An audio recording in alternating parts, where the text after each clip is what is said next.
Hey guys. Quiz of the day, comment your most used emoji below, and if you don't use emojis that often, just drop your favorite one, the one you like the most. Now, moving on to today's special What If Jacob Controlled Bella's Love Life. Part 1. Get ready, because this one's going to be intense. Let's jump right into the video. Bella, do you really have to have dinner with your dad tonight? Angela whined to her friend over the phone as Bella rolled her eyes. Yes, I do. I've been putting this off for too long. Angela groaned on the other end, which earned her a chuckle from her friend. Well, I'm at my dad's, why don't you call Eric over? She tried to find a solution for her inability to find something to preoccupy her time. Police. I am so over that acid. I'm in the market for a new piece of eye candy. Angela was far from a virgin, which was the exact opposite of Bella. Bella Swan may have dated before, but she was still pure physically as well as mentally. She didn't really think of sex. It wasn't something that was important to her, which was why Angela feared her friend would die a virgin. Anytime sex had been offered to Bella, she turned it down, pulling the lie out her ass that she was waiting for marriage, which would send boys running from her. She didn't want to give away to anyone, but someone who could make her feel like other women her age. Lustful. Well, I shouldn't be longer than an hour or two. Pop in a movie and I'll probably be headed home by then, Bella promised as her light turned green and she pressed the gas pedal of her old Honda Civic that was constantly breaking down on her. Little did Bella know, her life was about to be forever altered by that one green light. She heard the screech of tires as she was T-boned on her side of the car, snapping her head to the side. Her phone flew from her hand as she slammed on her brakes. Her head pounded as she groaned and the car came to a stop. All she could see through the cracked glass was a black car while she placed her hand over the gaping wound on her head. She felt her heartbeat in her head, the light hurt her eyes, and she saw the car that hit her backing up. Better not even think of running, dipshit.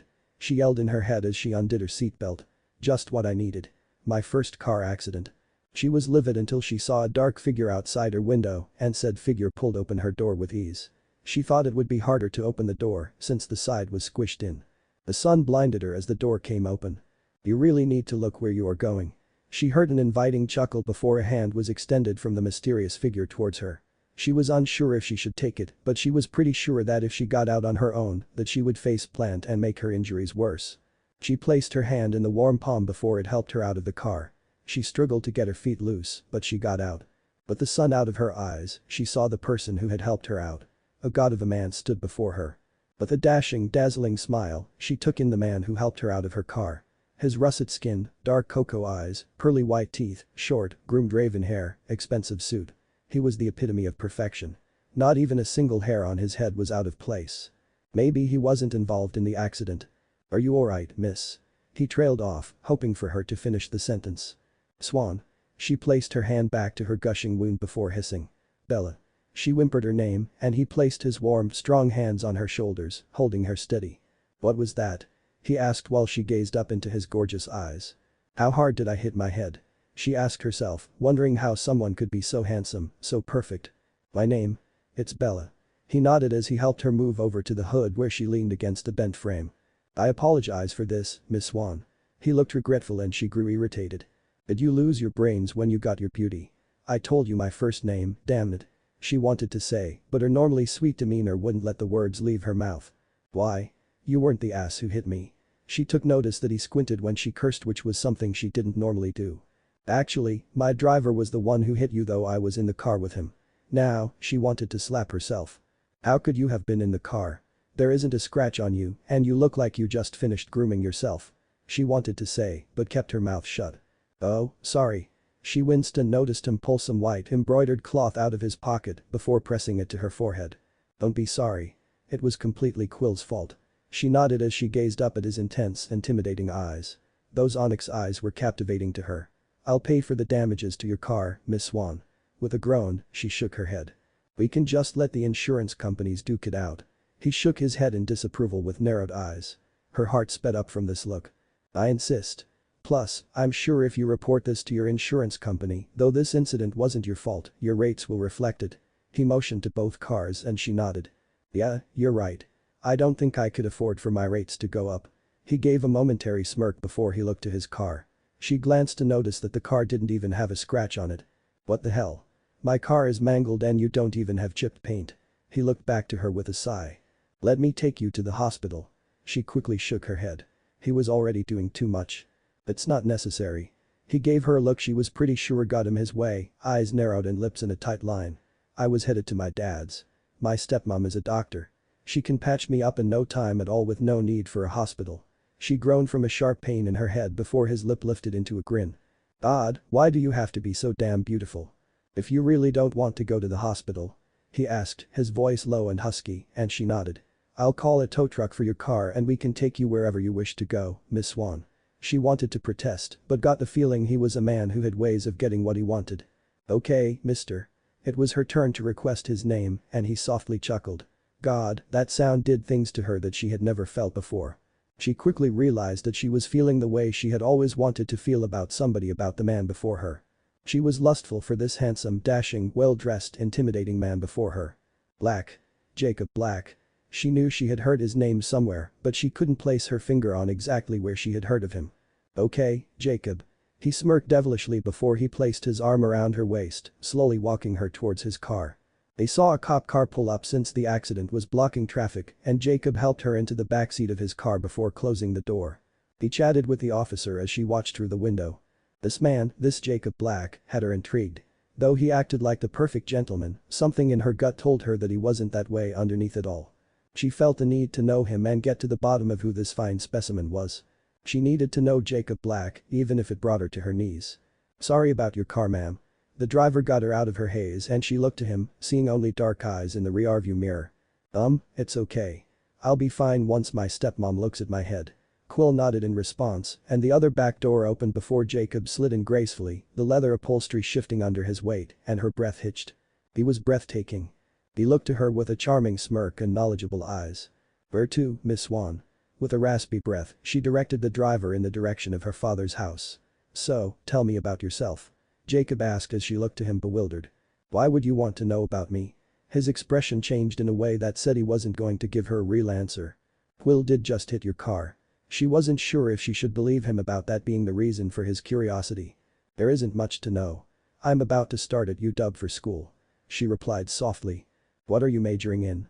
He asked, his voice demanding. Creative writing. Her nerves were shot from talking to such an intimidating man without stuttering. His eyes shone at her with amusement. You're a writer. What kind of stuff do you write? She shrugged before biting her lip. She always bit her lip when she was nervous, and his gaze darkened as she did this. Whatever I feel like writing about. His eyes were intrigued and she wasn't sure of what. Was it her writing? Could it have been her? She doubted it was either of those things. Journalism? He questioned and her head shook back and forth quickly in denial. I prefer to stay away from the media. He smirked appreciatively before he reached out and tucked his stray hair behind her ear. She let out a shaky breath as their eyes stayed connected from this action. The pads of his fingers were calloused, but the back of his hand soft like silk. His skin was warm. Not like he had a fever, but a comforting warm aura that encased him. Their gazes were intense, and you could cut the tension in the air with a machete. It was mind-boggling to her. How could this man she had barely just met get this kind of reaction from her? She felt the instantaneous connection between them and it was impossible to comprehend. She didn't know anything about him other than his name. The light squeak of the brakes alerted them that they had arrived at her father's house. They looked to the driveway to find a tanned young man and woman talking together. Family of yours? Jacob asked casually before looking into her eyes with that intense gaze that stole her breath away. How are you doing this to me? She asked internally before he flashed that dashing smile. God, his teeth were so white. It should be illegal to have a smile that perfect. Yeah, my stepmom's kids, Seth and Lee. She was always envious of Lee. She had gorgeous copper skin that was to die for and she had guys falling at her feet. Eyes didn't go crazy over Bella like they did for Lee. Bella was a plain Jane, your most stereotypical looking bookworm. She had long brown hair that she always had back in a ponytail, medium brown eyes, button nose, and full, supple lips. She didn't see herself as anything special. She wore a gray camisole, brown leather jacket, dark blue jeans, and her black Converse shoes. She went to open her door when Jacob jumped out of the vehicle at lightning speed, shocking her by how he was able to move so quickly without hurting himself. She really needed to learn how he did that. He was so graceful. Perfect. She thought as he opened her door. She noticed her step-siblings watching with identical shell-shocked expressions on their faces. Are you sure you don't want to go to the hospital, Miss Swan? She nodded with squinting eyes. She knew she probably looked like an idiot to him, which made her really wish she hadn't met this man because she was T-boned by his driver. He extended his hand to her and she slowly placed her hand in his. She could have sworn she felt electricity flow through his fingers to her palm. A light gasp left her lips from this amazing sensation before she stepped out of the car. "I'm sure, Jacob." She breathed his name and he slowly pulled her hand up to his mouth, laying a soft kiss on her knuckles. His eyes were smoldering and his gaze heart-wrenching. "How do you do that, Jacob Black?" "I have a feeling we'll be seeing each other real soon, Miss Swan." She nodded with a shaky breath as he released her hand. "Until then, I suppose." He got back in the car and Quill sped off as she watched the car disappear around the corner. "Who the hell are you and how did you get that kind of reaction out of me?" She questioned herself before she turned to her step-siblings who looked panicked. "Odd, Bella. What happened to your head?" They freaked in unison before dragging her into the house. "I was in a car accident." She replied simply as Sue and Charlie ran to them from the commotion, shocked to see the blood coming from Bella's forehead. "Why didn't you go to the hospital?" Charlie asked as Sue escorted her to the kitchen where she tended to the wound. "I didn't want to not have a ride to get over here and I knew you would worry, Dad." Charlie shook his head disapprovingly. "You could have called." Then, the realization hit which earned a gasp from her. "Oh, my God. My phone is still in my car. I can't believe I was so stupid as to leave it there." Lee huffed at her stepsister. "I suppose you don't know the name of the tow company you used either?" Lee asked and Bella gasped, putting her hands to her mouth with panic. "Figures. Forgetful Bella." The girl shook her head vigorously. "No, that's not it. I was in such a haze. I forgot to ask him what mechanic shop he was having it towed to." Charlie was suspicious as Sue placed a band-aid over her laceration since it was minor enough not to need stitches. "The who?" he asked with arms crossed over his chest. "You mean Jacob Black, right?" Seth asked and Bella nodded in response. "Do you know him or something?" Her voice was soft and low. "Know him? Do you not pay attention to me at all?" "I'm crushed." Seth feigned heartbreak while Bella rolled her eyes. "He's the boss over my boss, Bella." This just confused her. He didn't look like a grease monkey to her. Seth worked for a mechanic shop that was part of a West Coast chain called Quillude Auto Repairs. Jacob Black was well-dressed, well-groomed, and well-mannered from what she could tell, so this didn't fit with what Seth was telling her. "He's a mechanic?" she asked and Seth laughed, rolling his eyes. "No. Well, he used to be back in high school, but that was before he opened up the repair shops. Once he started that, he stopped fixing cars and became a businessman." She gasped as she heard this. "Wait a second. He owns Quillude Auto Repairs?" Her eyes widened in disbelief as Seth nodded his head. "Yup. He's the only self-made billionaire to come from the reservation, especially at the age of 20. Why was he a part of your accident?" She bit her lip from her nervousness. "His driver was the one who plowed into me. He was in the car when it happened." They all gasped in response. "Well, you ought to get a nice little settlement out of that." Lee teased and Bella shook her head. "I'm not suing him. He's being very helpful. He offered to pay for the damages to my car and he wanted to take me to the hospital. He is the person who gave me a ride here." Seth smirked knowingly at his stepsister. "Sounds like he likes you, Bells." She just rolled her eyes. "I need to find out how to contact him to get my phone and my car." Seth nodded and the evening went on like any other until it finally was time for Bella to head home.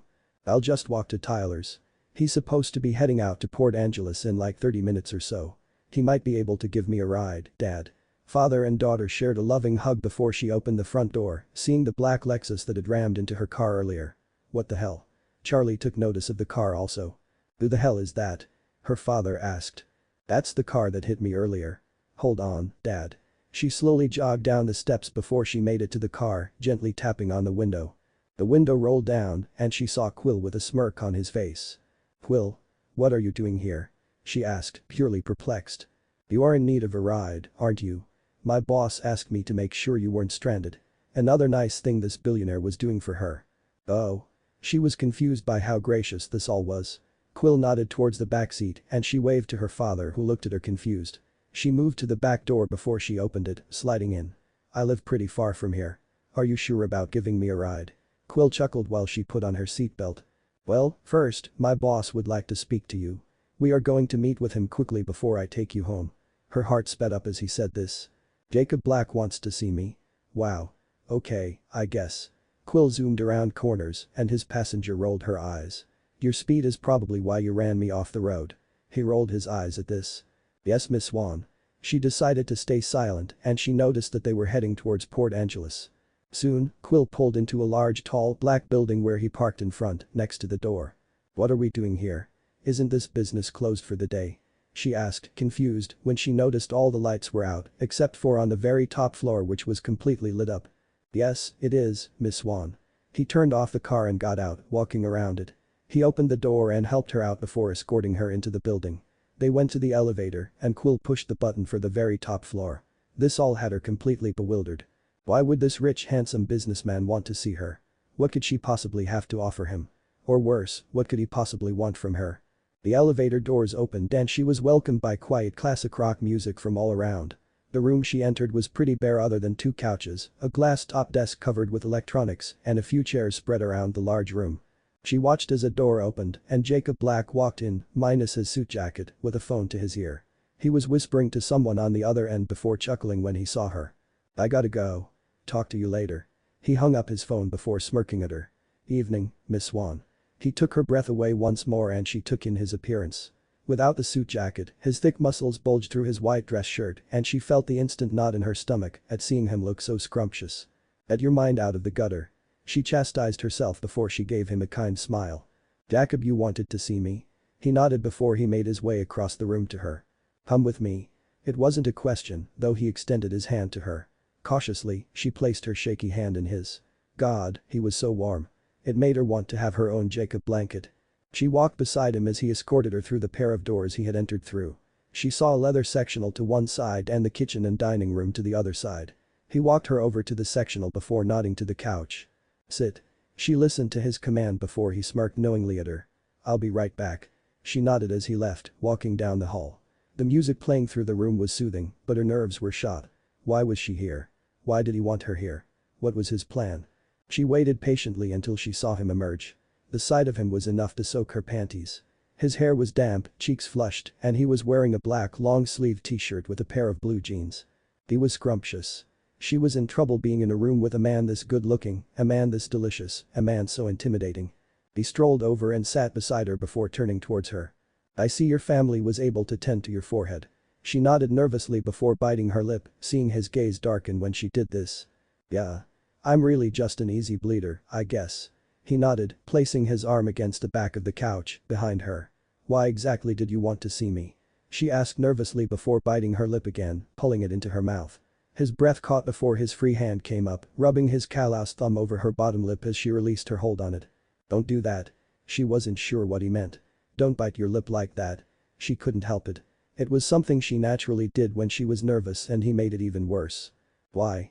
she asked softly as her lip tucked into her mouth again, and he groaned. "I won't be responsible for what I do if you keep that up, Miss Swan." She wasn't sure what he meant by this, but she was curious. Plus, her womanly parts were throbbing, so his warning tone had no effect. "What would you do if I did that again?" she asked, low and husky, and she knew he could probably see the lust in her eyes. "Something I'm not sure you are ready for." He answered, his voice dark, and she couldn't help it. Her lip tucked into her mouth from how nervous she was. He had warned her, but she wasn't actually expecting what he did. He kissed her, his mouth warm and inviting, and her mouth molded to his. He worked her mouth, taking her bottom lip between his, and his hand moved up her slender thigh.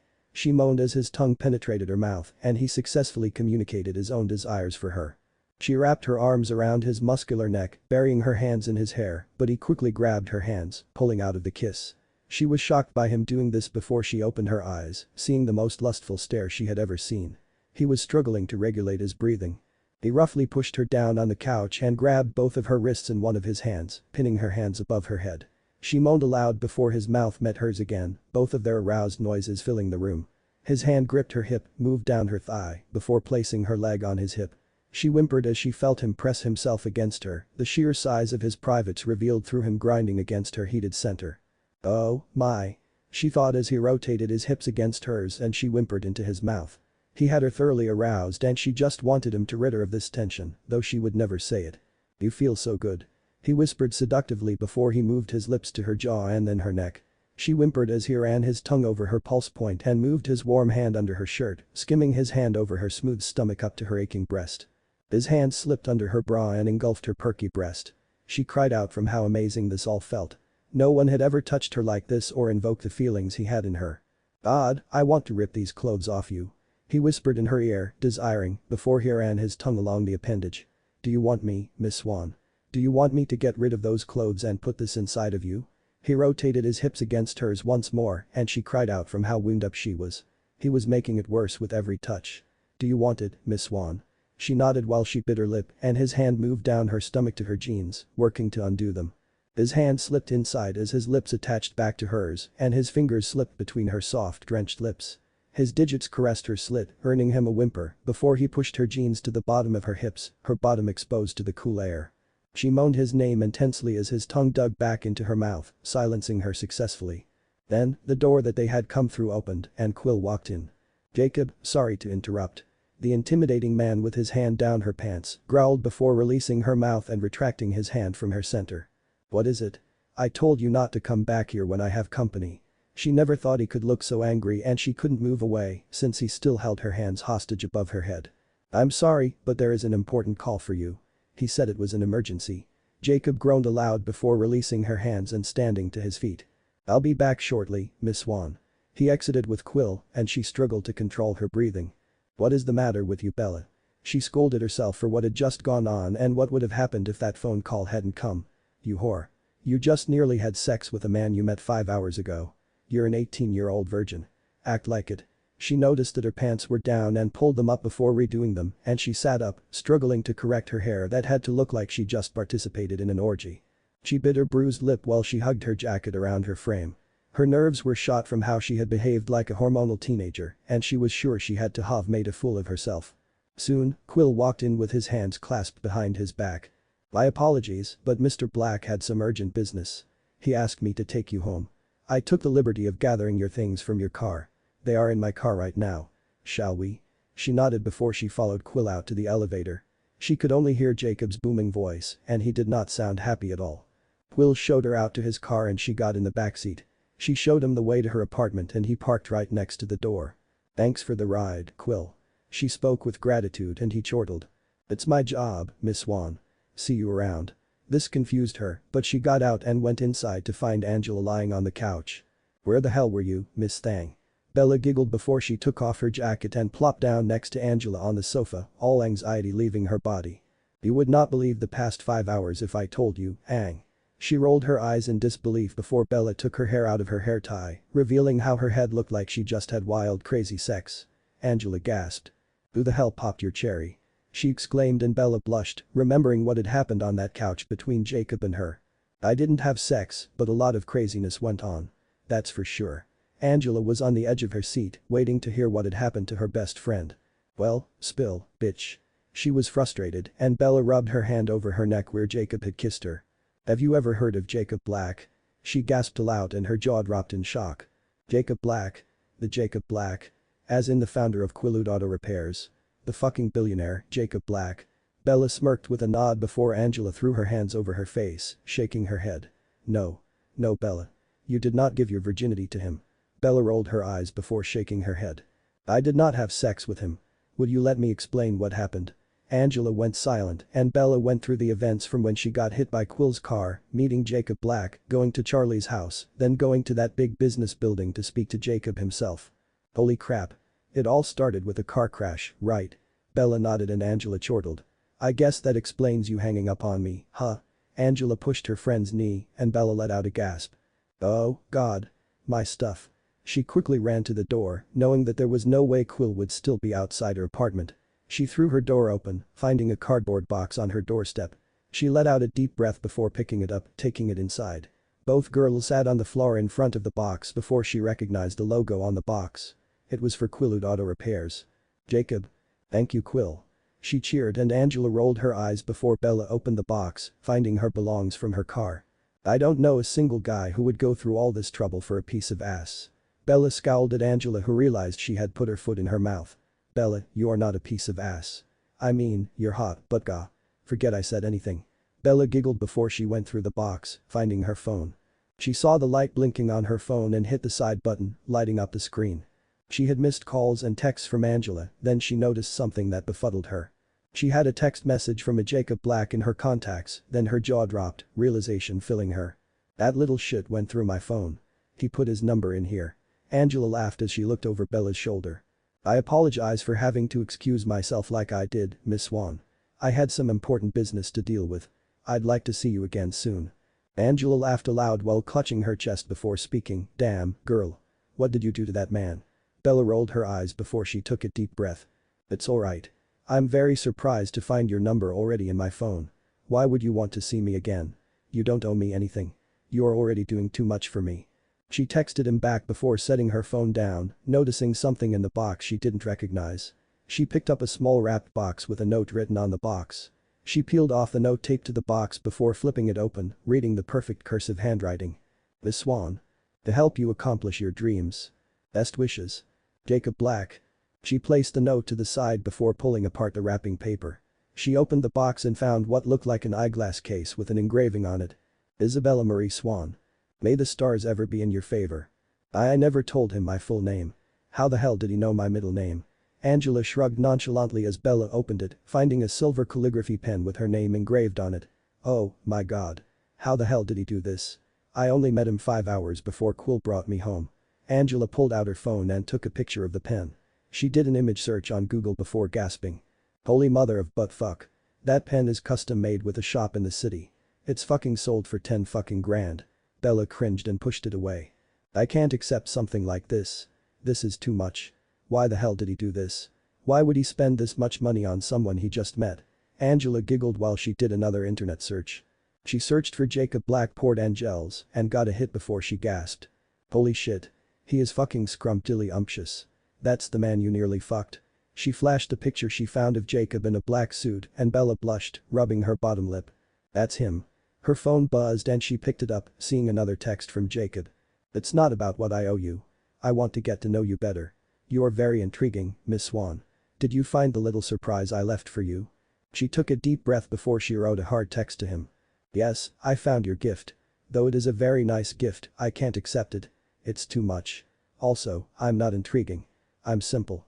She set down her phone, but she almost instantly got another text. Hot damn.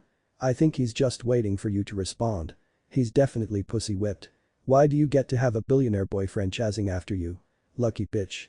Angela teased Bella, who blushed. Jacob Black is not my boyfriend.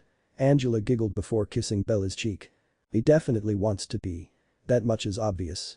Men, even filthy rich ones, don't spend 10 grand on someone they just want to fuck. Bella bit her lip with a smile growing on her lips from Angela's encouragement. Oh, and so you know. I'm supposed to meet your little boy toy tomorrow. I have an appointment to interview him for my summer journalism project. Bella nodded as Angela went off to the kitchen. Do you want a drink? Bella nodded as Angela poked her head out and Bella finally looked to her new text. It's not too much, Miss Swan. It's my money. I can spend it however I wish and I wanted to spend that money on you. You don't accept gifts too willingly, do you? I don't find you to be simple. You amaze me. I can't wait to see you again. What are you doing Friday evening? Her jaw dropped as she read this text and Angela handed her a drink that she sipped. Having fun with your boy toy. Angela teased as Bella looked to her with perplexed eyes. What is it? Bella handed her the phone for her to see what Jacob had texted her. Oh, wow. I told you he was interested in you. That man wants you, bad. You lucky little turd. You've got a hot rich man who wants to shower you with gifts and date you. Bella bit her lip again before letting out a sigh. I don't want to be showered with gifts, but he is definitely different. That's for sure. Angela tilted her head to the side before taking a sip of her drink. What was he like? She giggled before looking back down at the text he had sent her. Polite. Cheerful. Intense. Smart. Demanding, but also very intimidating. What I thought was strange about him is that he flinched at the smallest curse word and didn't strike me as a man who takes no for an answer to anything. Angela smirked before rubbing her friend's shoulder. A polite man that nearly fucked your brains out with his driver in the next room? That's a little hard to believe. Bella shrugged before she decided to text him back. No, I don't accept gifts willing. Rarely do I accept them at all, but you strike me as a person who doesn't take no for an answer. Are you trying to ask me on a date? You don't even know me. She sat down the phone as Angela turned on the TV. She was in need of the distraction. This man had weaseled his way into her head and she couldn't stop thinking about him. Her phone went off again. That is my point. I want to get to know you. I want to see how compatible you are for the way I live my life. You didn't offer much about yourself today and we did get really distracted on the couch today. I apologize for pressuring you like that. You need to know I never have sex with someone I just met. You just wouldn't stop biting your lip and it was driving me crazy. I usually don't lose control like that. Also, I always get my way, Miss Swan. One way or another. She smirked at her phone as his last sentence sent a shiver down her spine. Why did me biting my lip make you so sex-crazed? If you want to know something about me, just ask. Apology accepted. I'm not sure about my plans for Friday yet. She knew he had to be waiting by his phone because, not even a minute later, she got a reply. It's just one of my things. You biting that lip of yours. It was sexy. I couldn't stop myself from touching you and kissing you. It made me want you so bad. I wanted to tear off your clothes and drive myself so deep inside you. I wanted to bite that lip of yours and taste it so badly. I wanted your mouth on my stiff pole and I wanted to devour you right then and there. I apologize if I seemed too blunt, but you did ask. In the case of you not having plans, I'm planning to take up your whole evening. She blushed a dark red as Angela laughed at her. What the hell did he send you that got that look? Angela snatched her phone and read the text that had Bella's panties in a twist. Oh, wow. Damn that driver of his. You could have had your brains fucked out, but it's possible that he has a baby dick if he sexts you like that. Bella shook her head. I felt it through his pants. That thing wasn't the least bit small.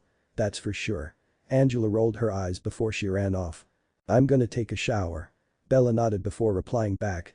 Don't worry about your bluntness with me. I'm used to it. My best friend is extremely vulgar and verbal when it comes to that. Biting my lip is just a nervous habit I have had as long as I can remember. If you are around me, you will see that happen a lot. Also, please stop calling me Miss Swan. After what happened on that couch, that's a little formal, don't you think? Not the slightest.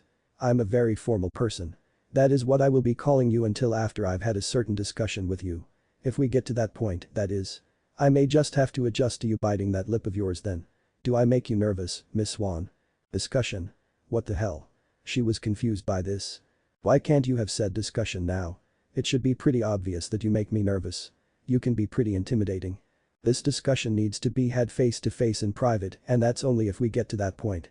You shouldn't be intimidated by me. She wasn't sure what to say to that. So much had happened in just one day and she felt a little overwhelmed by it all. She needed to think so she went to her room before she dressed for bed. She climbed into bed before she turned off the light. Her dreams were filled with Jacob Black's dark, smoldering eyes. Ella rubbed her hands over her face as she saw the sun pouring into her room, which was a rare occurrence.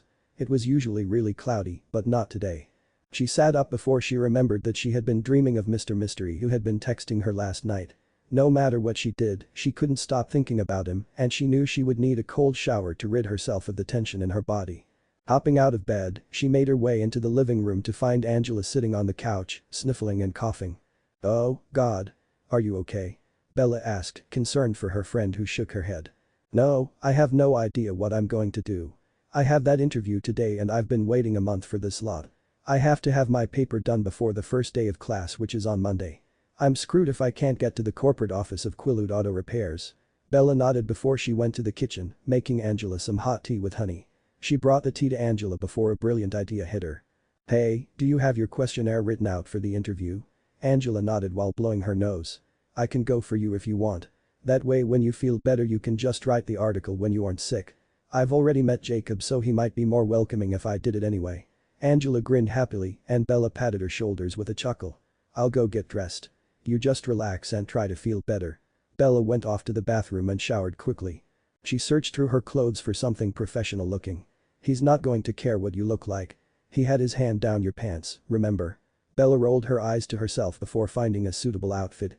She put on a knee-length black skirt and a white dress shirt before she rolled up the sleeves and grabbed her black blazer. Her only pair of black heels completed the outfit before she grabbed her phone, seeing she had a new text from Jacob. Good morning, Miss Swan. How did you sleep? She blushed while she bit her lip. I slept well. I'm having to do a favor for my best friend. It may take some time to accomplish. Bella decided to tease him, considering he had no idea that she was coming to interview him. She decided to leave it a surprise for the man of mystery when she popped in to see him. After brushing her hair and teeth, she grabbed the questionnaire off Angela's desk in her room. What time is the interview? Angela blew her nose before coughing then responded. 10:15. You have just enough time to get there. Thank you so much for this. I will owe you big time. Bella nodded with a smirk on her face before she grabbed Angela's car keys. I'm using your car since mine is in the shop. Angela nodded before winking suggestively at Bella. Give your man a big sloppy smooch for me. Bella rolled her eyes before she left. Bella climbed out of the car in front of the huge building she had been to the night before, the same building where she almost lost her virginity. She was sure any other time she saw this building she would be reminded of that encounter. She went inside and went to the elevator before going to the very top floor. Emerging from the elevator, she was greeted at a desk where she saw a bunch of business professionals sitting around, reading newspapers and magazines. What are they all doing here? She asked herself and approached the desk. How can I help you? Bella bit her lip and hugged the questionnaire to her chest. Yes. I have an appointment with Jacob Black. I'm filling in for Angela Weber. She's sick, so she sent me to conduct the interview. The woman nodded with a kind smile, but Bella noticed her looking at her like she knew she didn't belong there of all places.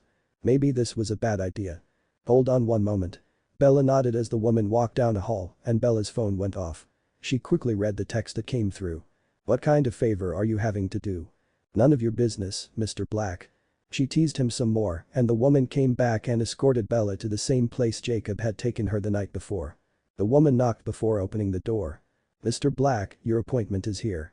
Bella saw him standing by the window, waving her off as he faced the window before grumbling to himself.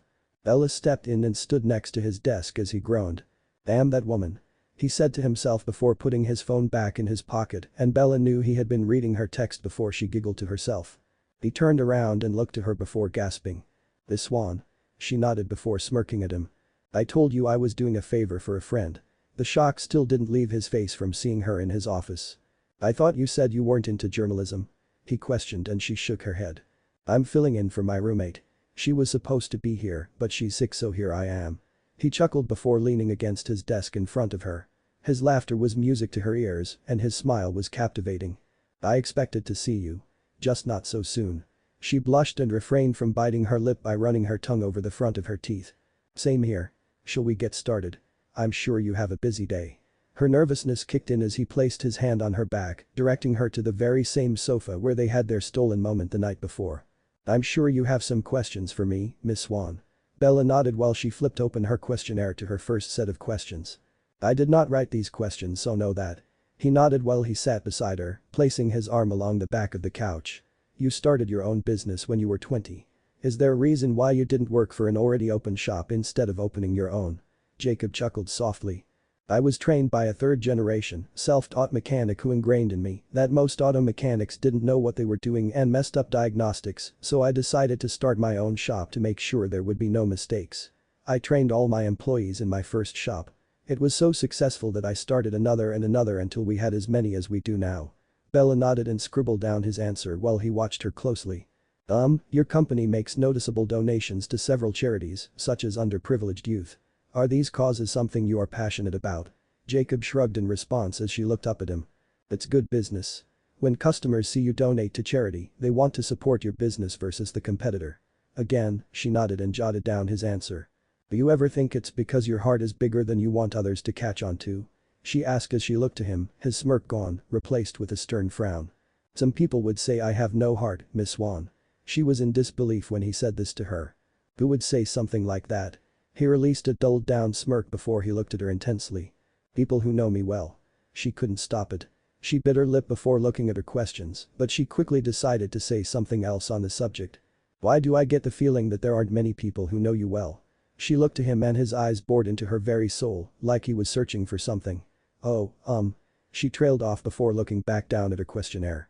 You were adopted at age 6. She tried to figure out the question that went along with that, but came up empty. That's a matter of public record. Is there a question there? He asked with an irritated tone, and she shook her head. Sorry. This must also be Angela's notes.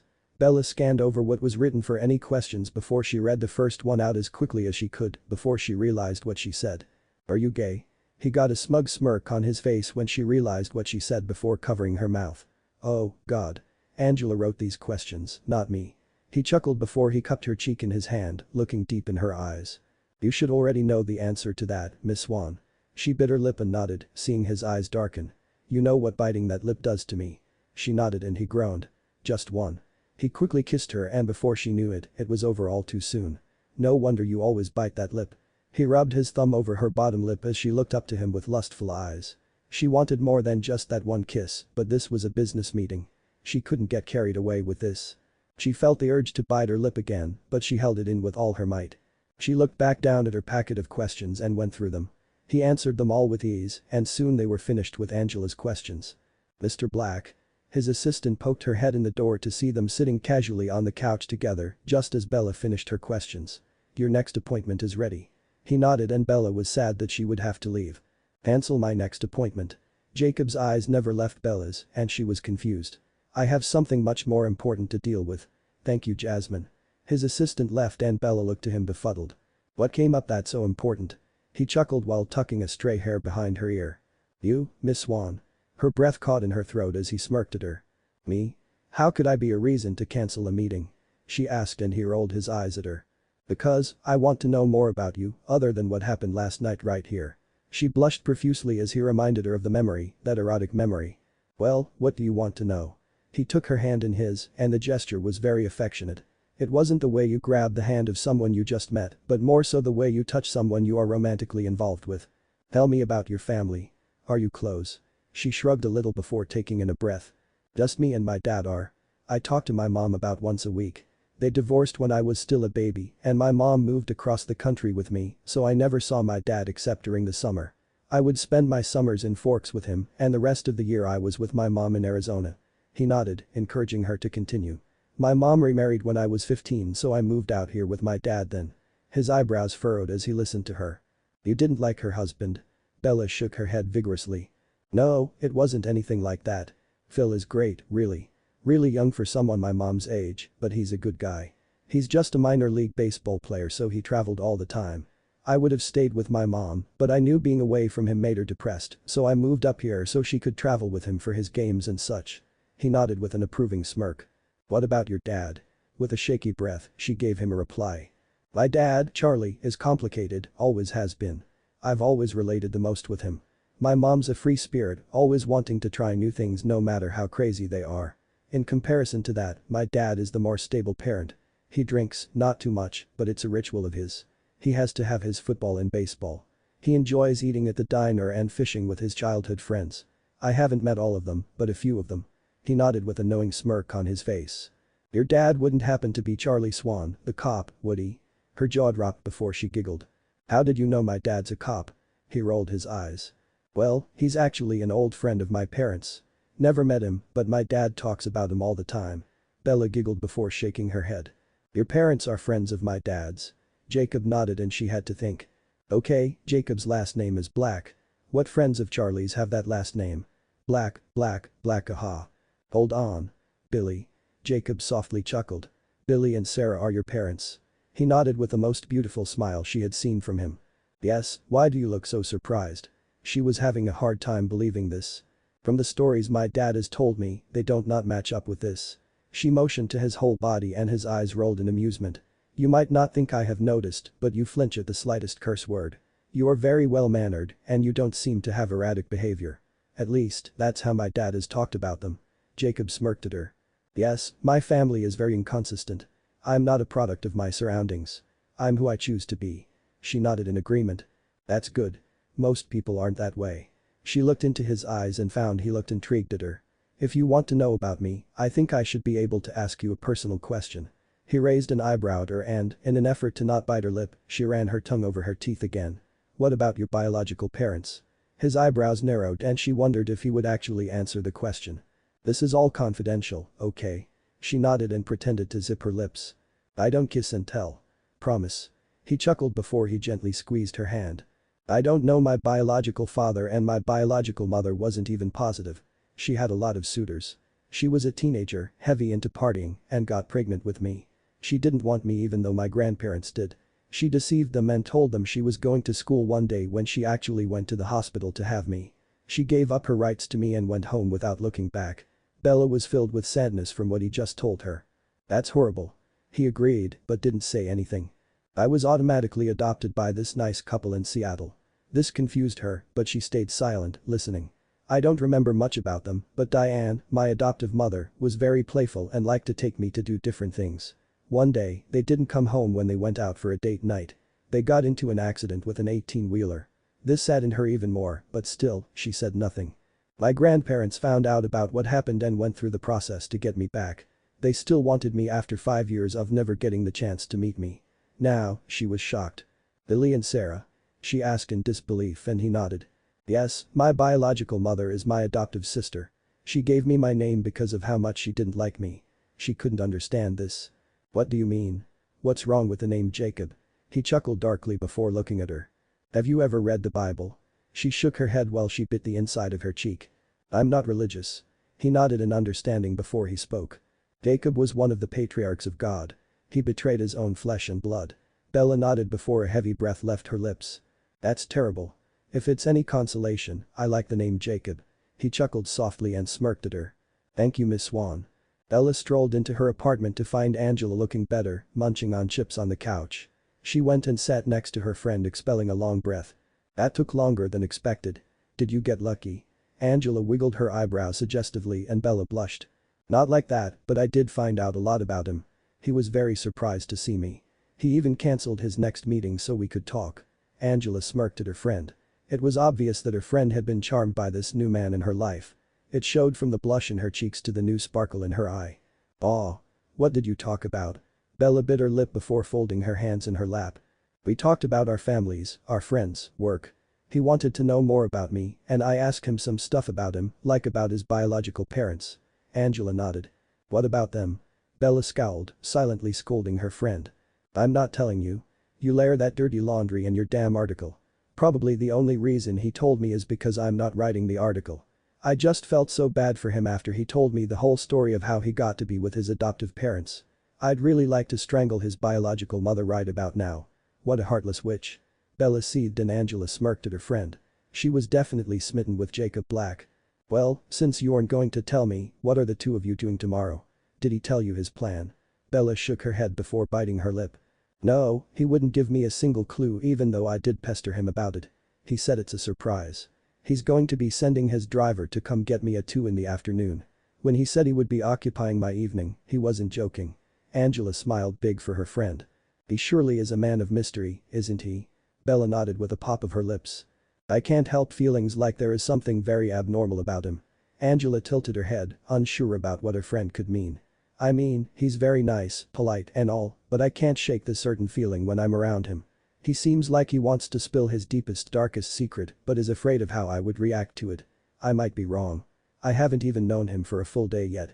He's just so supernaturally intense. It's almost like he is constantly trying to figure me out. He looks at me like I completely confuse him. It's a little weird. Angela nodded as Bella's phone went off. She pulled it out to find a text from the man of mystery himself. Are you busy right now? This just furthered her confusion.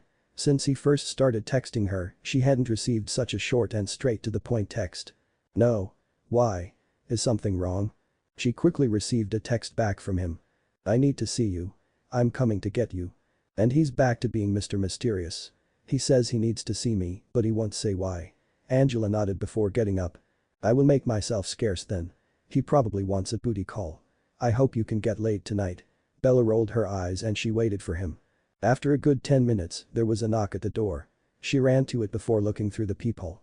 She saw the very man she was waiting on looking rather frazzled and nervous. She opened the door and met his gaze. Is everything okay? His stare was suddenly dark before he pushed her in the door and closed it. Quickly, he pressed her against it and kissed her wildly. She gripped onto his blazer and his hands clasped onto her hips, holding her in place. His tongue dove into her mouth quickly. The passion coming from him was nerve-wracking. With a whimper from her, he lifted her up and wrapped her legs around his waist, pressing her back into the door. His mouth moved down her jaw as he started to unbutton her top. Is this what was so urgent? He nodded into her neck as she moaned aloud. I've been trying so hard to control myself. She wrapped her arms around his muscular neck before scratching at the back of his blazer, whimpering from how bent out of shape she was with desire. Where you are concerned, I have no control. I wanted to rip your clothes off the second I saw you. You are just so beautiful.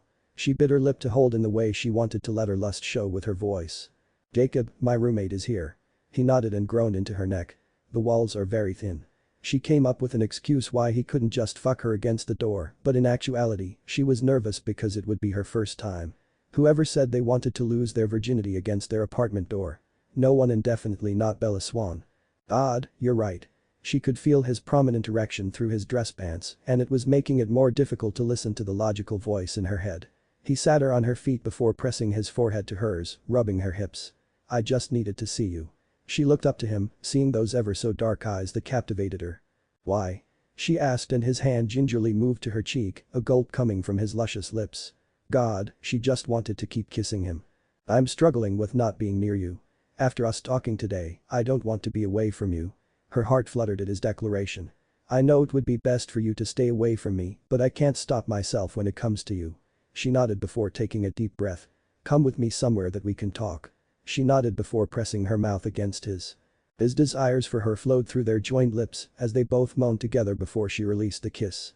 I'm just gonna let my roommate know I'm leaving. He nodded before he kissed her forehead. Don't take too long, Miss Swan. I really wish you would stop calling me that. She walked to Angela's room before knocking. She could hear Angela's giggling before she opened the door, seeing Bella's flushed face. Yes, Miss Swan. Bella scowled at her for calling her that with such a cheery smile. I'm heading out and I'm not sure when I'll be back. Angela smiled as Bella turned her back to her. Have fun, Miss Thang, and have way too much fun. Angela teased as Bella approached Jacob, who sported a nervous smirk on his handsome face. He extended his hand to her and she eagerly took it as they left her apartment. She realized that they were getting into a different car when she saw a driver who wasn't Quill. It was a younger man with a similar serious expression. Jacob slid in next to Bella before placing his arm around her shoulder. Embry, we need our privacy. He nodded and Bella watched as a blacked-out window rolled up between the front and the backseat before the car took off slowly and carefully. She took notice that the back windows were heavily tinted and she became very suspicious. You aren't planning to kill me, are you? He chuckled before shaking his head. Then, what's the sudden need for privacy? He rubbed his hand along her thigh affectionately as she tensed from how amazing his touch felt. It's not sudden. With who I am and how I am, I have to be careful about who I disclose what to. If anything bad got out about me, it could ruin my company and my reputation. She nodded as she listened. Look, I'm not used to this. Feeling like I do right now and I'm not a person who shares my feelings at all. She nodded before she placed her hand on his chest. You don't need to say anything, Jacob. I understand. Really, I do. I mean, this is completely crazy. He softly chuckled, then looked down at her with his dark eyes. We didn't even meet 24 hours ago, and now there is this thing, I'm not even sure what to call it, between us. You have to admit it's really intense. He nodded with a welcoming smile on his lips. There is a word for it, Bella, but that's not really wanted to talk to you about. She nodded and listened closely. I need to know something. You don't have someone you are romantically involved with in your life, do you? She giggled and shook her head. I wouldn't have let you kiss me if I did. I'm not that kind of girl, Jacob. I don't wander. He nodded with a sigh of relief. How about you? He looked to her, his eyes suddenly darkened in thought before he spoke. No, I don't do the whole girlfriend thing. My life doesn't fit well with it. It's never been a part of my life. This stung really bad. He was doing all the things he was concerning her and he wasn't expecting or wanting a relationship to come of it. What are you after then? What is really going on here, Jacob? He took a deep breath before he turned his face forward, unable to look at her. I have a singular taste. She wasn't sure what this was. What do you mean by that? He gulped nervously, which she caught quickly. Very few other people do. It's a very acquired sexual taste. She was pretty sure what he was talking about, his sexual urges. A lot of people have fetishes, Jacob. He chortled darkly. It's not really a fetish, Miss Swan. It's a way that I am. The only kind of relationship I have and I'm not sure how you would react to it, which is why I have used as much control as I have with you. He gazed into her eyes and she saw truth lingering there. I don't want to scare you away, but I don't think you would understand it. She took in a deep, shaky breath before she said the word she hoped she wouldn't learn to regret. Enlighten me, then. He looked down at her, shocked. He expected her to ask to leave, but never thought she would ask him to show her what the beast was that lay beneath the surface that was Jacob Black. Are you sure about that, Miss Swan? She nodded and he urgently kissed her, clawing at her body, all parts he could get his strong hands on. Yes, I am. As long as it's not necrophilia. He chuckled sweetly before he kissed her again. No, that's not it. I like my woman awake, alert, and responsive. She nodded before kissing him again. So, are you going to help me understand now? He shook his head while rubbing her back. Not today. I will tomorrow. We have all day, I promise. She nodded and they drove around for hours before he brought her back to her apartment. He walked her to her door and kissed her goodbye. I'll see you tomorrow, Miss Swan. She nodded with a shy smile on her face. Until then, Jacob. He laughed before he walked down her steps and back towards his car. She watched him drive off before placing her hand over her chest. That man did things to her that she didn't even know were possible. He invoked such intense feelings within her. It felt like this had to be a dream, but it was too real to be. She went into her apartment before immediately going to her room. She changed for bed before her phone went off. I'm really glad we got to spend some time together. Both times we saw each other. I can't wait for tomorrow. I hope I didn't overload you with information today. I know it can be a lot to process. She smiled to herself before sitting down in bed. I can handle much more than you give me credit for. I'm excited for tomorrow also. It was nice getting to know you today. I'm glad you opened up to me. I know that's something that can't be easy. She knew exactly what this man was wanting from her. Though she wanted much more from him, she was glad to have something come out of this, even if it was just sex. When he told her didn't do the whole romantic relationship thing, she knew already what this all was. He wanted her physically, much like she wanted him, but one thing was different. She wanted more than just sex. She wanted him. Every last bit of him and his heart, but she would take what she could get. Bella strolled through the kitchen as a thought finally sank in. This was it. It was the day that she might finally get some answers to the questions she had concerning Jacob Black, and she couldn't wait to know the truth. Though they hadn't known each other long, she already knew so much about him. She couldn't think of a single thing he could tell her that would make her shy away from him. Someone is looking extra cheery today. Did you get laid last night? You were gone for a long time. Angela spoke as she saw the happy look on Bella's face. Nope. I'm still a virgin, Ang. Angela rolled her eyes in response. Hot damn. When is that man finally going to bone you? I wasn't in the room last night, but I could feel the sexual tension all the way in my room. Bella rolled her eyes right back at her best friend. He said he has an acquired taste when it comes to sex or something to that effect. I'm not really sure what he meant. He said it wasn't a fetish, so I'm sure whatever it is I can handle it. Angela nodded in agreement. Bella had already gone through so much in life. Angela was certain there was nothing she couldn't handle. Maybe he's only into anal. Bella's face showed her disgust at that thought. I really don't think that's it. He's so sure that when he tells me that I'm going to run for the hills. I know one thing though. I am not leaving that man's side tonight until my cherry is thoroughly popped no matter what he tells me. That man has nearly had sex with me twice already for God's sake. Bella was overly frustrated, which was uncharacteristic. That man had burrowed his way into her head and she hoped he would do the same to a different part of her body. I swear, if you come home without having your mind blown, I will kick his rich ass myself. Bella nodded happily. You won't be the only one. He has me so damn sexually frustrated, it's not funny. Angela laughed before she left the room. Bella was very eager to hear from him and smiled like the village idiot when her phone went off. Good morning, Miss Swan. I hope you slept well. I slept okay. How about yourself? I would have slept better if I had gotten to explore your body more than I did. I really wish your roommate hadn't been there. You have no idea the things I wanted to do to you when I arrived at your apartment. Would you care to elaborate on that subject? She felt like teasing him, but she was also curious on the matter. What would he have done to her if she hadn't stopped him? She thought he would ask to go to his place for the fuckfest she hoped to have, but he just ended their passionate foreplay. I might scare you if I do. You will understand later when we have our discussion and I show you what I need to. After that, if you agree to the terms, nothing will stop me from doing what I want to your body, Miss Swan. He just confused her even more. What was he thinking about doing to her? What were these terms he referred to? Terms? What terms? You will see later. Quill will be there to pick you up at 2, then he will bring you to me. After that, you are mine, Miss Swan. I will see you at 2. I have a few things to deal with at the office, then I'm all yours. Bella knew he wasn't going to offer any more answers, so she put her phone away. She looked at the clock and noticed that it was already 10, so she got to move on. She made herself a nice big breakfast which took a lot of time and energy. Bella put some food to the side for Angela before she went off to get ready for her date. She took her time showering, shaving and washing herself in all the right places. Bella washed her hair with her strawberry-scented shampoo and conditioner before she used her coconut body wash. She wanted to smell good for whatever was to happen. She got out of the shower and dried her body thoroughly. Bella slipped on her matching black panties and bra and applied deodorant. She started to dry her hair and decided that leaving it down naturally would be best for this day. Bella went to her bedroom and rummaged through her clothes. What the hell is wrong with me?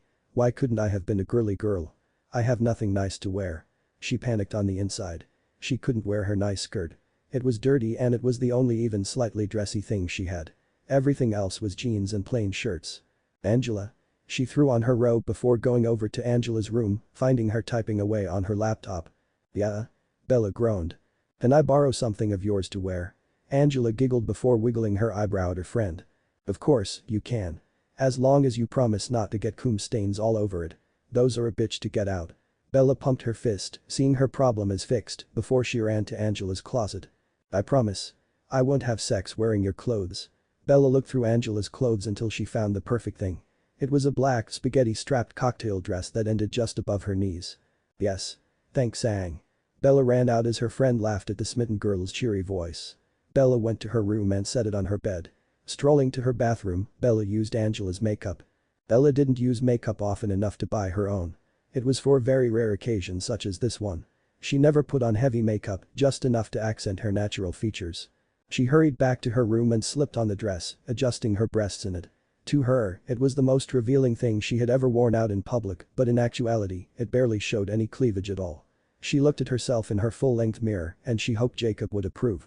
Smiling, she glanced at the clock. She had finished getting ready just in time. It had never taken her so long to get ready for anything in her entire life. It was insane. Clutching her phone in her hand, she grabbed her purse before she tossed her wallet in it. She wanted to text the man she was so dressed up to meet, but before she could figure out something to say, her doorbell rang and her face instantly broke out in a grin. She walked out of her room at the same time as Angela and both went to the door. Bella beat her to the doorknob and opened it, seeing Jacob's driver. Afternoon, Quill. He nodded with a kind smile on his face as Angela peeked around the door. Afternoon, Miss Swan. Shall we? She nodded before stepping out the door. You tell that boss of yours that if he hasn't fucked her by the next time I see her, I will put in my article that he is gay. Angela spouted off to Quill, who gave Bella a look of amusement as she groaned. Angela. She scolded and her roommate shrugged her shoulders. Don't Angela me, Miss Thang. You have gone off with that man 3 times and you say you haven't had sex. I'm half tempted to think he is gay just by that alone. Bella rolled her eyes and both she and Quill went off to his car. Sorry about that. She can be a little nosy. He nodded as he opened the back door for her. And verbal. I can tell. Nodding, she climbed into the backseat. She was surprised that she didn't find Jacob in the car, but he did say that Quill would be bringing her to him. Quill got in the driver's seat as she put on her seatbelt. Do you have any idea what he has planned for today? Quill nodded with a sweet smile in the rearview mirror. Yes, but he has told me to keep my mouth shut. He wants you to remain surprised. She groaned. She really hated surprises and wanted to know already. Don't worry, Miss Swan. He likes to impress when it comes to his personal meetings. Bella nodded while biting her lip. It's Bella.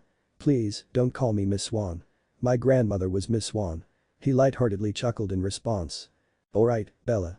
I will give you a little heads up about one thing, though. She listened closely as she rubbed her arms nervously. Since you have such a distaste for being called Miss Swan, if you agree to his terms, he will probably stop calling you that. She was shocked when he said this. You know about his terms? Quill nodded. Well, what are they? He chuckled while rolling his eyes. I can't tell you. When I started working for him, I had to sign a confidentiality agreement concerning his private life, so, until he tells you, I can't talk to you about them. She couldn't believe that no one would tell her about these terms of his. What could possibly be so bad that his drivers had to sign an agreement to keep their mouths shut? Is it that terrible? That you had to sign a document about it? Quill shrugged a little. Depends on how you look at it. Personally, I wouldn't have that kind of relationship, but different people want different things. She gulped before looking down at her lap. Now, she was a little frightened about the whole thing. She wasn't scared of Jacob, but more fearful of what kind of relationship he was going to be offering her. If any man said they wouldn't have a relationship such as what Jacob was offering, it couldn't just be a sexual relationship, could it? Ella. She looked up as his eyes stayed on the road. I wouldn't worry too much. I have known Jacob since we were in elementary school, and I've never seen him attach himself to someone as quickly or as firmly as he has you. It's not normal for him. A small smile graced her face, and she felt the butterflies assault her stomach. Thank you, Quill. That helps. He nodded before pulling into a small parking lot. Here we are. She looked around, but the parking lot was just surrounded by a bunch of stairs that led up to a place that she couldn't see from the car. Where is here? She asked and he rolled his eyes. You will see. Jacob is right up those stairs waiting for you. She nodded and climbed out of the car before taking a deep breath. Quill had told her that Jacob was up there, but it didn't stop her nerves. She strolled up the stairs and was surprised by what she saw. There was a helicopter launch pad with a helicopter on it, all black with the words Quillude Auto Repairs on the side of it. She saw Jacob standing in front of it wearing a nice black dress shirt, sleeves rolled up to his elbows, and slacks. She smirked at him as he smiled right back. Afternoon, Miss Swan. She strolled over to him and he wrapped his arms around her, pressing his forehead to hers. Hello yourself. With a soft chuckle, he rubbed her back. You look beautiful. She blushed as he stroked her cheek. I hope you are ready for this. She nodded and he opened the passenger door to the helicopter for her to get in. She gasped. "What? We are actually flying in that thing?" He chuckled and nodded. "Just get in. It's way faster than driving." She took a deep breath and climbed in before he shut the door. He walked around and got in the pilot's seat, which shocked her. "You're flying this thing?" He nodded before buckling up his harness. She had never done this before, so she just followed what he did to fix it. She watched as he put on his headset and she did the same, knowing that the helicopter's engine would be extremely loud. She watched as he flipped some switches before clearing his throat. The engine turned on and she felt the helicopter tremble a little before it calmed down to a normal rumble, like a car. "This is Quebec Alpha Romeo 55-7. Requesting permission for takeoff." She giggled as she heard him in her headset before he placed his hand on her leg, rubbing her smooth thigh. "Roger, that, Quebec Alpha Romeo 55-7. You are in the clear for takeoff." Jacob nodded when the person, she wasn't sure exactly who it was, responded before she saw him move the stick and the helicopter lifted off the ground. She instantly shrieked before giggling to herself. He couldn't help but join in her laughter. "A little nervous there?" He teased her and she shrugged a little. "Would this be a bad time to tell you I have a fear of heights?" They both chortled together as he rolled his eyes. "Just enjoy the ride, Miss Swan. This won't take too long." She nodded as the helicopter moved through the sky and she looked out the window, seeing the cars in traffic, people rushing on the sidewalk and large buildings passing by quickly. "This is crazy." She covered her face and he laughed. "Are you impressed, Miss Swan?" She shook her head vigorously as she laughed aloud. "I'm not easily impressed, but this is ridiculous." He rolled his eyes before he took her hand in his from her face. He laid a sweet kiss on top of her palm before laying it on his lap. She bit her lip while she looked away from him, knowing he couldn't be distracted. They flew for another 20 minutes before she looked out the window again, seeing the beach. "Where exactly are you taking me?" she asked with a little surprise. "My house. I'm only ever there on the weekend." She nodded as she noticed them losing altitude and she saw a large house coming over the hill. It had to be at least 3 stories high and was in the middle of the woods, far from any other homes. "Where are we?" she asked, not sure what forest she was looking at. "The Push. It's the reservation I was raised on." She nodded as he brought the helicopter in for a landing on the helicopter pad behind the house. She relaxed as the engine shut off and she undid her harness the same time as he took his off. "Come on. Let's go inside." She nodded and tried to figure out where the handle on the door was. He opened hers from the outside with a teasing grin on his face. "Couldn't figure it out, huh?" She blushed and nodded as he helped her out, his arms staying locked around her. "It's the knob. You pull then twist." She looked to see a red knob there, embarrassment filling her. "He probably thinks you're an idiot now." "Smooth, Swan." She scolded herself before his hand moved to her cheek, looking affectionately at her. "Don't worry. Most don't figure it out the first time.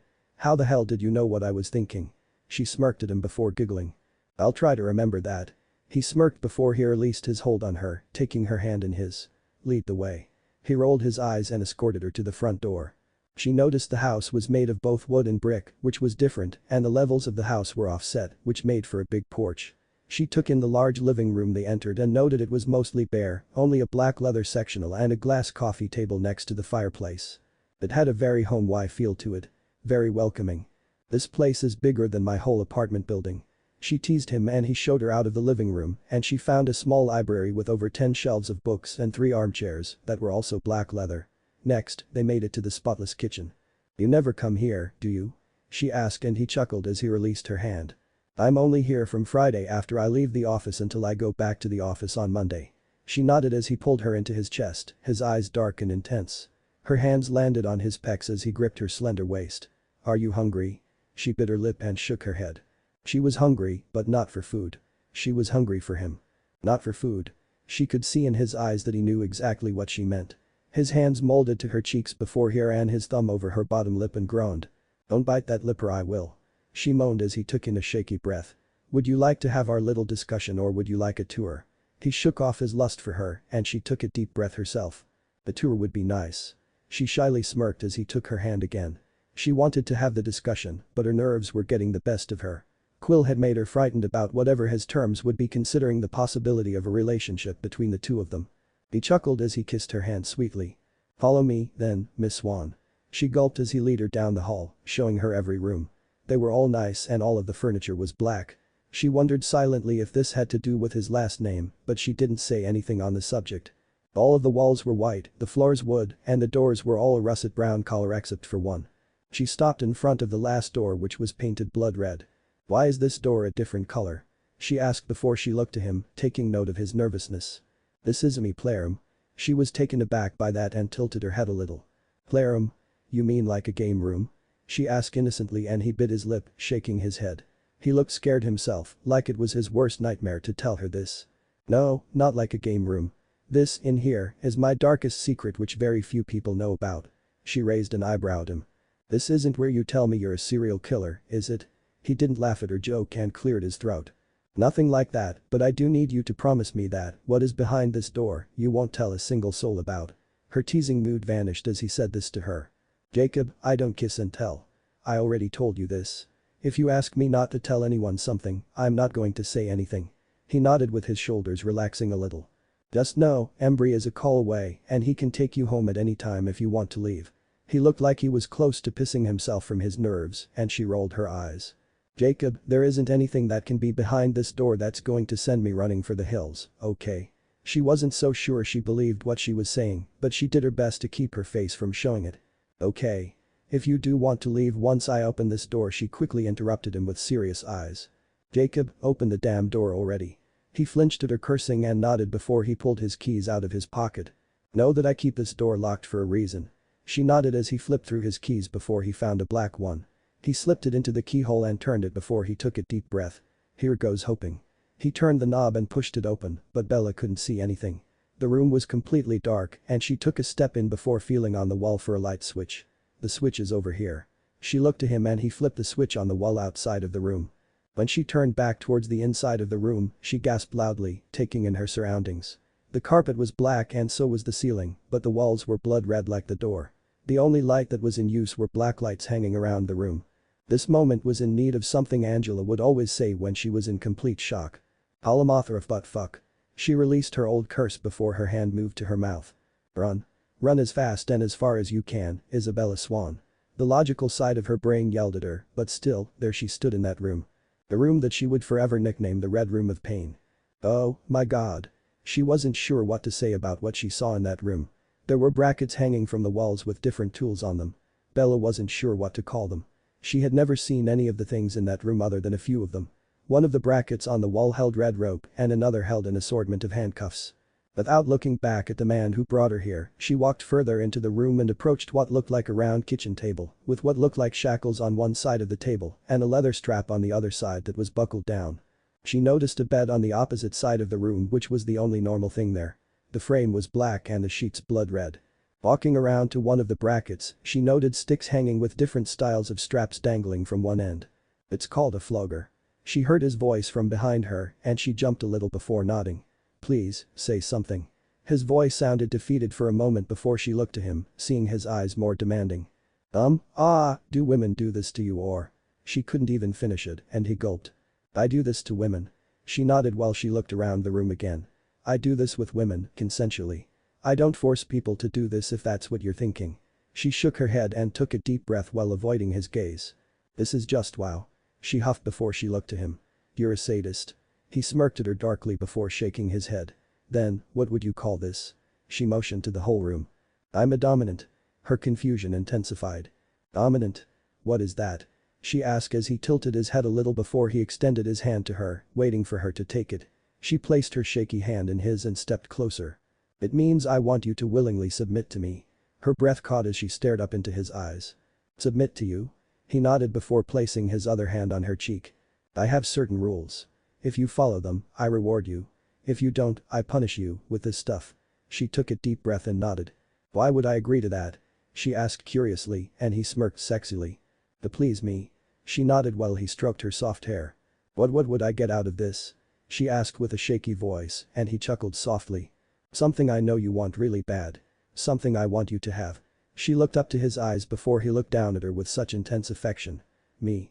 She gulped and nodded. "Come on. I'm sure this room makes you a little uncomfortable right now." He took her hand and she followed close behind him out of the room. He closed the door and locked it before they headed down the hall. "I'm very confused right now." He nodded as they made it to the entrance to the kitchen, sitting at the steps. "I'm sure you are." She nodded. "Probably not in the way you think." He looked to her befuddled with a tilt of his head before she sighed. "That, back there, doesn't make sense." The person I have seen you be doesn't fit with that.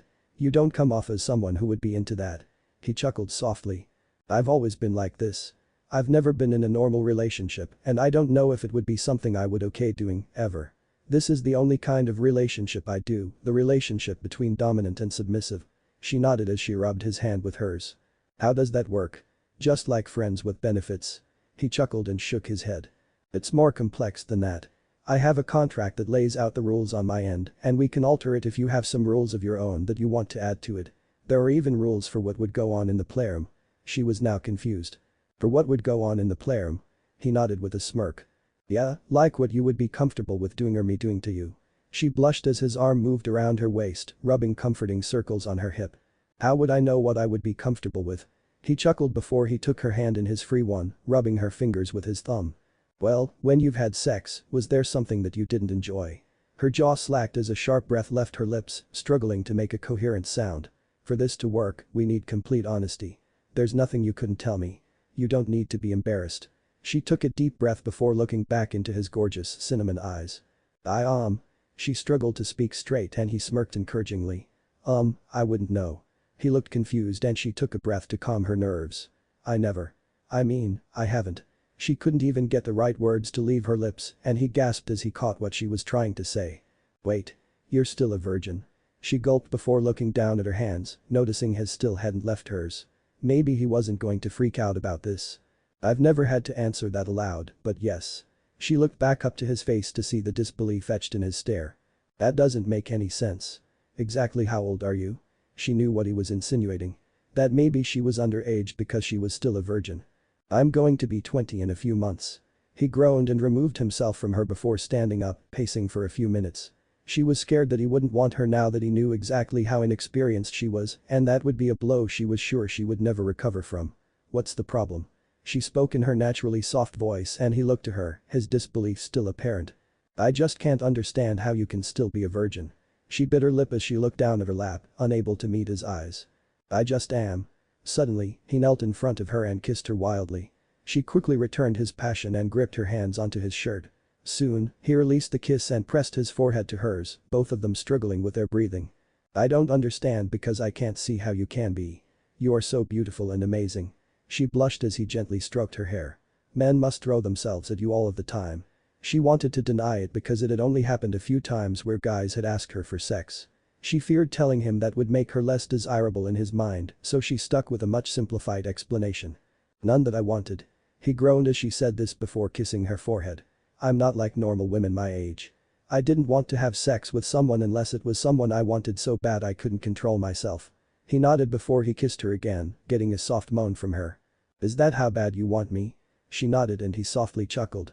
"Good." He stood up and pulled her with him. "Come with me." He dragged her back down the hall. Confusion filled her once again. "Where are we going?" she asked and he smirked at her. "To alleviate that situation." Her girly parts coiled from that thought. "I'm a situation now." He chuckled before he opened the door to his room. "Your virginity is." He rushed her into his room before he closed the door and pressed her against it. Quickly, he kissed her again and started to push her dress up her legs. "I've never had sex with a virgin in my playroom and I'm not starting now. I'm going to make love to your body if you want me to." She nodded before working at his shirt. "Definitely." He chuckled as he rid himself of his shirt. She was shocked to see how ripped he was. His whole torso was covered in thick defined muscles. This just made him all the more desirable to her. "I guess I need a condom, don't I?" He meant it as a tease, but she shook her head before pulling her dress over her head. "I've been on birth control since I was 14. He smirked before kissing her again. He lifted her up by her knees and wrapped her thighs around his waist. A loud moan leaving her lips, he carried her to his bed and kicked off his shoes before climbing into bed with her attached to him. "Good. I hate those things." She giggled as his mouth moved down her jaw to her neck. "Let's get this bra off you."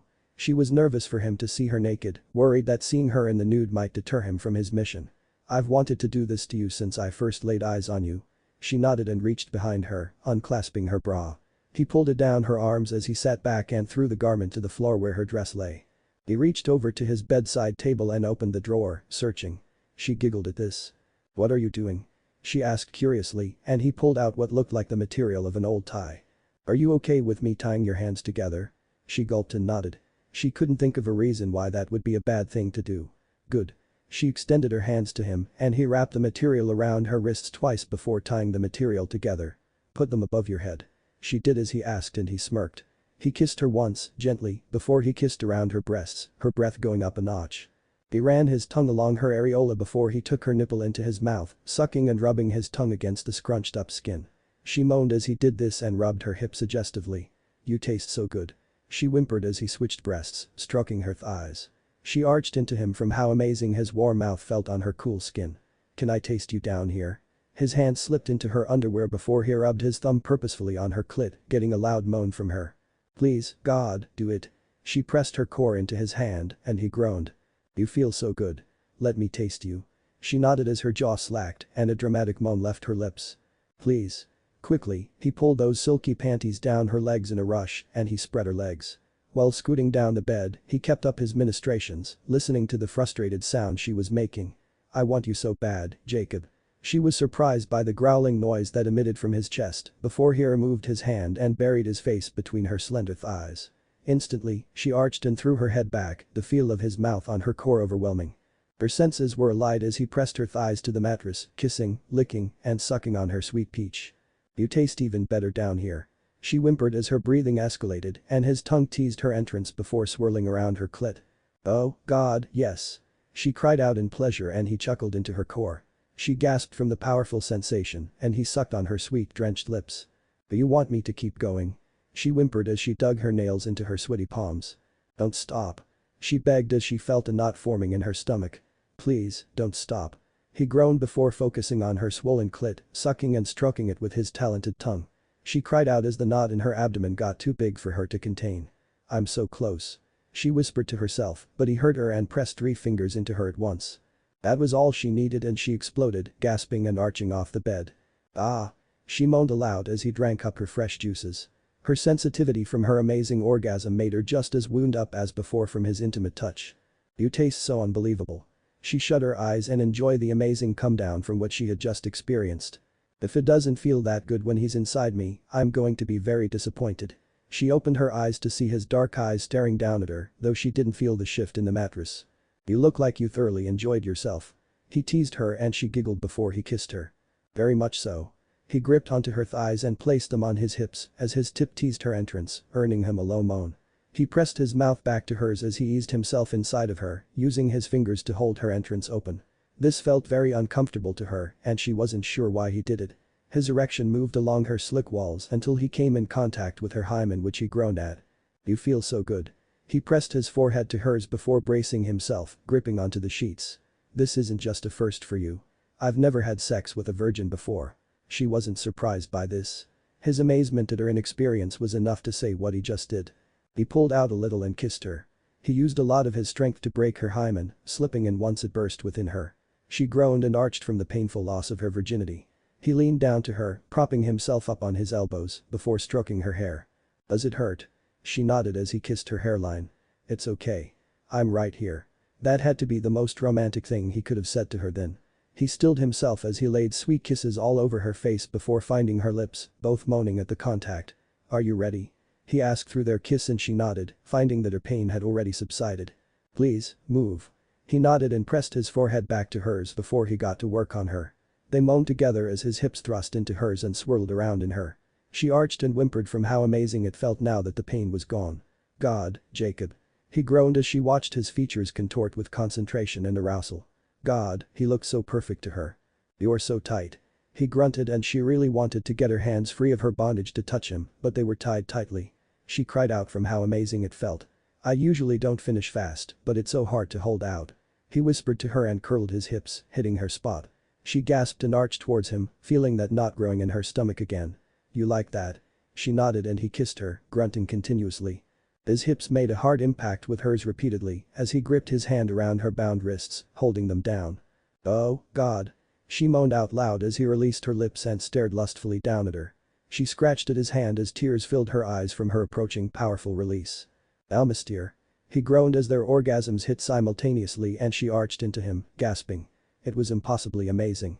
The feel of him dumping his load into her while she squeezed it out of him was almost world-shattering, making her orgasm that much better. Gah. He thrust a few more times before taking a few deep breaths and smirked at her, panting heavily. How was that? She struggled with her own breathing as she chortled while he worked to unbind her hands. Wow. That was all she could say about what had just happened. She couldn't find another coherent word to describe it. You are a sex god. So that's what all the fuss was about. I guess I did pretty well then if that is all you can say about it. They both chuckled together before he kissed her and her arms wound around his neck. He groaned and removed her hands from around his neck. Using his weight, he pinned her hands down and continued to kiss her wildly. She moaned as he pulled out of the kiss, extracting himself from her center. Suddenly, her phone started to ring in her bag on the floor and it was loud enough that they both heard it. You are being summoned. He teased her and she giggled as she sat up, slowly moving to the edge of the bed. She grabbed her bag and pulled out her phone, seeing a string of texts from Angela. She couldn't help but roll her eyes and laugh at it all. What's so funny? He asked with a husky voice and wrapped his arm around her waist before she looked to him with a small smirk. It's just my roommate. She worries and she can be very verbal. He nodded as she read the text aloud, starting with the most recent. Are you okay? Are you alive?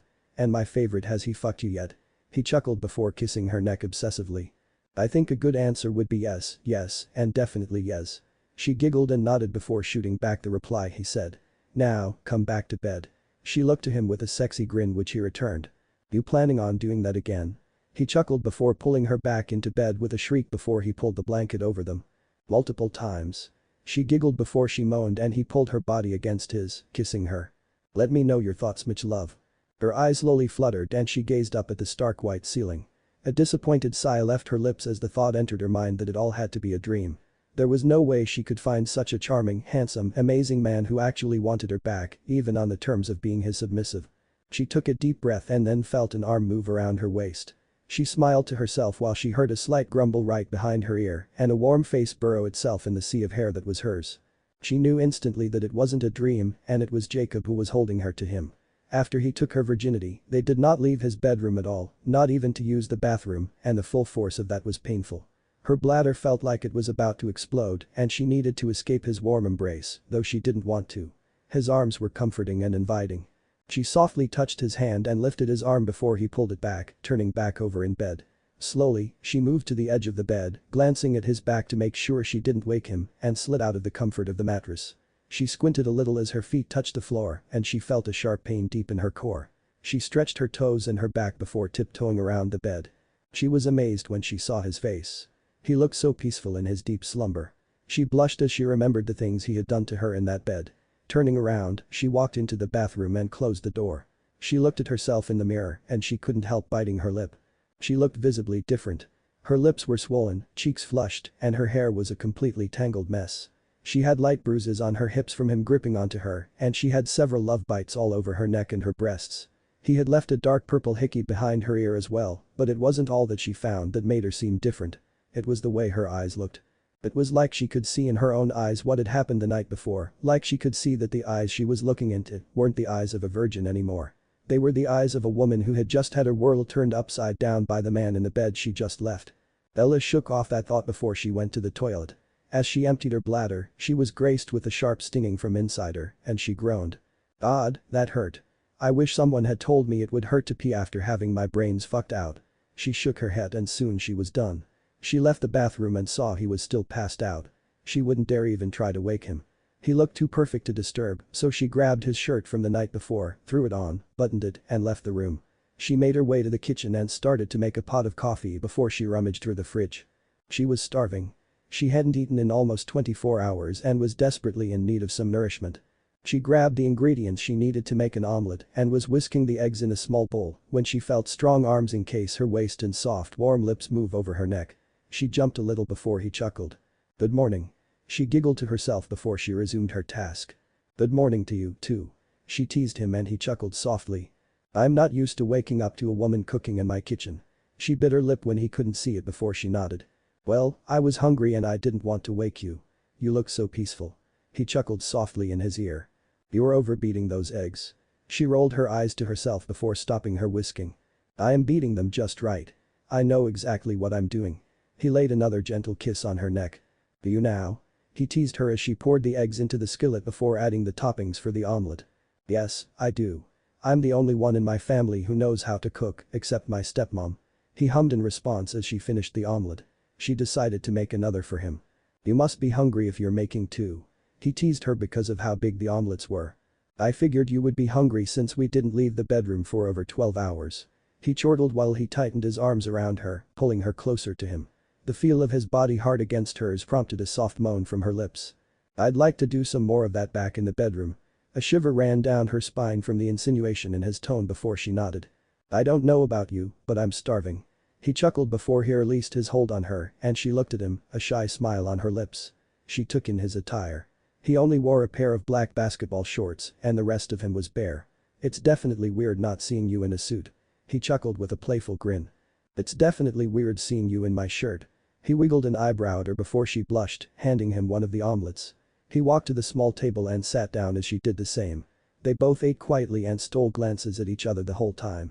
When they finished, she stood up with her plate and went to grab his when he pulled her down into his lap. He pried the plate from her fingers, setting it on the table, and kissed her sweetly. She turned more towards him and slipped her arms around his neck. Quickly, he grabbed her wrists and pulled them away. She pulled out of the kiss while gulping. "Why do you do that every time I touch your face or put my hands on you?" she asked, unsure what the problem was. "I don't like to be touched. It's one of my little quirks." "Well, I don't like my skin to be touched, especially when I'm not expecting it." She nodded with a sigh. "I guess I'm going to have to get used to that. Is there a reason why?" He nodded with a grief-stricken frown. "My life hasn't been all sunshine and rainbows. Just leave it at that." She nodded before she pressed her forehead to his. "Can I at least touch you like this?" She held her forehead to his and rubbed her hands over his forearms as he chuckled.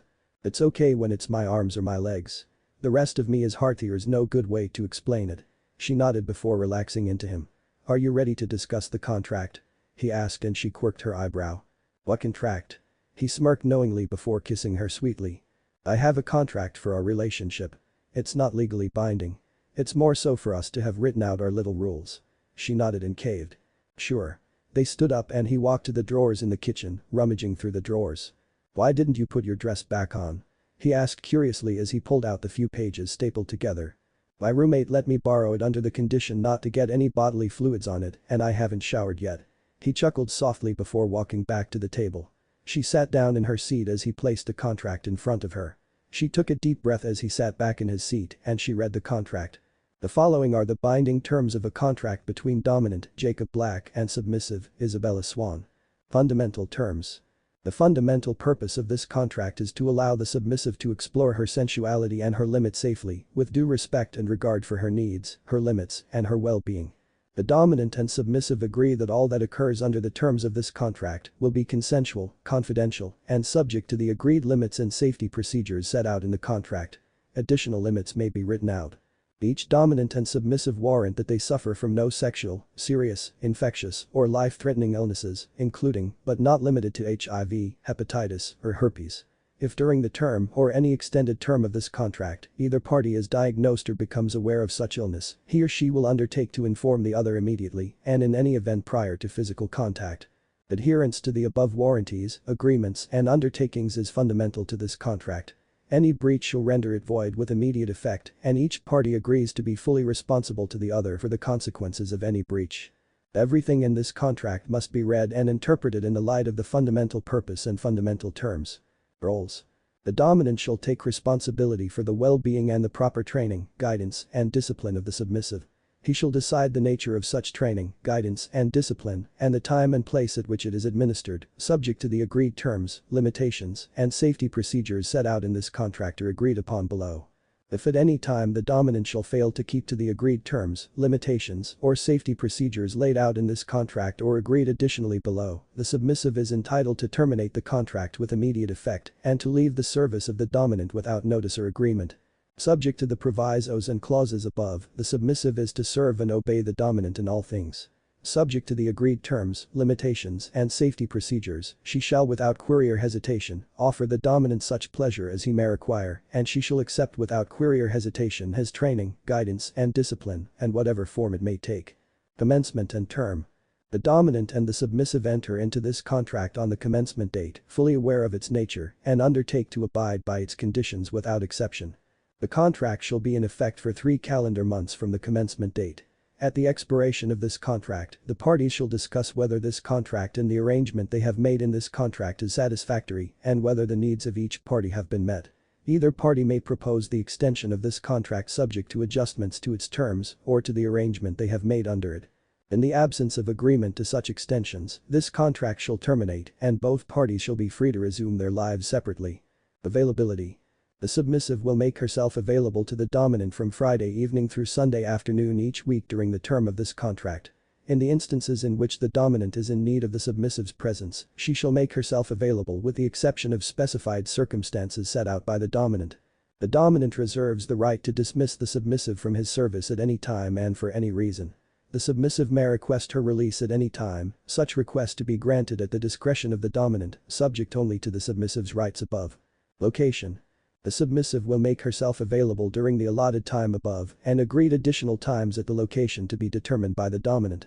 The dominant will ensure all travel costs incurred by the submissive for that purpose are met by the dominant. Service provisions. The following service provisions have been discussed and agreed to and will be adhered to by both parties during the term. Both parties accept that certain matters may arise that are not covered by the terms of this contract or the service provisions, or that certain matters may be renegotiated. In such circumstances, further clauses may be proposed by way of amendment. Any further clauses or amendments must be agreed, documented, and signed by both parties and shall be subject to the fundamental terms set out above. Dominant. The dominant shall make the submissive's health and safety a priority at all times. The dominant shall not at any time require, request, allow, or demand the submissive to participate at the hands of the dominant in the activities detailed in Appendix 2 or in any acts that either party deems unsafe. The dominant shall not undertake or permit to be undertaken any action which could cause serious injury or any risk to the submissive's life. The dominant accepts the submissive as his, to own, control, dominate, and discipline during the term of this contract. The dominant may use the submissive's body at any time during the allotted times or any agreed additional times in any manner he sees fit, sexual or otherwise. The dominant shall provide the submissive with all the necessary training and guidance in how to serve the dominant. The dominant shall maintain a stable and safe environment in which the submissive may perform her duties in service of the dominant. The dominant may discipline the submissive as necessary to ensure the submissive fully appreciates her role of subservience to the dominant and to discourage unacceptable conduct. The dominant may flog, spank, whip, or corporally punish the submissive as he sees fit, for purposes of discipline, for his own personal enjoyment, or for any other reason, which he is not obliged to provide. In training and in the administration of discipline, the dominant shall ensure that no permanent marks are made upon the submissive's body, nor any injury incurred that may require medical attention. In training and administration of discipline, the dominant shall ensure that the discipline and the instruments used for the purpose of discipline are safe, shall not be used in such a way as to cause serious harm, and shall not in any way exceed the limits defined and detailed in this contract. In the case of illness or injury, the dominant shall care for the submissive, seeing to her health and safety, encouraging and, when necessary, ordering medical attention when it is judged necessary by the dominant. The dominant shall maintain his own good health and seek medical attention when necessary in order to maintain a risk-free environment. The dominant shall not loan his submissive to another dominant. The dominant may restrain, handcuff, or bind the submissive at any time during the allotted times or during any agreed additional times for any reason and for extended periods of time, giving due regard for the submissive's health and safety.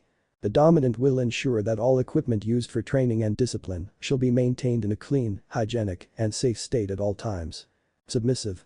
The submissive accepts the dominant as her master, with the understanding that she is now the property of the dominant, to be dealt with as the dominant pleases during the term of this contract, but specifically during the allotted times and any agreed additional allotted times. The submissive shall obey the rules outlined in Appendix 1. The submissive shall serve the dominant in any way the dominant sees fit and shall endeavor to please the dominant at all times to the best of her ability. The submissive shall take all measures necessary to maintain her good health and shall request or seek medical attention whenever it is needed, keeping the dominant informed at all times of any health issues that may arise. The submissive will ensure that she procures oral contraceptive and ensure that she takes it as and when prescribed to prevent pregnancy. In the case in which a pregnancy arises, the submissive will immediately notify the dominant and he shall accompany her to an abortion clinic at her convenience to terminate the pregnancy. The submissive shall accept without question any and all disciplinary actions deemed necessary by the dominant to remember her status and role in regard to the dominant at all times. The submissive shall not touch or pleasure herself sexually without permission from the dominant. The submissive shall submit to any sexual activity demanded by the dominant and shall do so without hesitation or argument. The submissive shall accept whipping, flogging, spanking, caning, paddling, or any other discipline the dominant shall decide to administer, without hesitation, enquiry, or complaint. The submissive shall not look directly in the eye of the dominant, except when specifically instructed to do so. The submissive shall keep her eyes cast down and maintain a quiet and respectful bearing in the presence of the dominant. The submissive shall conduct herself in a respectful manner to the dominant and shall address him as Sir, Mr. Black, or such other title as the dominant may direct. The submissive shall not touch the dominant without his express permission to do so. Activities. The submissive shall not participate in any activities or any sexual acts that either party deems to be unsafe or any activity detailed in Appendix 2. The dominant and the submissive have discussed the activities set out in Appendix 3 and recorded in writing in Appendix 3 their agreement in respect to them. Safe words. The dominant and the submissive recognize that the dominant may make demands of the submissive that cannot be met without incurring physical, mental, emotional, spiritual, or other harm at the time the demands are made. In such circumstance related to this, the submissive may make use of a safe word. 2 safe words will be invoked depending upon the severity of the demands. The safe word red will be used to bring attention to the dominant that the submissive is close to her limits of endurance. The safe word black will be used to bring attention to the dominant that the submissive cannot tolerate any further demands. When this word is said, the dominant's actions will cease completely with immediate effect. We, the undersigned, have read and understand fully the provisions of the contract. We freely accept the terms of this contract and have acknowledged this with our signatures below. Jacob Black, the dominant. Isabella Swan, the submissive. She took a deep breath as she read the last bit of the contract. She knew there were more papers behind it, but this was the actual thing she had to sign if she agreed to this arrangement. She was even more confused about her position on signing it. A lot to process. She looked at Jacob, who was sitting back in his chair, a dark smile on his lips. Well, just in the contract by itself, I have a few issues. He nodded as he cupped his palm on over his chin, looking pensive. First thing is this. She trailed off as she reread it before finding the part she needed. The dominant accepts the submissive as his, to own, control, dominate, and discipline during the term of this contract. The dominant may use the submissive's body at any time during the allotted times or any agreed additional times in any manner he sees fit, sexual or otherwise. He nodded before smirking. The issue? She huffed before setting down the contract. Why issue? This whole contract sounds like you are asking me to be your sex slave. He grumbled, irritated, but did not respond. This part only says it even more. The submissive accepts the dominant as her master, with the understanding that she is now the property of the dominant, to be dealt with as the dominant pleases during the term of this contract, but specifically during the allotted times and any agreed additional allotted times. This sounds very one-sided, Jacob. He shook his head before placing his hand over hers. Come here, honey. Her heart fluttered at the term of endearment and she stood before walking over to him. He pulled her down to sit on his leg before placing his calloused hand on her flushed cheek. He grabbed her hand and placed it on his, which she gratefully stroked with a relieved sigh. This is not one-sided at all. I know it sounds like that from all the lingo, but all it really means is that, if you sign it, you will be mine and I will be yours, completely. During the entire time we are together, we will not be with anyone else. We are both agreeing to stay healthy and try our best to keep you from getting pregnant. I will do my best to meet all of your needs as you will do your best to do what I ask of you, except for if you tell me you aren't comfortable with it. I want you to come with me where I am needed outside of my normal job, like different functions. I want us to spend all of our free time together whether we are having sex during that time or not. If at any time I don't meet up with what I have promised you, you can leave or vice versa. She gulped and nodded as she pressed her forehead to his. I have no idea how you can reword all of that for it to get from sounding like I'm your sex slave to a normal relationship. He chuckled softly before giving her a sweet kiss. I told you it was more complicated than a friends with benefits relationship. She nodded with a sigh. But, I still can't touch you. He nodded and stroked her hair affectionately. That's correct. She rubbed his cheek again before a heavy breath left her lips. I have another issue with the contract. He nodded, egging her to continue. It said that I can't look you in the eye. He nodded and she gulped nervously. That would be increasingly difficult because I can't seem to stop myself from doing that when I see you. You would be disciplining me non-stop. He chortled before stroking her back and he cleared his throat. Would that really be so hard for you? She nodded and he mimicked the movement. Okay. He grabbed his pen off the table and pulled over the contract. She watched him flip to the right page before stroking through the lines about eye contact and he initialed by it. He handed the pen to her. Just initial next to where I did. She bit her lip and did as he asked before his arms wrapped around her waist. Any other issues for you? She bit her lip when he wasn't looking and shrugged. Not sure. As we discussed last night, I'm very inexperienced, so I have no idea how I would feel about the stuff you would do to me in the playroom." He nodded before he kissed her cheek sweetly. She giggled before looking at him. "I guess I will just have to walk you through the soft limits." She became befuddled quickly before she looked at him. "Soft limits? What's that?" He smirked amused at her before he stroked her hair again. "Limits are what will or won't be done in the playroom. What you are and aren't comfortable with. Hard limits are what will not happen under any circumstances, which I have a few of my own." She turned more toward him with intrigue in her eyes. "Like what?" He turned the pages in the contract until he got to the page after the end of the contract, placing it in her hands. "Read Appendix 2. Those are my hard limits." She nodded and looked down at the paper. Appendix 2. Hard limits. No acts involving fire play. No acts involving urination, defecation or the products thereof. No acts involving knives, needles, cutting, piercing, or blood. No acts involving gynecological medical instruments. No acts involving children or animals. No acts that will leave any permanent marks on the skin. No acts involving breath control. No activity that involves the direct contact of electric currents, whether alternating or direct, fire, or flames to the body. She was disgusted by the thought of any of those things, so she was happy he wasn't into that stuff. Those are some, good hard limits to have. He chuckled before he kissed her again. She moaned as his hand rubbed along her thigh, extremely close to her core. His mouth met hers again passionately and she whimpered in response. She really did want for him to make love to her again, but she was still sore. She knew it would be too painful to do it. She pulled out of the kiss and blushed at him before looking back at the contract. "Don't act like you don't want to go back to my room," he demanded and she bit her lip to herself. "I'm not. I'm just really sore down there. I don't want us to start something and not be able to finish it because I'm too sore to make love." He roughly ran his hands over her thighs erotically while he whispered in her ear. "Good. I want you sore. I want every single time you move to feel those little pains inside of you. Every time you feel that, I want the memory to hit you of how it felt when I was inside you. I want your soreness to remind you of this." He grabbed her hand roughly and pressed it to his erection, eliciting a moan from her. "Is it going to remind you of that?" She nodded as she lightly panted. "It's going to be impossible for it not to now." He chuckled softly before he released her hand and she put it back in her lap. "Are we going to go over the soft limits now?" He chuckled and nodded before she let out a shaky breath. "They are the ones we negotiate on, right?" He nodded before wrapping his arms firmly around her waist. "Just read it and then we will discuss it. I'm gonna get some coffee." She nodded and stood up so he could go to the kitchen. She looked up at him to see him looking at her amused. "You look very confused." She nodded while twirling her finger around in her hair from her nervousness. "I haven't heard of a lot of these things. Well, most of them." He smirked knowingly before taking a sip from his coffee mug.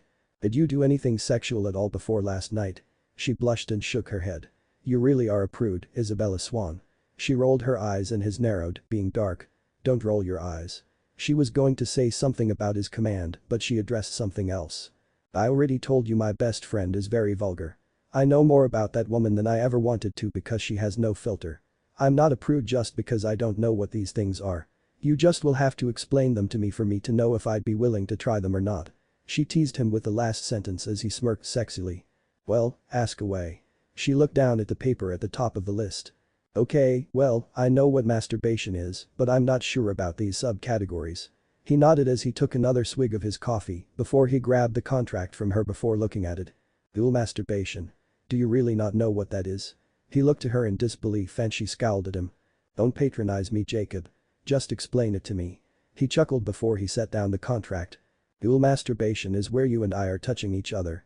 Her breath caught as that thought filled her mind, a rush of fluid going to her core. He smirked and she was sure that he had to know what was going through her head. "Couple masturbation is where you and I masturbate ourselves together." She nodded and she couldn't stop from biting her lip. His eyes narrowed as he saw this, and he groaned. "Singular masturbation or voyeur masturbation is where you are playing with yourself while I just sit and watch." She felt her insides coil in arousal. "Why the hell is talking about this turning you on?" She scolded herself and nodded then glanced at the contract. "What about fellatio? What is that?" He threw his head back laughing before he rolled his eyes in amazement. "What is so funny?" He scooted his chair over to her and moved his warm hand along her naked thigh up towards her center. She took a shaky breath while looking into his breathtaking eyes. "Fellatio is the formal term for you sucking me off." She gasped a little. "You want me to put that in my mouth? You are huge." She nodded and he placed his hand on her cheek affectionately. "That is something I wouldn't know if I would like doing." He chuckled and gave her a sweet quick kiss. You won't know unless you try. She gulped as she bit her lip and he ran his thumb over her bottom lip. You know, every time you bite that lip, I just want to penetrate that sweet little mouth of yours. I imagine your lips moving over me, sucking, and taking as much in there as possible. Her core tensed from his description of what biting her lip did to him.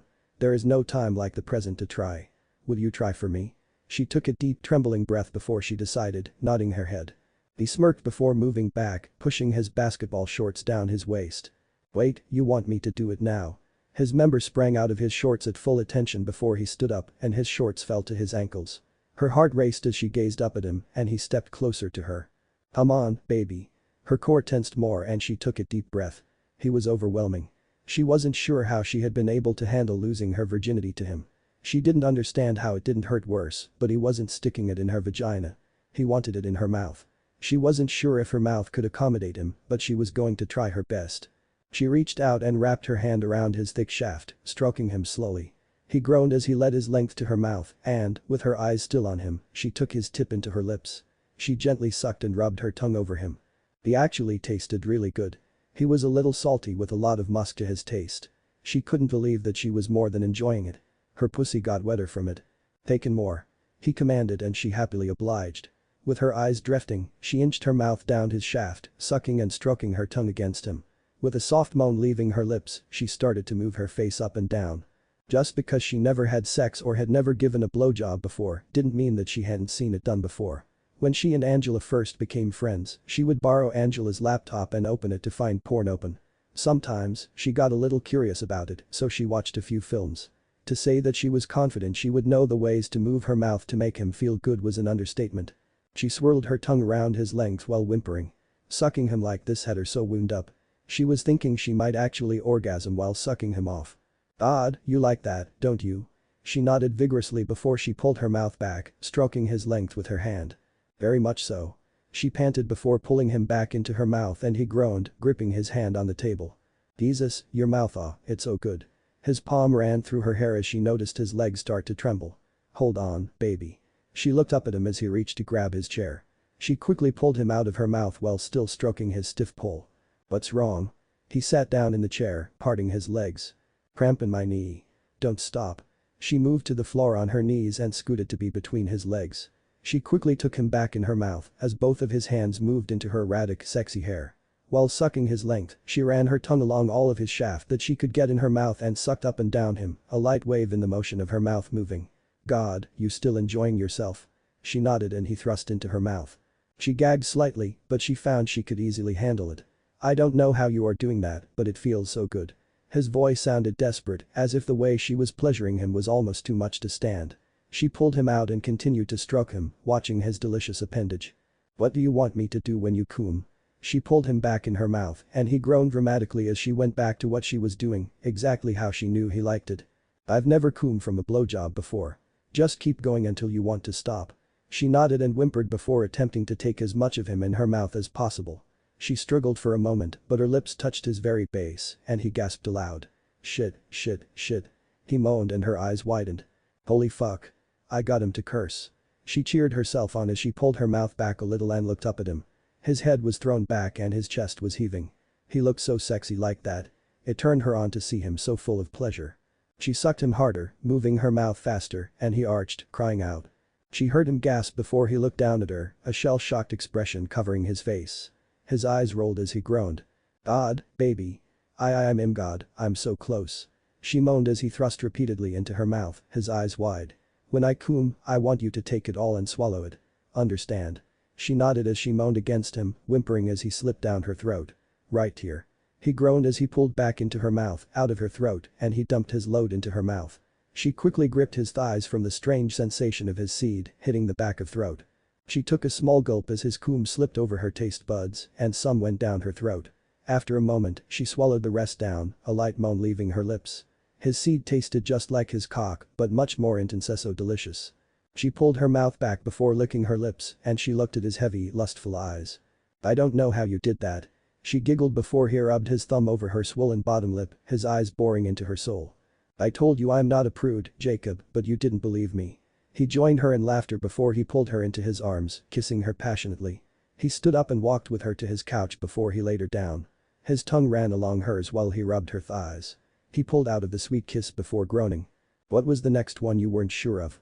She giggled before covering her face. "I'm not sure how to pronounce it, but it started with a C." He chuckled before he unbuttoned his shirt she still wore and pushed it open, kissing down her chest. She moaned as he palmed her ass suggestively. "Cunnilingus?" he asked and she nodded, whimpering from his talented mouth swiping across her soft flesh. "Want me to show you what that is, baby?" She moaned as his tongue dipped into her belly button, her breath going up a notch. "Depends." He spread her legs and moved down her body. "This is what that means." He pressed his face into her saturated core fervently, licking at her delicious juices enthusiastically. She moaned loudly as she moved onto her elbows and she watched him, passionately licking her core and clit simultaneously. "Odd, Jacob." She whimpered as he sucked on her clit. She really wanted to hold out her climax, make him work for it, but she had been so wound up from sucking his cock that she couldn't hold it in.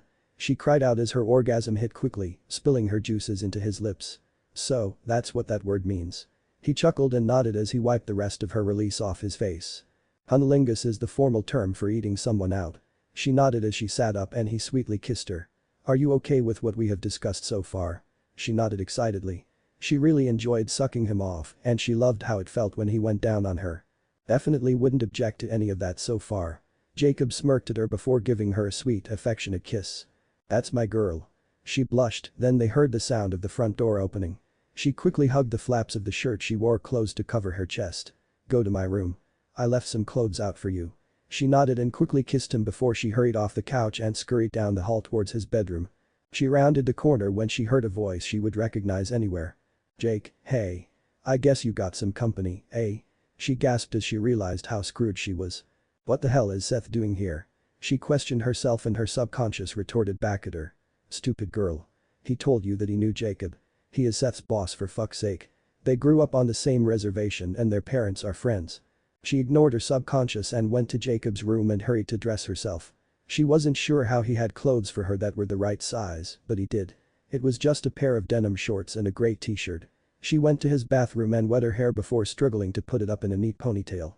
Bella slowly emerged and made her way back to the living room. She saw Jacob, back in his shorts, standing and talking with Seth casually. She wasn't sure if it was a good idea to make her presence known, but she couldn't just sit in Jacob's room and wait for Seth to leave. Seth was a talker and he would stay there all day talking if something didn't stop him. Jacob caught Bella's eye standing awkwardly in the hall and smirked at her. "Honey, come over here. I doubt Seth will bite." Did he seriously not remember Seth standing outside her father's house when he dropped her off there? She had told him that Seth was her stepbrother, but maybe he forgot. "Says you?" Seth teased before he looked over at Bella.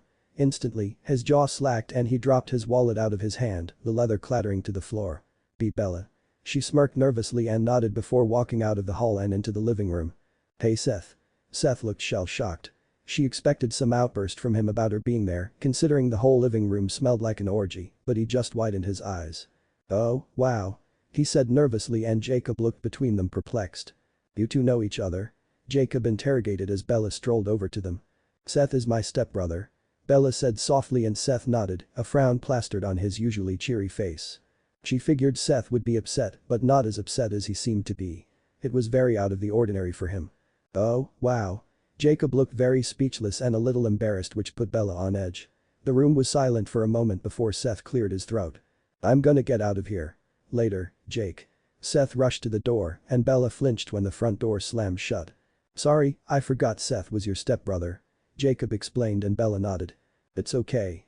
Suddenly, a thought entered her mind as a possible explanation for Seth's reaction. Does he know about the whole Dom thing? That would definitely explain his behavior.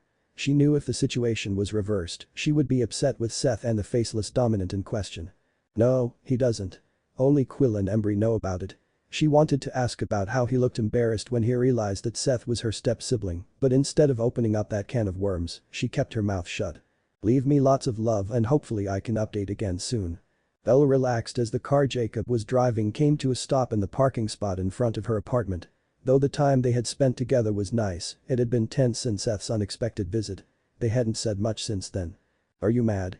His voice was so low, she almost missed what he had said.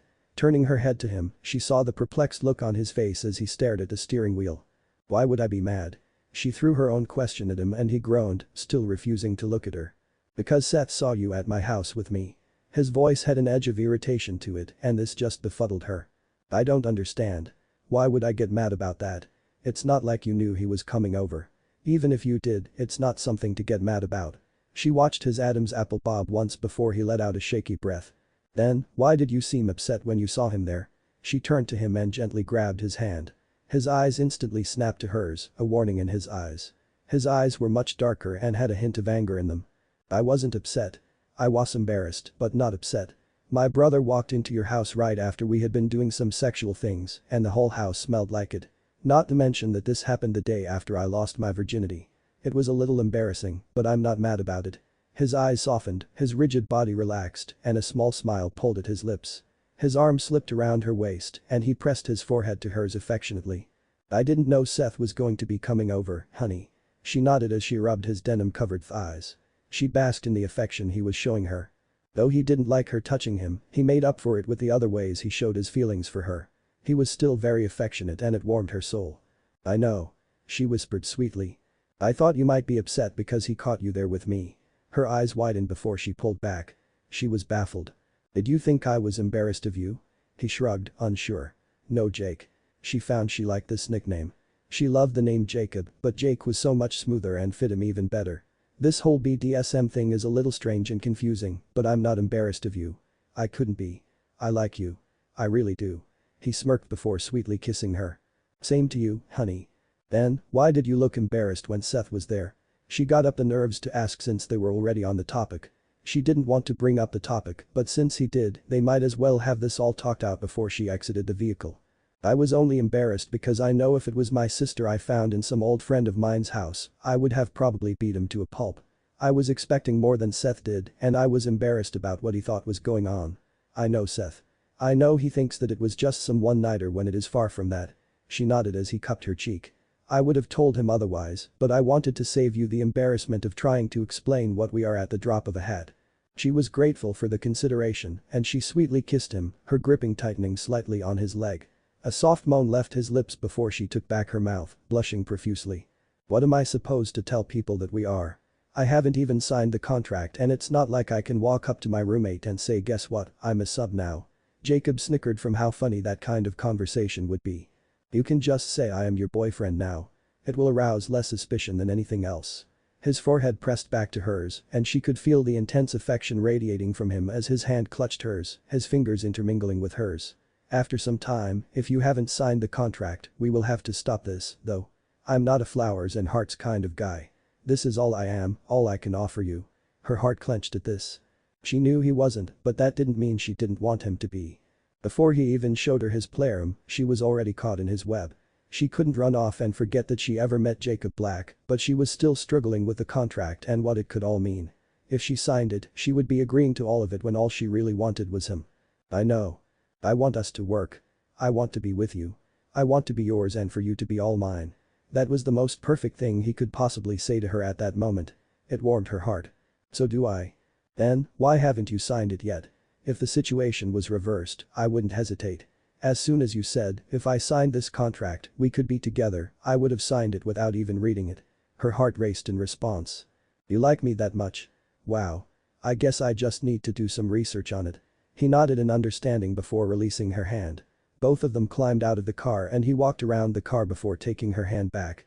The next time I see you, I will need you to sign a non-disclosure agreement about all this. She nodded with a sigh. I wouldn't say anything about what is really going on, anyways. It's not like I would know what to say. That is a talk I would never be comfortable having with someone other than you. He chortled lightheartedly before they strolled up the steps to her apartment door. It's for legal purposes to protect myself. I do trust you, but it's just something that needs to be done, whether you sign the contract or not. She bit her lip subconsciously and nodded before his hand came up, his thumb rubbing across her bottom lip. You know what that does to me. She softly moaned and nodded. His lips met hers for a quick, unsatisfying kiss. She wanted one of his wild kisses, but she knew why he didn't give her one. They were in public. Do you want to come in? He smirked and his arm surrounded her waist affectionately. I would like to and for the same reason you want me to, but I need to go. She nodded as her apartment door opened. She looked to see Angela, only in a very long night shirt and surprisingly Embry. Embry?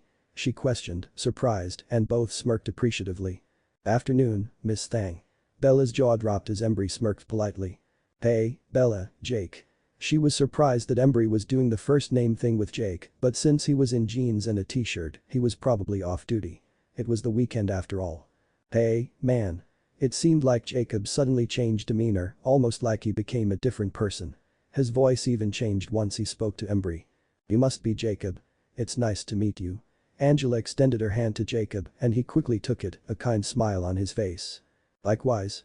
You must be Angela, the roommate who questioned my sexual orientation. Jacob teased and Bella's jaw slacked before Angela snickered. Sorry, had to ask. When I wrote those, I wasn't exactly expecting you to show interested in Miss Thang here. Angela nodded her head towards Bella who blushed. Yeah, she's pretty amazing. Bella squeezed his hand before smirking at him. Well, I need to get going. You want a ride, Em? Embry showed off the biggest smile that Bella had seen on him. Definitely. He turned to Angela and kissed her sweetly. See you later, babe. While Embry was saying his goodbyes to Angela, Jake placed his hand affectionately to Bella's flushed cheek and pressed his forehead to hers. I'll talk to you later? He questioned and she nodded before squeezing his free hand. Yeah. She whispered softly and he gave her such a sweet innocent kiss. Her heart pounded uncontrollably from how wonderful it was. She never expected him to kiss her like this in public, let alone in front of her roommate and his driver. He tried to say he wasn't the romantic type, but this kiss contradicted that. Slowly, he released it and she stared into those gorgeous eyes of his. Bella. He breathed her name and she smirked before repeating the motion. Jake. He grinned at her before kissing her forehead. Let's go, Em. Bella blushed as both men walked down the steps, quietly talking to each other before pushing each other's shoulders playfully. Bella walked into the apartment as Angela snickered. So, how did you go from Miss Wan to Bella? She hadn't realized he had actually called her by her first name until that moment and she smiled. He said my name. She cheered and jumped up and down, but once she did that once, she had a strong pain in her core. She groaned and Angela looked worried before Bella put up her finger. Give me a minute. She walked to the kitchen, grabbed a bag of veggies from the freezer before going to the couch. Angela watched with amusement as Bella placed a bag under her ass before sitting on the couch. Fuck, that is cold. Angela giggled before sitting next to her friend. He rocked your fucking world, didn't he? Bella nodded with an aroused smirk and surprised eyes. You can say that again. Holy Jesus. Angela threw her head back in laughter before Bella took a deep breath. I had no idea sex would be that good. How many times did you go at it? Bella rolled her eyes at this. She knew Angela would give her the whole 20 questions, but she figured they would be more about the actual act and not about how many times they did it. I lost track at 7. Angela's jaw dropped before she chortled loudly. 7. Hot damn. That man sure has stamina. Bella nodded amused before biting her lip. You are preaching to the choir here. I got to see firsthand how much stamina that man has. Angela nodded as Bella hissed from the freezing sensation on her thighs from that frozen bag under her. I was worried that he wouldn't know what he was doing, but I was completely wrong about that. It was above and beyond the call of duty. After the first time, I was like. Bella laid against the couch and stretched her arms above her head, giggling. Just take me. Angela was highly amused by Bella's reaction to her first sexual encounter. I am not surprised. Bella rolled her eyes. It's not like you've had sex with that man. Angela shook her head. I don't need to. Let me guess here. Bella looked to her friend who had a mischievous grin on her face. He tied you up, was a little rough with you, and bossed you around a little. Bella's jaw dropped before she covered her face. How? Bella, a lot of men are demanding and dominating in the sack. For example, Embry and I hooked up, obviously. Bella rolled her eyes. It wasn't hard to guess with how Angela's hair was in disarray, and Embry's clothes were disheveled along with his hair when Bella got there. I will tell you. That man was pulling my hair, smacking my ass, riding me like a bitch in heat, and he had my hands restrained behind my back. Bella flushed. Though she had just had her world rocked by Jacob Black, it was embarrassing to listen to Angela tell a tale about her sexual conquest with Embry. It's freeing to be with a man that is dominating and to submit to their desires. A lot of men prefer a woman who will let them do what they want to them and let them have control. You can usually tell by looking at them which men are like that. Bella nodded before biting her lip. Tell me, did it hurt the first time? Bella cocked her head with bewilderment. Isn't it supposed to hurt? Angela shrugged. Depends. Some women it doesn't hurt. I was expecting it to hurt when my cherry was popped, but it didn't. Bella nodded. It did hurt, a lot. I mean, Jake is overwhelming in size. Angela rolled her eyes. So was Embry. Bella really didn't want to know that piece of information. What the hell are they feeding them on that reservation? Bella teased her friend who looked perplexed by this question. Reservation. Yeah, Jake, Embry, and Quill are from La Push. I thought you knew that. Angela shrugged. I knew Jacob was, but not his drivers. Isn't it a huge coincidence? Bella shook her head. No, they were friends growing up. Jake said Quill and Embry were his best friends. Since they already knew so much about him, he hired them. That way he could still spend time with them even with his hectic schedule. She left out the fact that both men knew about Jacob's relationships, and she sat down her bag, the manila envelope holding the sex contract falling out of her bag. Oh, what's this? Angela went to pick it up, and Bella quickly snatched it, holding it to her chest. No. Angela was taken by surprise from Bella's panic, and Bella knew she couldn't use school as an excuse because they hadn't even gone to orientation yet. Sorry. It's just a private gift from Jake. Angela had a devious gleam in her eye and quickly snatched it from Bella's hand before running across the room. No. Bella panicked. Jake would freak out if she told him that Angela read the contract. Not only was Angela her roommate and the woman Embry hooked up with, but also the journalist that was doing an article on Jacob. If she put in her article about his dom relationships, his reputation would be ruined. Bella tried to run after Angela, but it was more of a hobble. You were never secretive, so I need to know. Angela teased her before opening up the envelope. Please, Angela, no. Angela stopped and pulled out the stapled papers, reading it out loud. The following are the binding terms of a contract between dominant Jacob Black and submissive Isabella Swan. Angela gasped loudly as Bella nervously gripped her hair, lightly tugging the roots. Holy fuck. She looked up to her friend before her eyes narrowed. What the fuck is this, Bella? Her lips tightened into a line before she attempted to snatch back the contract. Give it back. She demanded, and Angela shook her head. Not until you answer me. What the hell is this? A sex contract? Bella shrugged before trying to grab it again, failing once more. Your fucking boyfriend is a damn sadist. That's what he meant when he said he had a special taste. Bella groaned. He's not a sadist, okay? He's a dom. Bella snapped at her friend, who scowled. That's the same damn thing. Do you even know what BDSM stands for? It's bondage, dominance, sadomasochism. If you are one, you are fucking all of them. Did that man hurt you? Angela was livid, as was Bella. No. Jake didn't hurt me, damn it. Just give me back the damn contract. It's private. It's between me and Jake, okay? No, it's not okay. You were a virgin yesterday and now you are a sub. What the fuck? You should have more self-respect than to be involved in something like this. Do you have any idea what this shit entails? Bella knew exactly what was on the line here, and she wasn't sure what to say to honestly answer Angela's questions, so she lied the best she could. I'm not a sub, alright. Jake is my boyfriend and he cares about me. He wanted me to consider it because it's something he would like as a small part of our relationship. He doesn't care if I sign it or not. I haven't given him an answer and I was going to do research before I did. Not like that is any of your business. Tears filled Bella's eyes as her roommate relaxed. Oh. Angela softly handed the contract back to Bella, who snatched it before turning her back to her friend. Bella, I'm sorry. She huffed in response before looking at her friend. You're sorry? You better be fucking sorry. I told you that it was private, but still, you took it upon yourself to steal it from me, knowing I couldn't catch up to you with how I'm hurting right now. You took advantage of my state, and I'm not going to be forgiving of such a fucked up move. Just so you know, my boyfriend is probably going to have you sign a non-disclosure agreement after what you just did. Bella grabbed her bag and went to her room before sitting on her bed. She pulled out her phone while wiping away her tears. She expected Jake to be angry about what happened, but she hoped he wouldn't be too upset. It wasn't really her fault, and Angela didn't even know the real truth. She dialed his number and placed the phone to her ear, her heart rate accelerating. Her nerves were getting the best of her as her lip trembled. Hello. She heard his husky voice and bit her lip to keep from crying her eyes out. Jake, I need to talk to you. Her voice cracked and she heard shuffling around on the other end. Bella, what's wrong? It didn't take an Albert Einstein to figure out that she was terrified by what had transpired. It's Angela. She paused for a moment before taking a deep breath.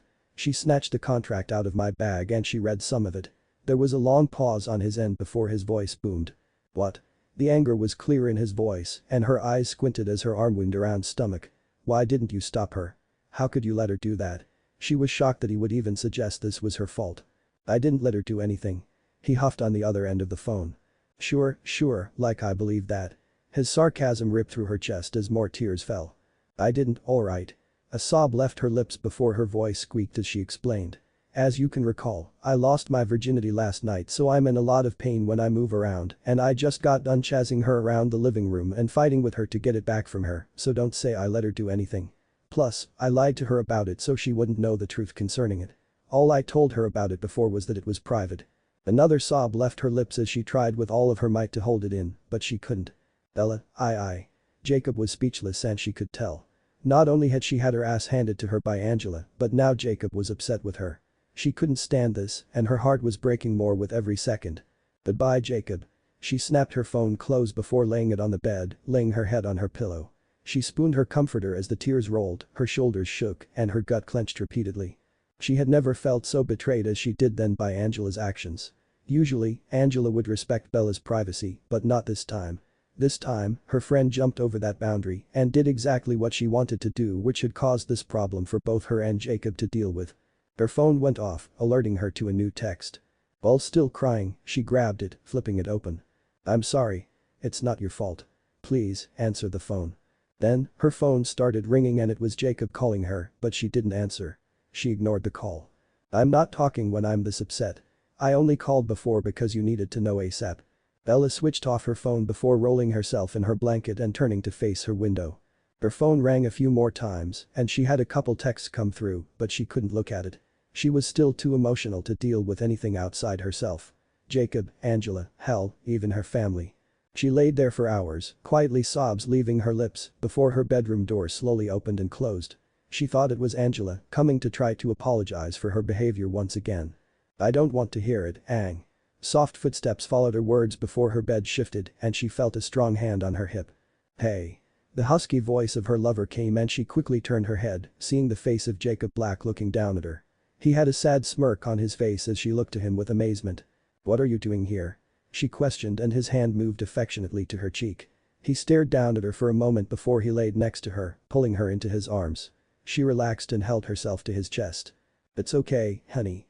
That was all he said to her as she cried into his warm chest. She had never expected him to come to her rescue or to console her, but he did. He was there for her. This was all she could ever want from him right then. He wasn't there for sex. He knew she couldn't give it to him then from her losing her virginity, but there he was, offering her comfort. Thank you, she thought towards him as she fell asleep in his embrace. Bella's eyes slowly fluttered to find herself still in Jacob's arms, their legs entangled with each other. She was so happy he was there and he wasn't there for the purpose of sexual activity. He was just there for her and to make her feel better. She looked up to his face and saw him peacefully sleeping. You're so beautiful, Jacob Black. She wanted to kiss him, but she didn't want to risk waking him up. This was the most at ease she ever got to see him, when he was sleeping. She rested her head on her pillow as she watched him breathing evenly. She just watched him for a few minutes before he yawned and slowly opened his eyes, smirking at her. Hey. He whispered softly and she giggled. Morning, sunshine. He chortled before stretching. It was strange to her that he still seemed just as relaxed. You weren't watching me sleep, were you? He questioned, his amusement clear in his voice. Sue me. You seem so relaxed and content when you are asleep. You don't look like that when you are awake, usually. He nodded before he gave her a sweet kiss. You look pretty cute when you're sleeping, babe. He whimpered as his hand grasped her hip, massaging the flesh. Jake. She moaned his name as his mouth moved to her neck, passionately kissing her sweet flesh. Oh, God. She whispered to herself and he groaned before pulling back. Why did you stay last night? She asked, confused. I wasn't going to leave when you were so upset. He replied with eyebrows furrowed and he cupped her cheek in his hand. Bella, you are very special to me. Her heart raced at this admission. I've had a lot of firsts with you since we met. I've never done anything sexual at all in my office before. I've never slept with someone before. I've never had sex in my own bed. I've never had sex outside of a playroom before. No one outside of Embry and Quill has ever met anyone I wanted as a sub before. I've never gone out of my way to comfort a sub, even if I was the cause of her pain. I've never apologized for my actions to a sub before. She took a deep breath before he pressed his forehead to hers. I know this is hard, but I've never wanted someone as badly as I want you, now, constantly, and for a very long time. She kissed him passionately as he pulled her body against his, returning her passion. Jake. He groaned as he laid her down and hovered his body over hers, driving his tongue into her mouth. He stroked hers with his own as she rubbed her thighs together. She quickly realized that the pain from the day before was completely gone and she was very wet for him. You still sore? She shook her head and he smirked against her lips before pulling back. Good. She bit her lip as he stared down at her, his eyes smoldering. If I was your sub, would that even matter? If I was sore, I mean. His eyes narrowed as he looked at her with confusion. What do you mean? Well, the contract did say to give you whatever you request sexually. I'm just curious if that includes when I'm sore from us making love. His eyes widened before they narrowed again. 1. I would never do anything to really hurt you like that. If I told you to meet me in my playroom and you said you were sore, I wouldn't push it. 2. I don't make love. You would know the difference if you had sex before 2 days ago. Her eyes narrowed a little as she placed her hand on his chest covered by his black t-shirt. She was amazed by how sexy his muscles looked in this shirt. The material hugged his thick pectorals and bulging biceps. Then, what would you call it? He groaned before she saw his jaw clench and unclench. It's a rarity that I do this, but it's a little necessary for that question. She nodded as he groaned once more. I fuck Bella. I fuck hard. She flinched a little at the coarse term for the sexual acts they had participated in together. There is no middle ground between the two. I made love to you the first time because no one should be fucked their first time, and I definitely didn't want you to be. If I had fucked you your first time, that would have shown I have no respect for you when it's quite the opposite. I have a lot of respect for you. I have a lot of respect for your gorgeous body and you as a person. He cupped her cheek when a shy smile came across her supple lips. Out of everything I do in the sex department, my number one thing is I want you to feel good. She blushed when he said this before he pressed his forehead to hers. Other than being a dom, I'm what people call a bossy. The best part of sex for me is making you orgasm. Her breath hitched as his other hand stroked her bare thigh. Every time we have sex, I'm not going to let myself come until you do. The face you make when you do is, God, so amazing. She bit her lip and he kissed her wildly. He pressed her into the bed as he moved over her, between her luscious thighs, and he gyrated against her core. Whimpering, she gripped his shirt, her nails scraping arousingly against the material. He groaned before pulling back. She was confused as she saw him searching through his back pocket, biting his lip in concentration. What are you doing? She giggled and he pulled 2-foot-long blood-red piece of rope. Oh, my. I guess the bondage thing is something for every time we fuck. He stretched it out, his muscles lightly flexing at the tug. Give me your hands, babe. She extended her arms to him. He must have had some major Boy Scout training because she couldn't keep up with the expert knot he tied with that rope. She watched as he reached above her head and tied the rope tightly to the wrought iron headboard of her bed, successfully restraining her hands above her. Can you move them? She wiggled her wrists and found there was just enough room that her wrists wouldn't get abrasions if she fought the restraint. She didn't think there was any way she could possibly get her hands free, though. Not very much. He chuckled before he kissed her sweetly. Good. You tend to have a hard time keeping your hands to yourself. She let out a shaky breath as he pulled her tank top up her body before stopping it over her eyes, blinding her view of any of her surrounding. Can you see through that? She bit her lip and shook her head. Good. Just focus on the senses you have left. You will enjoy this. I promise. She felt his rough hand stroke up her stomach, the calluses on his fingers massaging her soft flesh. She moaned softly and arched a little towards his touch. Though she was blind and couldn't move her hands, her sensitivity to touch was on overdrive. Each caress of her skin felt that much stronger and more intimate. What do you want, Bella? She heard his husky, aroused voice as his hands unclasped the front of her bra, baring her voluptuous breasts to the cool air. I want you. She whispered to him and she heard his soft chuckle ring through the room. I already knew that. Your body can't hide how badly you want me. She whimpered as his hand smoothed down her stomach and worked at the zipper of her shorts. How do you want me? Her breath hitched as he pulled down her shorts and panties. The material was lost to her and she was completely naked before him, her skin trembling with desire. I want you inside me. She heard his intense groan as he spread her legs. She really wished she could see him or touch him, but she couldn't. Inside you, huh? She nodded as the bed shifted and she found herself alone in that bed. She hoped he wasn't about to just leave her there, vulnerable and bound to the bed. Jake. She heard nothing for a moment before she heard his chortle, then the sound of his pants hitting the linoleum. I'm not going anywhere. You want me inside of you and that's what you are going to get. She moaned as the bed shifted once more and she felt his hands grip her ankles before massaging their way up her legs. She panted with arousal as his hands continued past her hips and moved to her bound hands. He intermingled his fingers with hers before passionately kissing her. How bad do you want it? He asked with his voice sounding so deep, so dark. She whimpered as his tip teased her drenched entrance. Jake, please. He groaned before his mouth moved to her neck, biting at her sweet skin. Tell me, now. He demanded and she mewed in response. I want it so bad. He grunted as his mouth moved over her collarbone, over her breastbone, and swallowed her tit into his warm, moist mouth. She arched and cried out in response to this motion. How bad, Isabella? He commanded again, wanting more of an explicit answer to his question. She wasn't sure what kind of answer he was looking for. Was she supposed to give him a scale number between 1 and 10? Did he want her to tell him how wet she was or how bad she wanted the orgasm that would come from them being together like this? Did he want her to tell him how she wanted to rip off her restraints to take his cock inside of her? "I want you, Jake." She squealed from her intense arousal. "I want you to fuck me so hard. I want you so bad that I can't stand it." He groaned before he kissed her wildly, a fresh flood of juices coating her core. "Odd, same here, honey. Do you want to try it now?" She nodded vigorously, emotions stiff with tension from her desire for the dom before her. "As you wish." He whispered so seductively in her ear before biting into her neck, surely leaving a mark, and he thrusted hard, deep, and fast into her saturated center. "God, babe. You are so wet, you poor thing."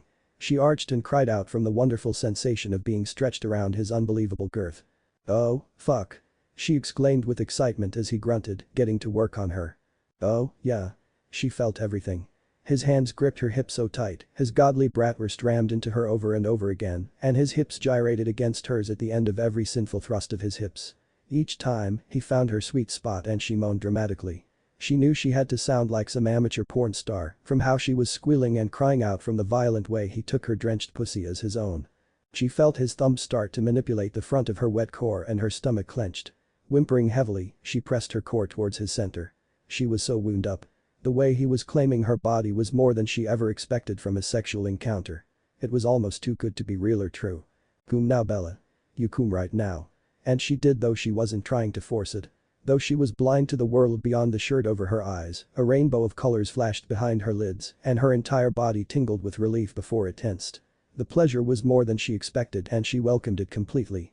She felt her juices gush out of her each time he pounded his length into her, and she could feel the mist of it being pushed out of her, more than likely covering him in her release. "Oh, God. That is so hot. Does it feel that good?" She nodded as she whimpered a lot lower, but it was still pretty loud.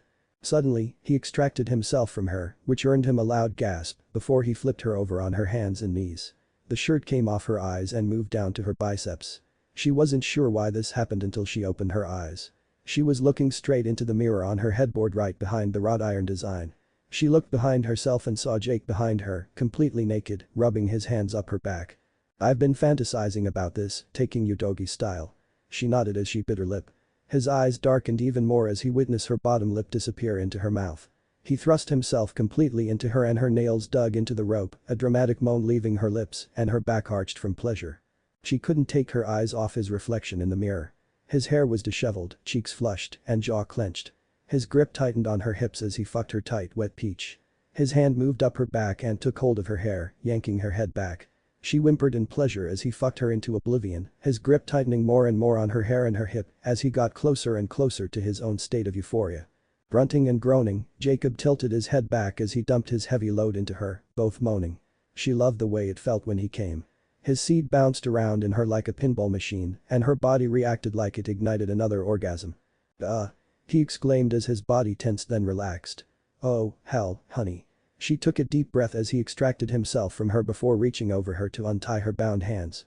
She moved on her hands and knees as he removed himself from the bed.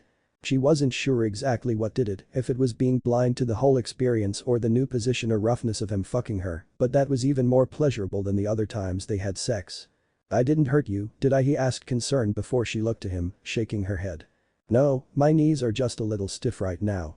She quickly came up with an excuse for why she was still in the same position, as while he was fucking her brains out and the smirk on his face said he knew it was a fib.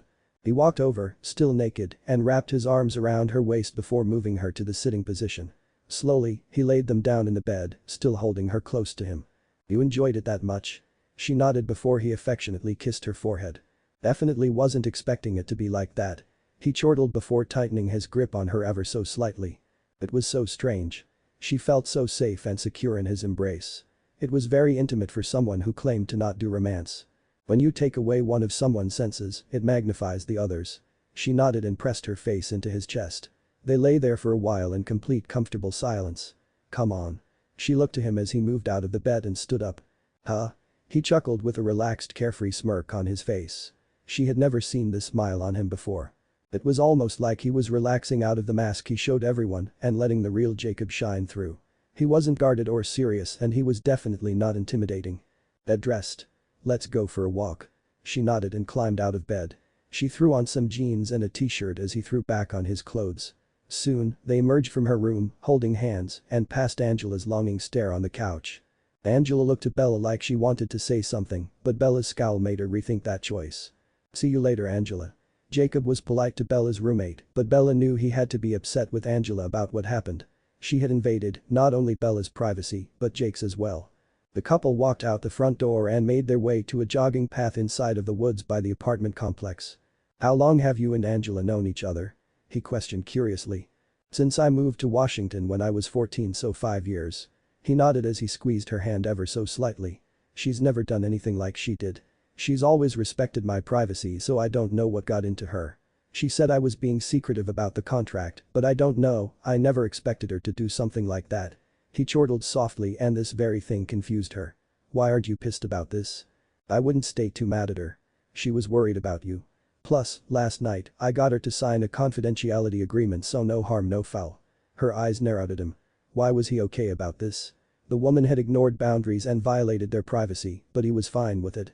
"That's the same as a non-disclosure agreement, right?" He shrugged in response. "Yes and no. A non-disclosure agreement is one that says the person who signs it will not disclose it to anyone that didn't already know about what is going on. For instance, when you sign a non-disclosure, you can talk to me, Embry, Quill or any of my past submissives about us, but no one else. What Angela signed is a confidentiality agreement, which means she can't discuss that contract period, which means she can't even ask you about it. If she does, she violates the agreement." Now, she understood, but something he said bugged her a little. "How many submissives have you had?" He chuckled at the question. He knew it would come at some point. 6. None of them made it past one term of the contract. She wasn't sure why he added this in, but it unsettled her. "Why?" she asked, her voice soft like silk. "Because, even my kind of relationships are odd in the BDSM world. The majority of subs seek a real relationship with their dom, which I don't offer. They want flowers and hearts, which isn't a part of who I am. I have never been that kind of person, even when I was a teenager." She couldn't comprehend how he couldn't have been one of those kind of guys in high school or even past then. "You can't have been a dom long then?" He shook his head in response. "I've been a dom since I was 16. "Oh, wow." She was shocked to say the least. "How did you start that? It's not like you woke up one day and said, you know what? I think I want to be a dom." He snickered at her question before squeezing her hand a little. "Well, I was actually a sub for 6 months." She was very surprised by this. He had such a dominating personality that it was strange that he could hand over control to someone else like that, but he was a teenager, so that might have been a factor. "Was it a friend or something that introduced you to it?" He nodded, a little bounce to his step. "It was actually a friend of my mom's." She was horrified by this. Of all the indignities. "Your mom's friend?" He nodded. "Her name was Rose. She was really cool. She was actually my mentor for not just being a dom, but also my business. She taught me how to be a mechanic, which was actually a good cover for why we were always around each other when I was her submissive." Bella was overly disgusted. Her stomach felt sour. She released his hand and stopped dead in her tracks before he looked at her confused. "She seduced you?" He chortled, amused by her reaction. "Didn't take much. I was 15 at the time. I wasn't interested in relationships, so it was a good match." Her husband didn't seem to care very much. He actually encouraged it because he wasn't into the whole dom sub thing. "It didn't last long because of my issue with being touched, so it ended after only 6 months. After that, I knew I was better off as a dom." Her gut was in knots. "That's horrible, Jake." His eyes narrowed as he smirked. "How so?" She couldn't believe that he didn't see the problems with what had happened to him. "How so?" "She was a friend of your mom's, Jake, which means she had to be at least in her 40s when that happened." He nodded, his confusion still in his eyes. 50s, actually. She felt the bile come up her throats at what he said. "What's the big deal?" "The big deal is that was rape." He rolled his eyes and scoffed at her. "My dad is a cop, okay? He made sure I knew every single damn law there is growing up. What Mrs. Robinson did to you was called statutory rape, which is not only immoral, but against the law." He threw his head back laughing, while clutching his stomach. "Mrs. Robinson? Wow, she will definitely get a kick out of that. I'll tell her you said that." She couldn't believe he didn't see anything wrong with what this Rose did to him. She thought it was absolutely despicable. "You still talk to her?" He nodded with a smirk. "Yeah, she's a good friend. I go to her when I have trouble figuring something out." He took back her hand and they continued walking. "Like what?" "Like you." She couldn't believe he had actually talked to that horrible woman about her. What could he possibly have to discuss about his possible sub, Bella Swan? "Why?" she asked, and he smirked before continuing down the path with her. When we met, I knew I wanted you. I never questioned that, but I was worried you would run away if I told you about my playroom. He seemed so confident that she would have never thought that he was concerned about her reaction. I talked to Rose right after I dropped you off at your dad's house. She nodded as he slightly squeezed her hand. She told me to live with fear is to live with regret. Her advice has never steered me the wrong way and, if she didn't tell me that, we might not be here right now. She felt a moment of gratitude for the woman whom he confided in, but she reminded herself that he wouldn't be into BDSM if it wasn't for that very woman. She liked Jacob as the person he had shown her he was, but the whole dom thing she wasn't sure of. Bella. He stopped walking and pulled her to him before cupping her face in his hands. Her breath caught in her throat as he stared at her with such intensity. I know this isn't exactly what you expected when we first met. She gulped and nodded. He took a deep, shaky breath before continuing. I know how scary it can be, but most of the fear of it is all in your head. I would never do anything that you couldn't handle. You believe me, don't you? She nodded and his forehead pressed to hers with such affection. All I want is you. She thought before taking a deep breath. If you let yourself, being a sub can be very relaxing. She wasn't sure how this could be. How? He smirked at her while stroking her soft mahogany strands. Because it releases you from having to make decisions. You would be leaving all your faith and trust in me. You don't have to worry about what would be wrong or right or if something was too much or too little because I would be telling you what decisions to make. I would be guiding you like a mentor. She bit her lip and noticed his eyes darken. But I would be punished if I didn't listen to your guidance. His eyes narrowed as he nodded in agreement. Not all sub receive discipline. A lot of them only receive it once or twice during a term. What about you? He smirked devilishly and her heart skipped a beat from it. I'm a dom, Bella. I was always challenging my dom when I was a sub. Needless to say, I was always being disciplined. I didn't like it, but I didn't mind it at the same time. She did understand it. It didn't torture him to be punished, but that didn't mean he enjoyed it. Then, why did you do it? Why would you be someone's sub? She needed to understand why he would sign up for that kind of abuse if he didn't like it. Bella, no sub actually likes to be punished unless they are a masochist. It's not meant for enjoyment. It's a part of the whole thing. Most of the things in my playroom aren't for punishment, but for pleasure. I don't use that stuff to hurt you. Most of the things I do for punishment are more of a painful pleasure, I guess is a good way to put it. She wasn't sure how any of those things could be a painful pleasure instead of just painful. Like what? She interrogated and he smirked, pulling her body flush against his. She felt every contour of his hard, strong body against hers, and it aroused her so. Do you really want to know? She nodded as a quiet moan slipped through her parted lips. Yes. She whispered. I would bend you over and spank you. Not hard enough to hurt, but hard enough to make you wet. I would use my hand, one of my floggers, or one of my crops, and strike you right across this. He roughly grabbed her ass in his hands, getting a loud moan from her. Your amazing ass. She whimpered as his mouth moved over her neck, her head falling back from her arousal. I would bite you, all over your body. He bit into her neck roughly, like he did every time they fucked, and she moaned quietly. I would keep you from orgasming while I fuck you so hard. He thrusted his hips at her as he pressed her body against a tree. He was teasing her and she knew it. He was trying to get her aroused and it was working very well. I can see how that would be a painful pleasure. He chuckled before kissing her wildly. I know you would enjoy my punishments, babe. She whimpered and clutched at his arms as he continued to drive his tongue into her desiring lips. Jake. She moaned as his mouth moved down her neck, nibbling at her warm skin. After a moment, he regained control of himself and pulled away. He sweetly kissed her forehead as she clung to his arms. You have no idea how bad I want to drag you off to my playroom right now. She knew exactly how horny he was. Not only could she tell from his erection, but by his eyes. They were dark and full of lust, all for her. But, you're not going to? She knew they were a good hour from his house, but she still had to ask. Not until you sign the contract. Once you agree to my terms, nothing can stop me from dragging you into my playroom and making you scream, in a very good way. She gazed up into his eyes just before he kissed her again. He pulled out of the sweet kiss to look deep into her chocolate eyes with such adoration. Please, just sign the contract. He begged, which seemed very out of the ordinary for someone with such a masculine personality.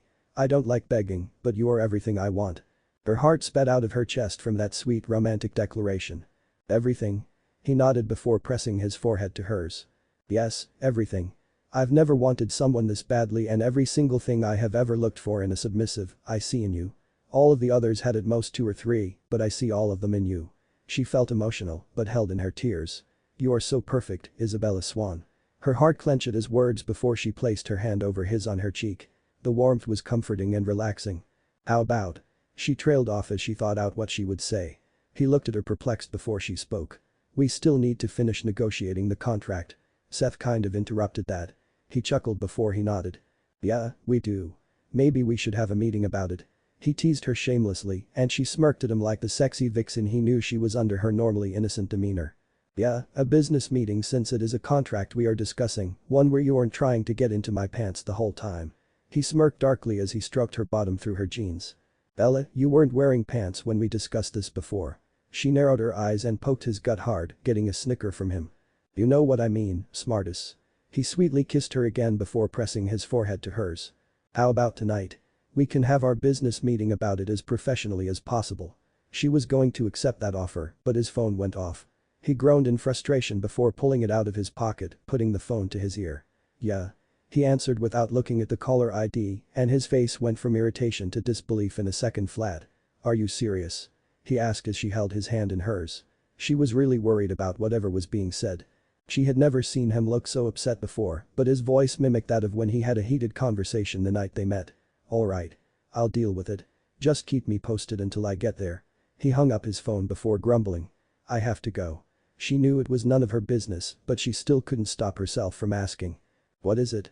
He gave her a grateful smirk. Just work. Nothing you need to worry yourself with. She nodded and he kissed her passionately, pulling her close to him. She felt herself quickly getting lost in those amazing kisses of his. Soon, he pulled back and pressed his forehead to hers, so affectionately. Come to the office at 6 and we can have our meeting.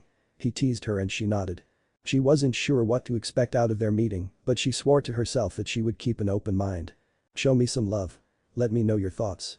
Bella took a deep breath as she climbed out of her cab and walked up to the large black office building with a manila envelope under her arm. She was taking this meeting with Jacob very seriously. She had even dressed in her professional attire.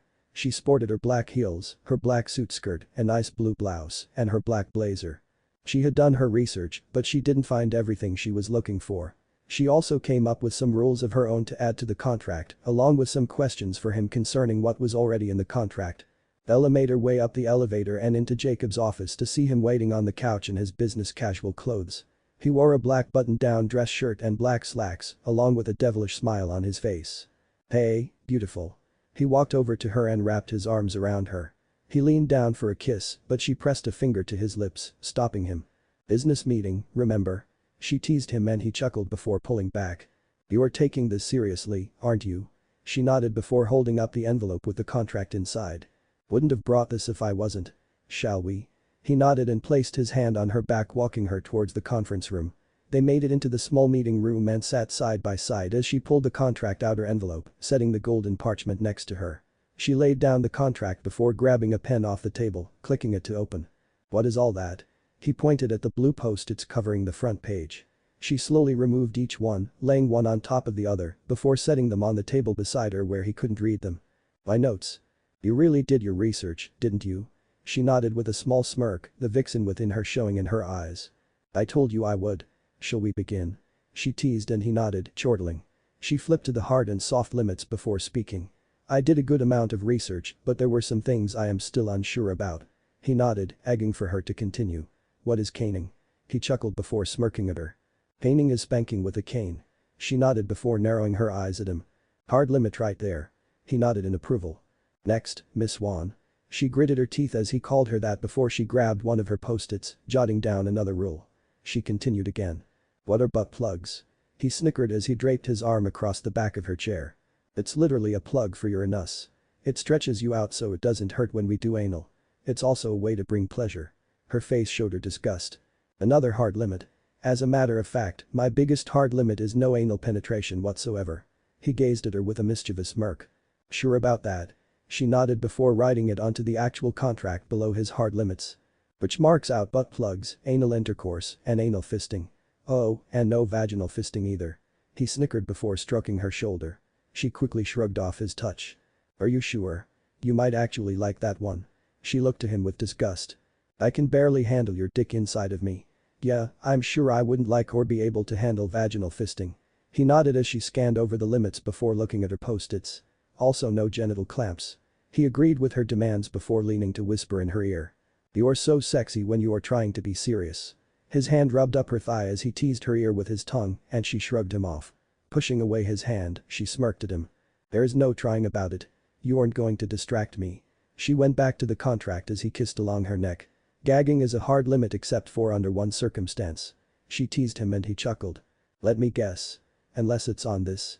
He undid his pants and pulled out his raging hard erection. She moaned as she saw it and nodded. You already know I enjoy gagging on that. He chuckled and nodded. Wanna gag yourself right now? She cleared her throat and turned back to the contract. If she kept looking at his delicious length, she wouldn't be able to stop herself from shoving it down her throat. She remembered how amazing it tasted. Business meeting, remember? He scoffed before fixing his pants back the way they were. Next. What are spreader bars? They are bars that keep your legs open. I usually only use them when it comes to doggy style to assist in keeping you in that position without tiring you out. They continued through her limits until she finally made it to the rules. I have some rules of my own that I want to add to the contract. He nodded, listening closely to her. No slander or libel between dominant and submissive.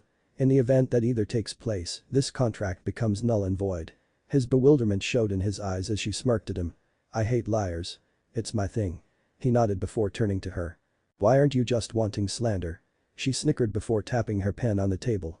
Slander is spoken and libel is written. I'm covering all my bases. He nodded with a sweet smirk on his face. Alright. No lying in any form. She jotted down on the contract her new rule before moving on to the next. In additional times in which the submissive's presence is required, the dominant shall give at least 7 days notice to the additional time he wishes to have the submissive present or place a request instead of a demand. He agreed willingly and she continued. One of your rules on here needs to be revised. He cocked his head to the side in bewilderment. Which one? She flipped the pages, scanning for the one she was looking for before she found it.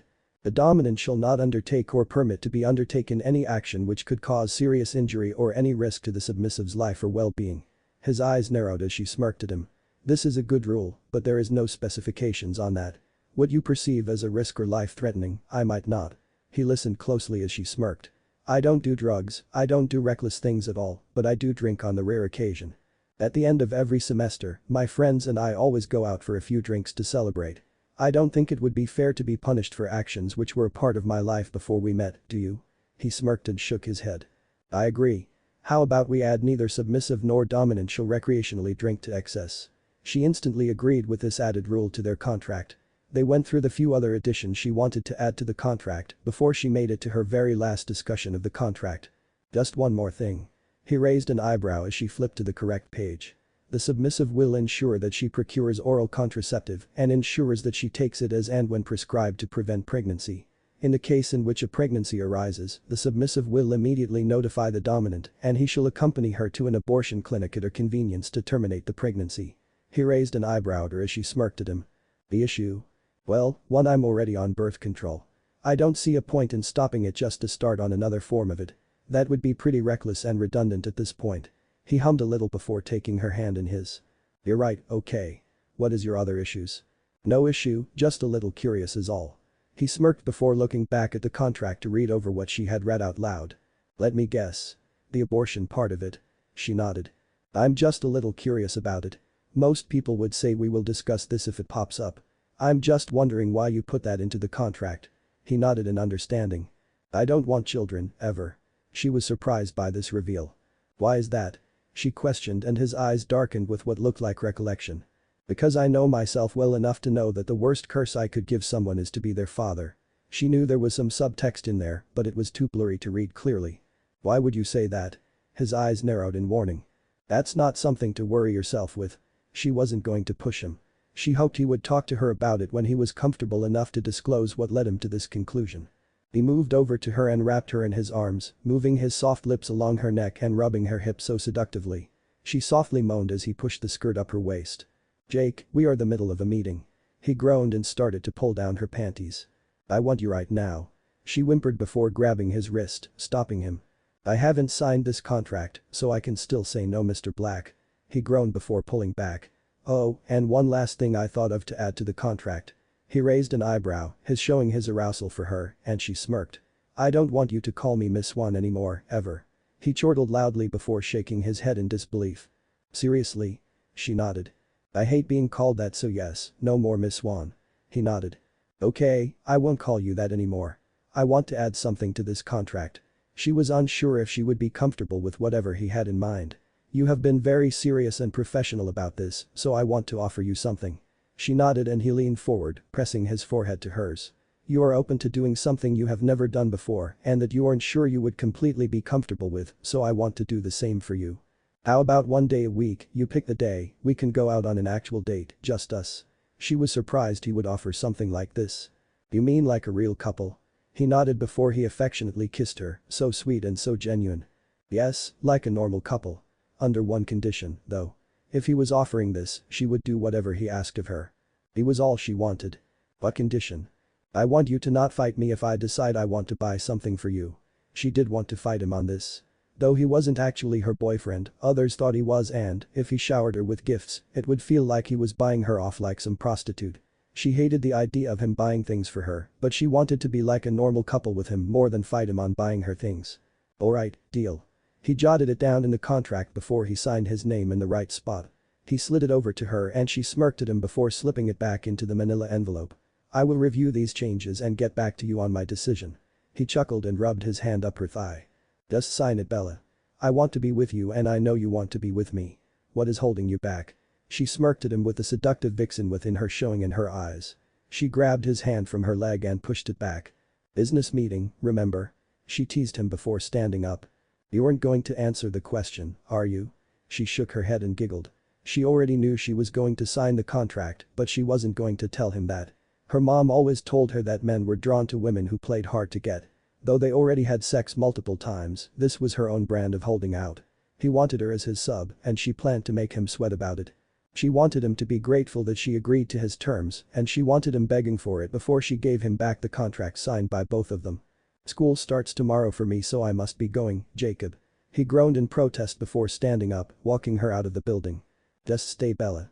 She shook her head before hailing a taxi. You know what they say, you need a good night's sleep before going to your first day of school.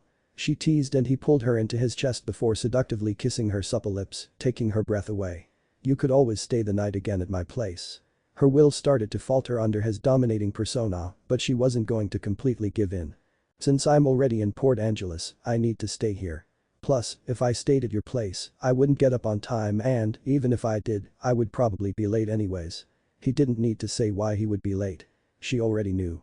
He couldn't control himself when it came to her and he would end up balls deep in her if he slept over again. Also, that was a one-time thing. I stayed the night to comfort you, not for the sex. She already knew this, but it warmed her heart to hear it. I guess I'll talk to you later, then.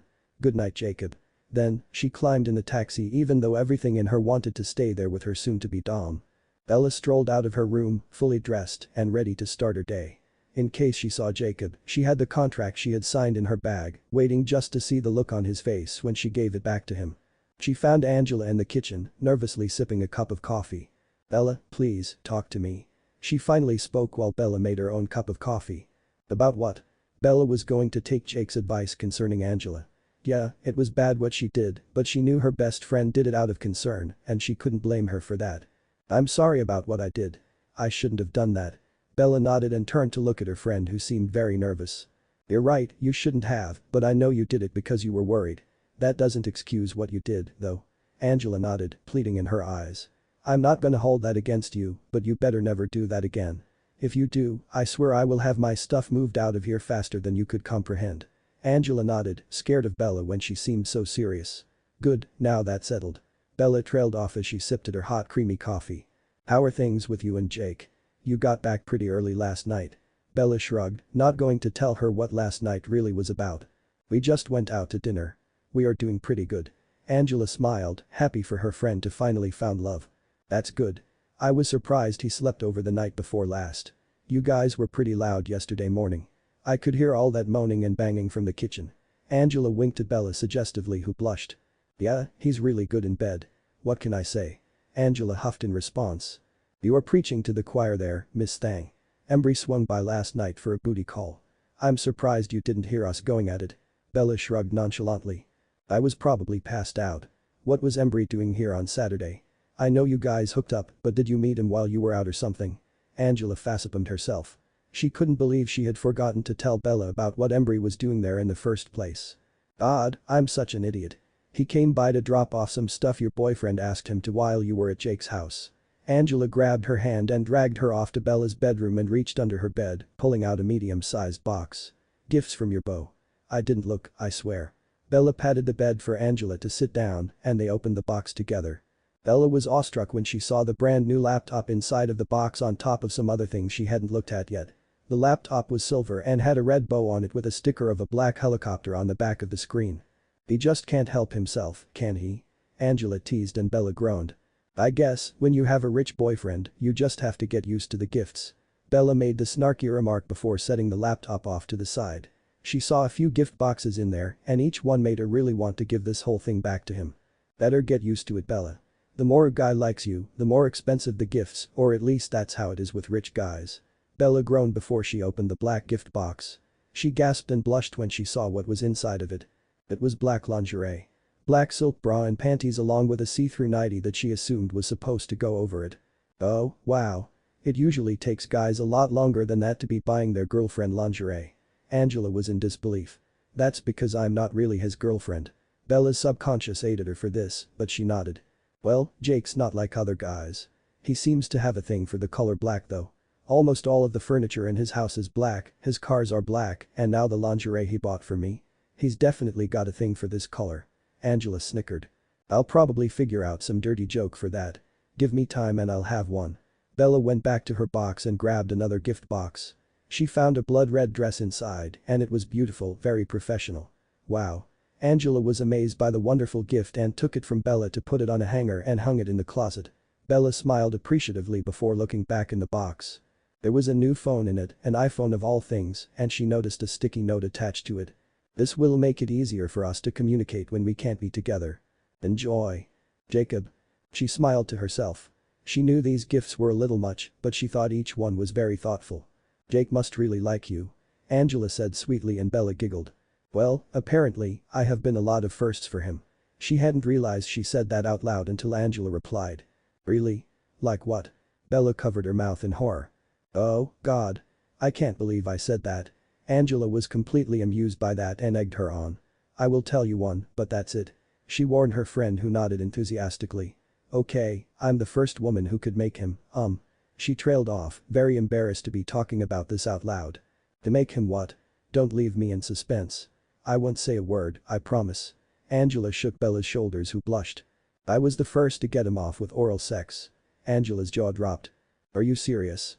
Bella nodded proudly. "The guy is nearly 30 and you were the first to ever make him cum with a blowjob." She repeated the motion. "How many people has he been with? Did he tell you?" Bella shrugged. She really didn't like talking about his past subs. "I don't know, but I know he has only dated 7 women. That's including high school."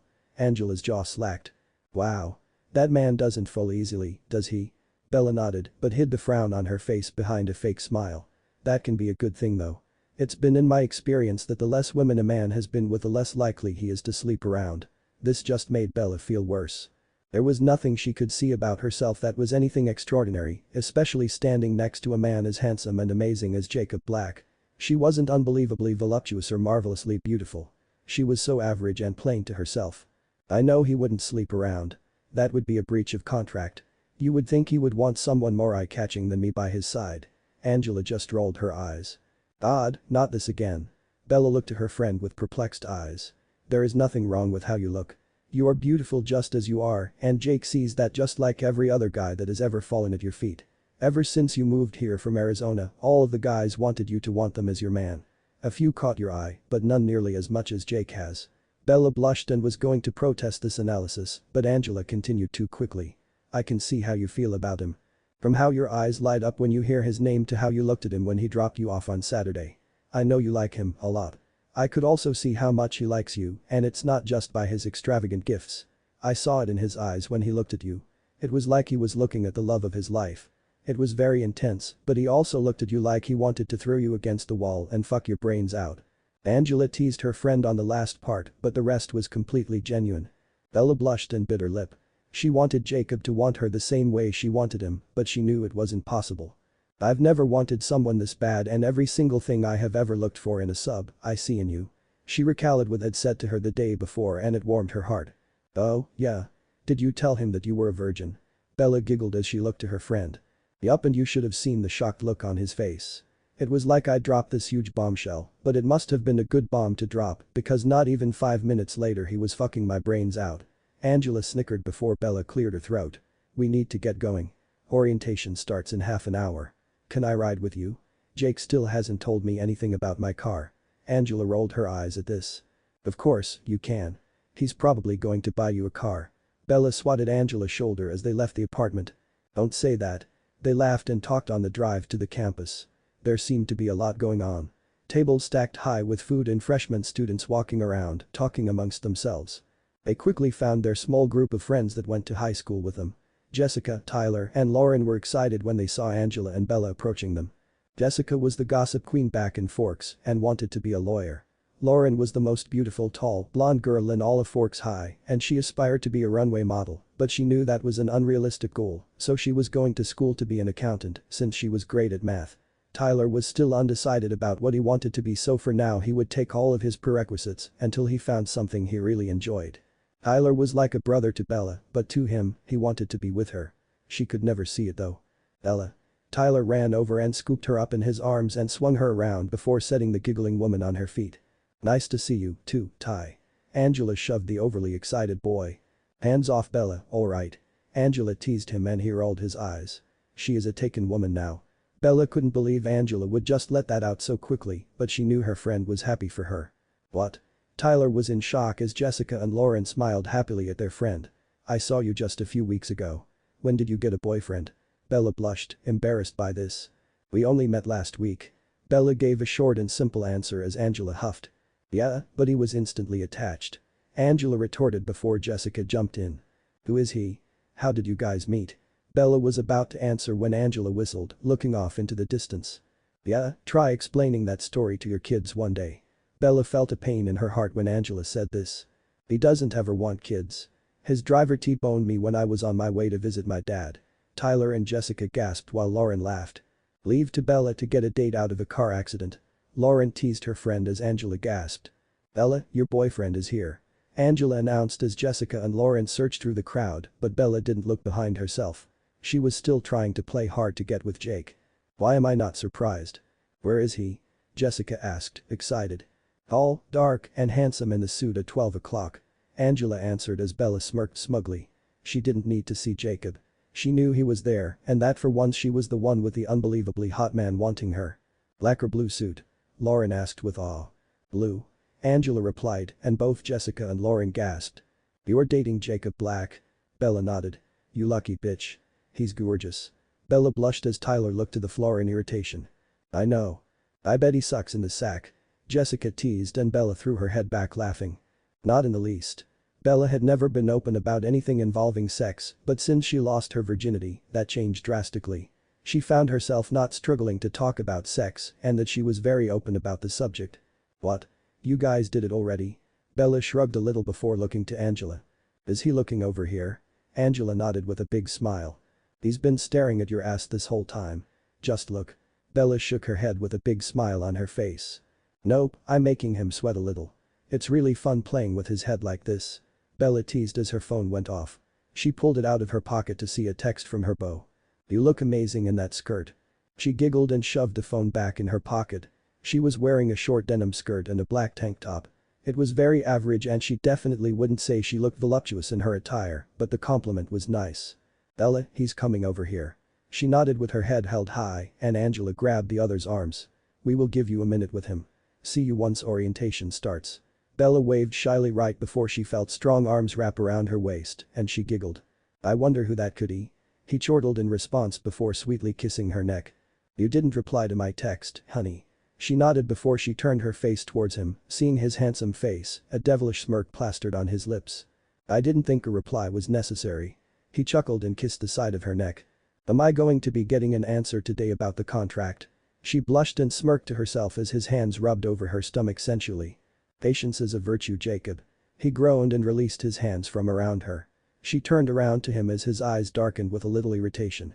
Come on, Bella. Her phone started to go off and she pulled it out of her pocket, seeing a text from Angela.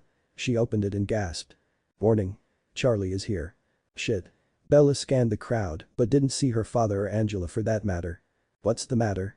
Jacob asked calmly and she looked to him before groaning. My dad's here. I have no idea what he is doing here. Jacob shrugged with a chuckle. Well, he was bound to meet me at some point. Her heart sped up at this analysis before Jacob took her hand in his so gently. Yeah, I guess. Jacob quickly nodded behind her. I guess that's him with Angela. Bella turned and saw none other than her father being walked over with her best friend. She wished Angela could have kept him away longer, but she knew Charlie. He was hard to distract. Hey Bells. Charlie smiled at his daughter who returned it. Hey Dad. He hugged her before releasing it. What are you doing in Port Angeles? She asked curiously and he chuckled. The department here needed my expertise. Since I was already in the area, I thought I would stop by and see you on your first day. Bella nodded, trying to ignore Jacob's presence to prevent the awkward conversation. Angela wasn't going to let that happen. Charlie, this is Jacob Black, Bella's boyfriend. Fuck, Ang. Bella had never introduced someone she was dating to her father. She had dated a few guys, but Charlie already knew them and didn't realize she was dating them until the breakup came. Jacob as in Billy Black's son? He questioned and Jacob smiled kindly while nodding. Yes, that's my dad. It's nice to meet you Charlie. Charlie Swan grinned big with a nonchalant laugh slipping through his lips. Man, I haven't seen you since before Bella was born. Jesus, Dad. Yes, rub in the 10-year age difference. It has been a long time. Jacob was polite and direct with his reply. Bella's heart rate was jacked from this meeting. She wasn't sure what to expect, but it seemed lighthearted at most. Wait, how did you two meet? Bella's eyes widened before she giggled. Dad, are you alright? Don't you remember? My car accident. Charlie snapped his fingers in agreement before nodding. That's right. How is my daughter's clunker doing? He asked calmly and Bella seethed. Sure, her car wasn't the best, but it was hardly a clunker. It got her from where she was to where she was going. That was until the accident. It's a work in progress. It should be up and running soon enough. Jacob smirked happily as his arm slipped around Bella's waist and she widened her eyes at him in response. Well, it was great to see you Jacob. Charlie and Jacob shook hands before Charlie waved to them. See you soon Bells. He turned and left. Bella quickly relaxed as Jake chuckled. Bells. Bella snickered. Childhood nickname. Apparently, a family friend couldn't say my name right and it just stuck. My dad is the only one who calls me that. Jacob nodded appreciatively as Angela walked off, winking at Bella. Have you come to a decision yet on the contract? She looked to him with an amused smirk on her face, her head tilted ever so slightly. Wouldn't you like to know? He groaned and his grip tightened on her hand. Just try it Bella. Please. I'm begging you. She giggled before she unzipped her bag and pulled out the manila envelope. Alright, if you're going to beg. She handed over the contract and he gasped, looking at her in disbelief. What? He asked and she giggled. There is your contract, signed in the right spot. His jaw slacked as he pulled it out of the envelope and scanned over her signature at the bottom. You already signed it? She nodded. It's pretty fun making you sweat. She teased him and he smirked before he pulled her to him. With urgency, he kissed her, so raw, so passionate. She whimpered as his tongue dove into her mouth, dominating her from within. She gripped onto his hair and held his mouth to hers. For once, he let her. He let her touch him and he let her hold him close to her. All eyes were on them and for once they didn't care who saw them kissing like this. His hands traveled down her hips to her ass and held her body to his as both of their arousals peaked. He quickly pulled back, breathing heavily. Come with me. He grabbed her hand and dragged her towards the parking lot before she realized what was going on. Huh? She questioned, but he didn't respond. They made it to a large black Hummer that Quill stood next to. But, my class starts in 20 minutes. She protested and he opened the back door of the Hummer. I'll only need 15 of that. Her insides coiled and she climbed in with Jacob behind her. He closed the door before pulling her to straddle him. He quickly kissed her again and she whimpered against his lips. Jake, she whispered erotically as he pulled her skirt up her waist, stroking his hands across her ass. All at consummating the contract. She nodded and he yanked her tank top over her head before they heard the front door open and close. Just drive around and don't avert your eyes from the road, Quill. She couldn't believe this. He actually wanted to have sex in the back of the car with his driver in the front seat, driving around her school parking lot. Yes sir. Quill said with a slight amusement to his voice as Jacob quickly undid the front of her bra, letting her breasts free. His mouth instantly latched onto her free tit and she moaned dramatically, reclining her head back. Oh, fuck. She couldn't control the volume of her voice or think of anything other than Jacob's hands and mouth on her body. Suddenly, she felt him rip her panties straight off her body and she gasped. He undid his pants quickly and slammed into her. She gasped loudly before kissing him again. He held her mouth captive while he continuously pounded into her, rocking himself into her. You enjoying yourself? He inquired with heavy breaths and she whimpered as she nodded. She pressed her hands to his knees behind her and pressed herself back against his length, panting heavily. Oh, God. He quickly laid her on the seat and took back control, pinning her hands above her head. You want this, don't you? She mewed in response to his question as he bit at her neck, grunting with each thrust. You better come, baby. You better come now. She cried as her orgasm hit so powerfully, her limbs shook with the shockwave it sent through her body. That's my girl. I'm gonna make sure you come every single time we do this. She panted and whimpered right before he kissed her again. His lips held hers hostage as he slammed into her over and over, twirling his hips in the right way every time. Her mind was fogged, her skin coated with a sheen of sweat, and she was sure her hair would be a disaster once this fuckfest was over. He grunted as he orgasmed within her and struggled to hold his weight above her. You enjoyed that, didn't you? She nodded as she gently moaned. You destroyed my underwear. She stated the obvious as he pulled out of her, both of them groaning. You don't miss much, do you? He teased and she giggled. What did my underwear ever do to you? She teased him back and he groaned before rubbing his fingers over her pussy covered in his semen and her juices. They covered this up. She moaned quietly before she fixed her bra and pulled back on her shirt, hoping Quill didn't get too much of a view of her nakedness. She grabbed her bag as Jacob fixed his pants. She pulled out a fresh pair of underwear and he looked at her with wide eyes. Why do you carry a pair around with you? He asked curiously and she giggled. I'm 19, Jake. I do tend to have period accidents. I always keep a pair in my backpack. He nodded as she slipped on the fresh pair and he kissed her sweetly. Thank you. He whispered so affectionately and she looked to him perplexed. For what? For signing the contract. I didn't really think you would. She giggled and shook her head. You did tell me there was one thing I would get out of it and I wanted that one thing really bad. She didn't need to clarify what that one thing was. She wanted him. We may need to revise it more in the future though. His face showed his confusion as he cupped her cheek. How so? I'm a writer, Jake. I constantly have ideas pop into my head and scenarios that have questions come along with them. He smirked devilishly. She knew he was thinking of sex, but that wasn't what she was talking about. For example. Well, in the contract, it says that I am basically to be there whenever you need me, but what about the other way around? His eyes narrowed, unsure of what she meant. What would you say if I called you in the middle of the night and needed you there with me? He smirked before pressing his forehead to hers. Ella, it doesn't matter what I am doing. If you need me, I will be there. When you called me Saturday night, crying, I was on the phone with some very important business people and I put that off to the side to be there for you because I knew you needed me. This isn't a one-sided thing. I've never pursued a woman like I have you. Before you, if I handed someone that contract and they said they needed to think about it, I would have taken back the contract. I have pride, but I want to be with you. You are very special to me. Her breath caught as he said this and she clutched onto his hand gently. I've never put myself in a position to meet a sub's parents, but did you see me run off when you said your dad was there? She giggled and shook her head. That should tell you just how precious you are to me. She nodded before he sweetly kissed her and his phone started ringing in his pocket. He groaned in irritation as he pulled his phone out of his pocket, looking at the caller ID before he put it to his ear. Hey mom. Is this seriously parents interrupt us day? Yeah, sure. I'll just talk to her about it and see what she says. Love you, too. Bye. He hung up and chuckled loudly as Quill pulled back up to the college where they had been parked before. What's so funny? He put his arm around her waist and she sat comfortably against his side. Charlie called my mom and told her that we are together. Bella's jaw slacked and Jake laughed some more. She wants us to come over for dinner one day this week and she wanted me to see what day you would be up for that. Bella giggled. Well, we did add to the contract for me to have 7 days notice. She teased him and he rolled his eyes. That is true, but that was if I required your presence. This is my mom requesting your presence. She nodded. Well, touché. She teased right back and he chuckled wholeheartedly. What do you say? Well, I work every night until 7 so, as long as it's after that, I'll be fine with it. His eyes widened as he cocked his head back. You work? She laughed out loud while clutching her stomach. Yes, I work. I don't live with my parents and I do pay my part of the bills. I took a year off of school so I could save the money to get that apartment with Angela.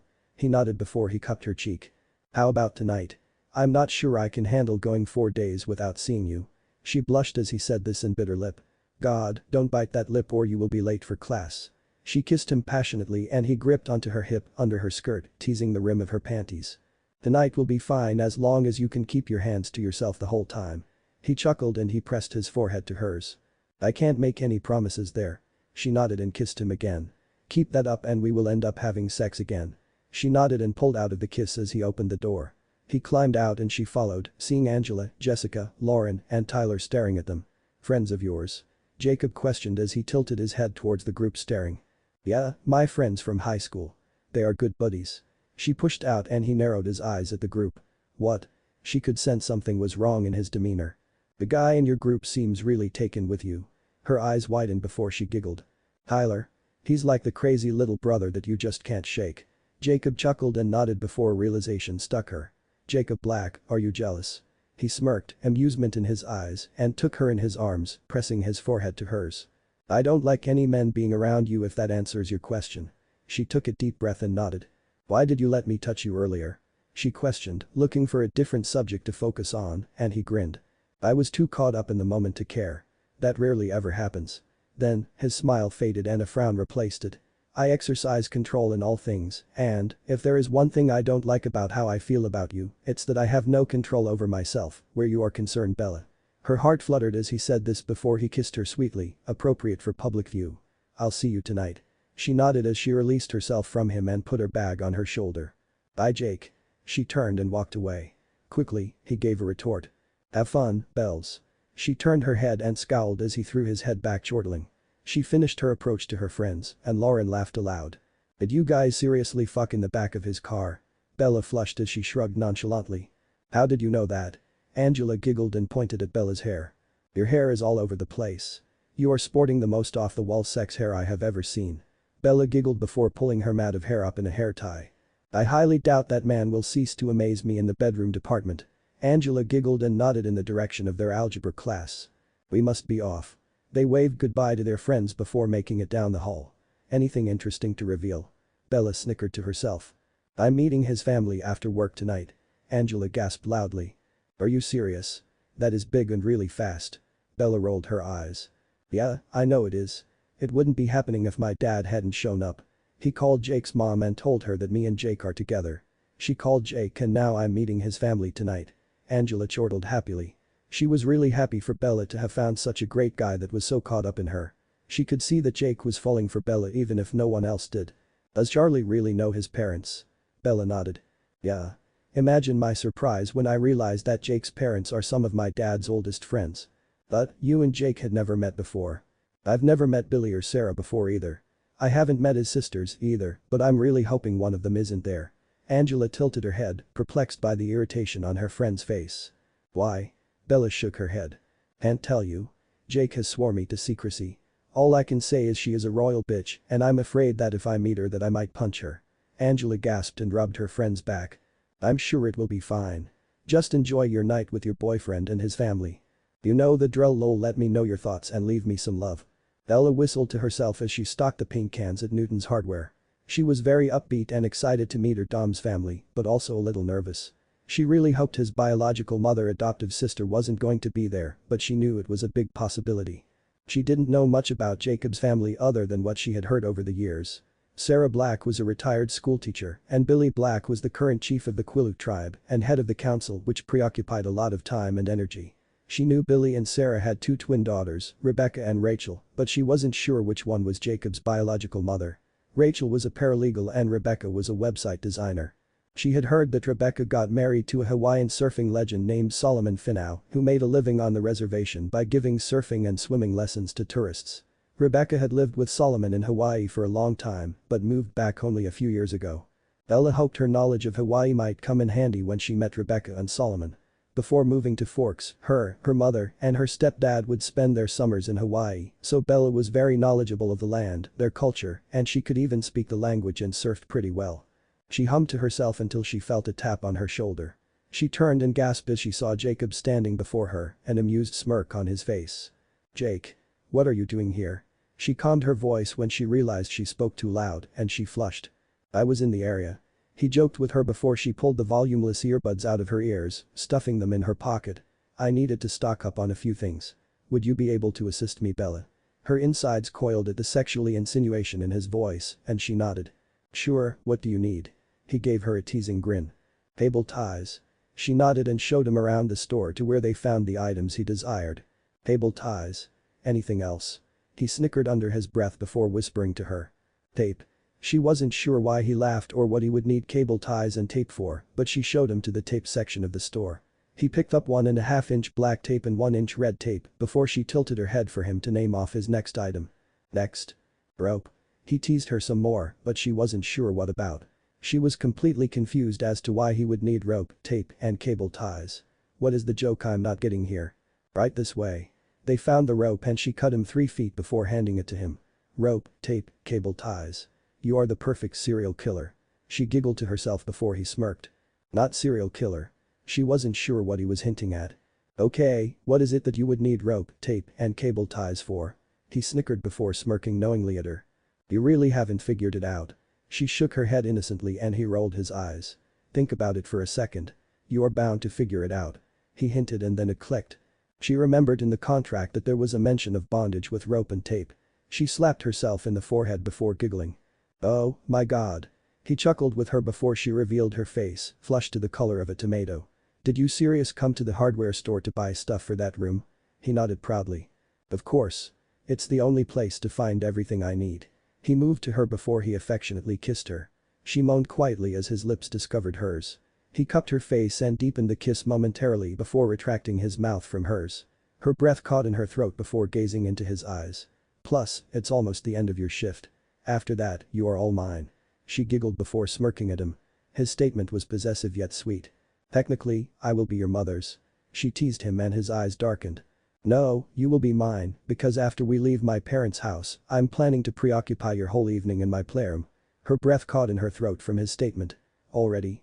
I thought I would have until Friday to prepare myself for that.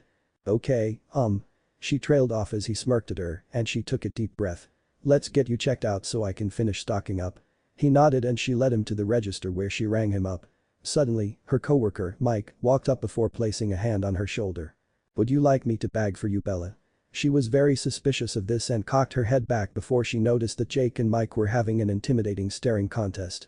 No, I'm good, thanks. I'm sure Shaylin might need your help in the back if you really want to help someone. He looked at her curiously, nodded, and retreated. What the hell? She rolled her eyes before going back to ringing up Jake's order. He's definitely a colorful character. He spoke sarcastically and she looked to him amused.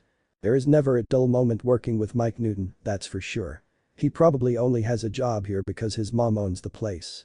Jacob struggled to hold in a laugh, but it came out as a snicker. Don't you just hate it when someone gets a job just because they know the owner? He teased and she giggled before handing him his bag. Have a nice day. She flashed a big smile before jogging back to the back of the store. She quickly worked on her stocking and Mike came to give her a hand. Who was that guy? He looked familiar. Bella nodded happily. Jacob Black as in the owner of QAR. Mike gasped at that. Seriously? That's cool. A guy like that shopping here. Bella nodded as she hurried to stack up the last of the paint cans. So, Bella, what are you doing Friday night? I've got these tickets to this awesome band that's playing. She couldn't believe this. There was nothing wrong with Mike physically. He was a very handsome young man, but he had absolutely nothing attractive to her in his head or his heart. He was conceited, selfish, and rude to almost everyone. No offense, Mike. That sounds nice and all, but I have a boyfriend. Jake is actually the guy I'm dating. She knew Mike was stubborn and only this news would deter him. Oh, wow. Seriously? You are dating the richest guy in Port Angeles. She hated that this is how people would see it, that maybe she was just with Jake for his money, because that was not the case at all. Yes, Jacob Black is my boyfriend. I would actually prefer it if he wasn't so successful because people wouldn't get the idea that I'm a gold digger in their heads. I'm with him for the great guy he is and nothing more. You forgot the amazing sex. Her subconscious threw at her. Shut up. I'm making a point. She retorted to herself. I wasn't going to say that. I just think it's cool that you are dating such a successful guy. He will be a good influence on you, you know, a good motivation to keep you working hard while in school. She didn't expect such a mature and heartfelt reply from him, but she took it gratefully. Thanks. So, how did you meet? He questioned and she giggled. His driver plowed into my car going at least 20 over the speed limit. Mike gasped. Holy fuck. Are you okay? She scoffed and rolled her eyes. Yeah, I'm good. My car got all the damage so for now I'm out of a car, but Jake is having it fixed up since it was his driver's fault. Jake has been having his drivers drive me around and my roommate has been a big help, but still, I miss my car. He chortled and they ended the conversation there. They finished and Bella went to the bathroom to change. She knew from Jake's attire of a black dress shirt, black slacks, and black dress shoes, this would be a slightly formal thing. She had brought the red dress he had bought for her and pulled it on once she stripped down. She washed her face quickly before she applied a light amount of makeup. Mike looked at her confused as she walked out of the bathroom. "I'm meeting my boyfriend's family." He nodded and shot her a thumbs up before she walked out the front door. She found Jake leaned against a baby blue Ford Focus hatchback that looked fresh off the lot. "What do you think?" He questioned with excitement in his eyes, and she narrowed hers. "It's cute, but it doesn't really seem your style. It seems more like a mommy mobile." He chuckled and rolled his eyes. "It's not mine." She was confused as he approached her and extended her a pair of car keys with a red ribbon attached to them before she took them. "Call it your present for signing the contract." She gasped before she looked back at the sparkly vehicle. "Jake, that's a car," she exclaimed and he snickered. "You really don't miss much, do you?" She ran her fingers roughly through her hair. "I already have a car, Jake." His eyes rolled once more. "Yeah, a gas guzzler that's literally about to go out on you. Trust me, I took a look at it myself. The engine, the fuel tank, the transmission, everything is about to cap it on you. It's not currently worth the money it would cost to fix it, even just the cosmetics." Her eyes narrowed as he said this. "Jake, what did you do to my car?" She questioned with warning in her tone, and he snickered. "Nothing. It is being rebuilt to sell as a classic." She rolled her eyes as she huffed before seeing his eyes narrow, a hint of anger in them. "Did you just roll your eyes at me?" She was nervous as she took note of the irritated flexing of his muscles before he grabbed her wrist and dragged her over to the car. He pulled open the back door and pushed her in before he got in behind her. The door shut and her heart rate jacked. For a moment, she regretted signing that contract with that dark look in Jacob's eye, but after a minute, that regret was gone. He grabbed her arm and pulled her over his lap. She was surprised by this action, and she wasn't sure what to expect until he pulled up a skirt of her dress over her ass. "What did you do, Bella?" He whispered in her ear, so sexy. She bit her lip as his hand stroked her ass. I rolled my eyes. Her voice was so soft and sweet, but she knew it wasn't going to help her now. "And was that being respectful?" He asked, a quiet growl within his voice. "No. No, what?" She thought back and remembered in the contract the things he wanted to be called when he was his dom self. "No, Mr. Black." She whispered and felt his hand roughly yank down her panties to her knees. She wasn't sure what he was going to do. What could he possibly do to punish her in the backseat of this car, outside of his playroom? She felt the sting of his hand smacking her ass, and she gasped with a light laugh in it. She definitely didn't expect it to feel like that. She didn't think that she would be a woman that would enjoy being spanked. The vibration of the impact sent a wave of pleasure to her core, and she bit her lip. Another swat came across her ass, and her hands gripped onto the leather upholstery, a heavy breath mixed with a moan, slipped through her parted lips. Finally, the last slap came across her ass, and she laughed to herself, biting her lip from her arousal. "You liked that, didn't you?" She didn't respond as he rubbed his hand across her ass, and she felt his mouth bite the flesh. "Oh, fuck, that felt good." She whimpered as he did this and smacked her ass one more time. "I know you are turned on, honey. I can smell it. It smells so good." She felt his face move between her legs as she stayed crouched, and she felt his nose on her pussy. She whimpered loudly as her shoulders rocked from her heavy breathing. "Please, Jake." She pleaded with him to fuck her already and he groaned, slapping her ass once more. "Not yet, baby. You will just have to deal with being this horny." He pulled her panties back over her ass, and she groaned, moving away from him. "You are definitely a tease." He chuckled before he kissed her pouty lips. "Same to you, babe. Let's get going." She felt nervous as Jacob walked with her hand in hand up to the door of a very nice house. It was made of gray brick with white siding. There were already 3 cars in the driveway, all very nice. "Their house is very nice," she said out loud, hoping a conversation would calm her nerves. "I hope so. After I started my business, I had this place built for them. The old house was very worn down and had a lot of issues." Her heart grew at hearing this. He must really love his parents if he did something like that for them. "They gave me everything and I wanted to do something for them in return." He answered her unasked question and she smirked at him. "That's good, Jake. Not many people would do that for their parents." He smirked at her before he kissed the top of her head. He didn't say he was thankful, but his action showed it. Jacob grabbed the knob and pushed the door open before stepping in. "Mom? Dad?" he called when he noticed the house was silent until an older woman came around the corner with a big smile. Her raven hair was covered in thick streaks of white and silver, and wrinkles underlined her eyes and lips. "Oh, my God." She ran over, which Bella thought was strange for a woman her age. "Bella." She threw her arms around the poor girl who gasped, eyes wide. "Woo." She pushed out as the woman hugged her tighter. Jesus Christ, I haven't seen you since you were knee-high to a grasshopper. She released her hold on the girl who kindly smiled. Yes. Robin, how young I am. Bella, this is my mom Sarah. She could tell just by looking at the woman. Jacob shared some features with his maternal grandmother adoptive mother. Their eyes and nose were very similar, but not quite the same. It's nice to meet you, Mrs. Black. Bella was polite and Sarah rolled her eyes. Please, just call me Sarah. God, you are so beautiful. Sarah seemed so awestruck, almost to tears, but Bella was thoroughly embarrassed. No one had ever gushed over her like this, and it was unreal. Thank you. She replied simply and quickly before Jacob chuckled. Mom, leave her be. Sarah scoffed at Jacob before rolling her eyes. Come on, you two. Rachel hasn't gotten here yet, but Rebecca, Solomon, and your dad are in the kitchen. Bella noticed the thick bobbing of Jake's Adam's apple as he nodded. Now, he was nervous. Bella and Jacob followed Sarah to the kitchen where she saw two men sitting at a kitchen table, watching a small TV on the table while a woman with long, black hair and copper skin was chopping vegetables. Bella and Jacob are here. Sarah called out. The men didn't look up, but the woman turned to them with a big smile. She placed down the knife and walked over, giving Bella a hug. This family is really touchy-feely, aren't they? It's so good to see you, Bella. You surely have grown up since I last saw you. Well, at least, this statement wasn't about my age or make me feel too young for your brother. I used to babysit you when you were just a little baby. Now, you have made me feel like a child. Thank you so much. Bella, this is Rebecca. She nodded in response with a kind smile. It's nice to see you, too. Bella replied without acknowledging Jacob's introduction. Sorry if we seem a little excited. We have never gotten to meet anyone our Jacob has ever dated, if he has ever dated anyone before. Rebecca teased and Bella watched the banter with amusement. Hardy har har, Becca. I've dated before. Yet, we have never met any of your past girlfriends or even heard about them. He shrugged nonchalantly as the men approached. Bella, this is my husband Solomon.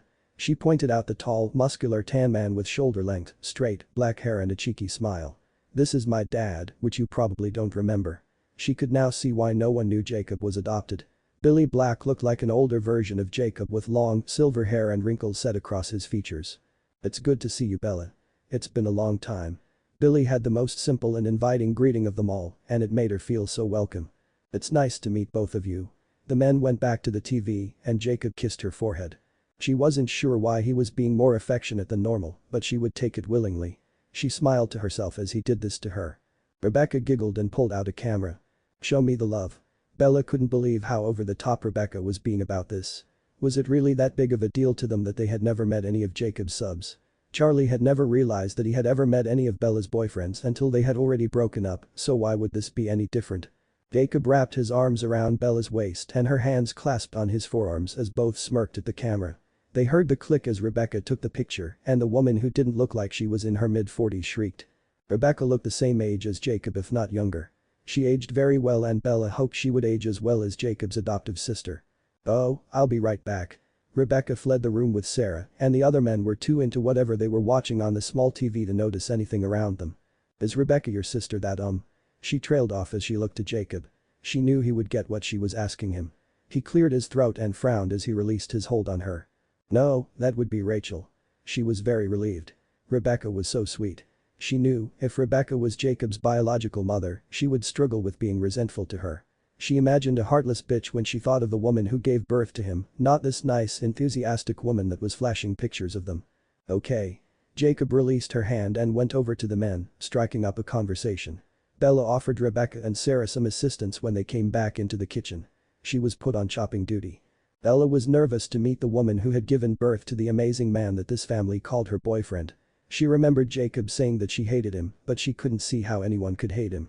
He was amazing in her eyes, despite the whole part of him. She heard the front door slam as she noticed Jacob and Rebecca tense. I'm here. I'm here. She heard the boom of a feminine voice before she looked to the doorway of the kitchen, seeing a woman that looked almost exactly like Rebecca and a tall man the same age walk in. This woman had her hair cut short, just long enough to tuck behind her ears. She had on dark makeup around her eyes, almost as if she was trying to hide herself like any high school goth kid would. She wore gray suit pants, a white button-down, and a matching gray blazer covered by a trench coat. Sorry, it took so long. The traffic was killer. She put emphasis to the word, and Bella noticed Jacob flinch as Sarah groaned. Rachel, be nice. The mama bear hissed at her daughter who rolled her eyes. What? The traffic was really bad. Wrecks and construction all over Seattle. Isn't that right, Paul? Rachel tried to rationalize her statement, but no one was fooled, even Bella. She knew this statement was something to reflect on Jacob, but the man didn't defend himself. He just took it like a scared little boy instead of the man she had seen he was. It was like he was submitting to Rachel's cruelty. Be nice, honey. Bella heard Paul whisper into Rachel's ear. Well, Mom, I'll be right back. I really need to pee. Rachel ignored Bella and Jacob and went to Sarah, placing a kiss on her cheek before rounding the corner. Sorry about her. Paul's head bowed with shame and Rebecca snickered. We are used to it. Bella isn't though. Rebecca nodded towards Bella who Paul smirked at. You must be Bella. He extended his hand to her and she put down the knife before shaking it. I'm Paul, Rachel's boyfriend. Bella gave him a sweet smile. It's nice to meet you, Paul. He nodded his head in the direction on the bathroom that Rachel retreated to. You will have to excuse her. She can be feisty. Paul winked and Bella took note of the disgusted look across Jacob's face. Don't even go there, alright. Bella wasn't a fool. She knew Paul was insinuating in the bedroom as well as in public. She couldn't help but laugh that he would say something like this in front of his girlfriend's family. Yes, sir, Mr. Gloom. Paul teased Jacob on his nearly constant serious demeanor and Bella giggled, but she knew Jacob wasn't how they had seen him. He wasn't all brooding. He laughed, smiled, and joked around like any normal guy, but that wasn't what his family got to see. I usually just let whatever is in my head come out my mouth. Without much thought to the consequences. Jacob sneered and Bella looked to him confused before her eyes went back to Paul. That's me. Paul flashed a big smile to everyone and the others laughed except for Jacob, who rolled his eyes in irritation. The room was silent as Rebecca finished cooking before cheering. It's ready. Let's set the table. Rebecca grabbed Bella by her arm and dragged her to the dining room. Rebecca opened a cabinet against a wall full of dishes and they set the table together. In the solitude of that quiet room, Bella probed Rebecca. Why did Jake seem like he doesn't like Paul? She questioned and Rebecca shrugged. Paul annoying the fuck out of Jake. I'm not really sure why. You would have to ask him. Bella nodded and they finished setting the table as Sarah and Billy brought in dishes of food that spread across the table. You would think they were feeding an army and not just 8 adults. Rachel brought in 3 bottles of wine and set them on the table. There were 4 chairs on each side of the table and everyone took a seat. Jacob sat by Bella who had Solomon on her other side and Rebecca by him. Paul took a seat on the other side with Rachel next to him, Sarah next to her and Billy at the end. Dishes made their way around the table for everyone to make their plate and the room was silent until everyone had their food. Here you go, Bella. Solomon passed one of the wine bottles to her and Jacob snatched it from her, pouring both of them glasses of wine. She smirked at him appreciatively and he returned the gesture before he took her hand under the table. Bella, how old were you when you left Washington, again? Sarah asked curiously as Bella took a small sip of the wine. Do these people really not understand that I'm too young to drink? Damn it. Another age thing and now it's coming from me. I was 5 actually. Me and my mom went to Arizona to live with my gram for a while. Sarah nodded as Billy smirked. Charlie was definitely happy when you decided to move back.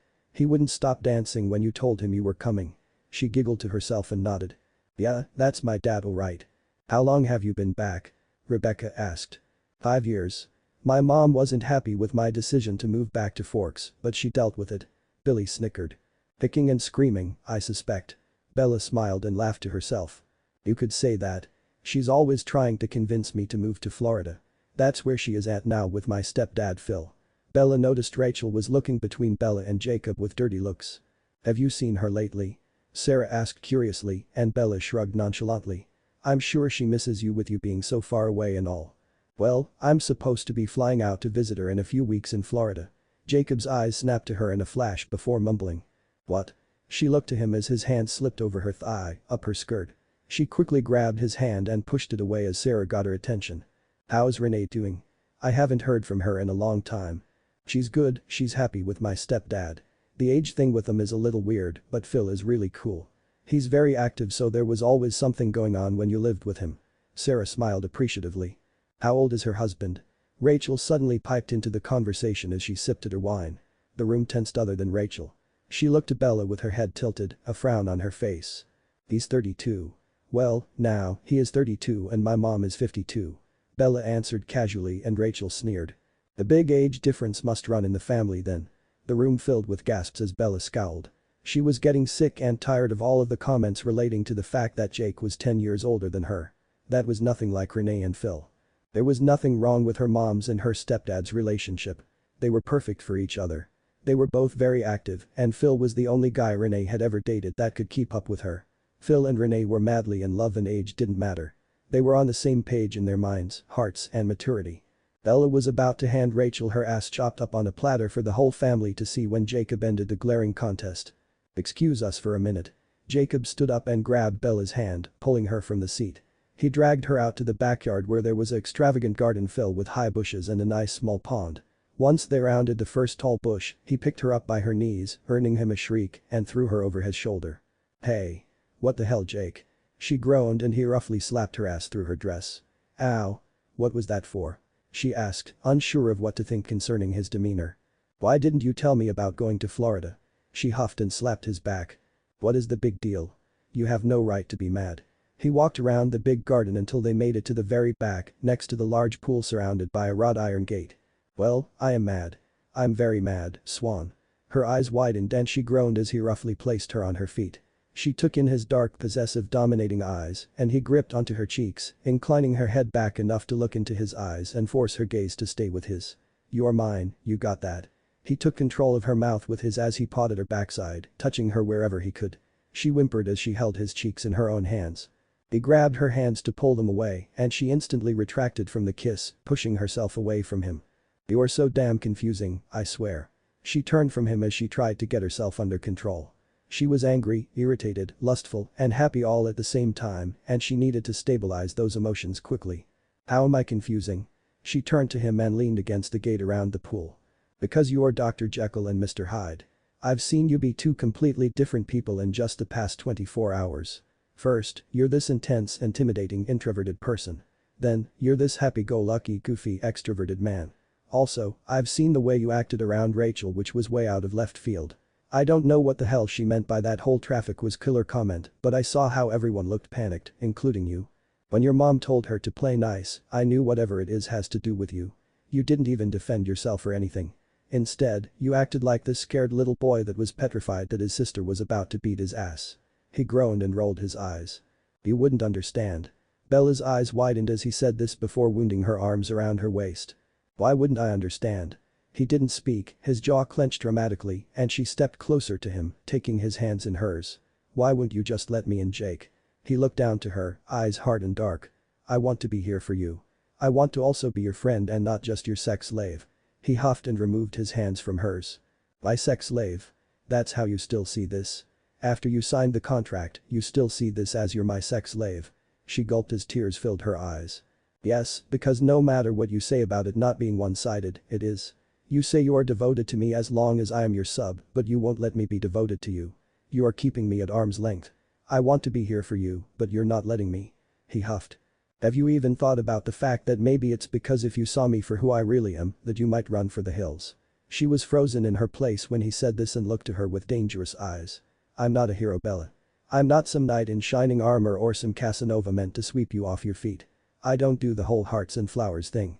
I'm not romantic in any way and I'm never going to be that guy. I'm a bad guy, Bella.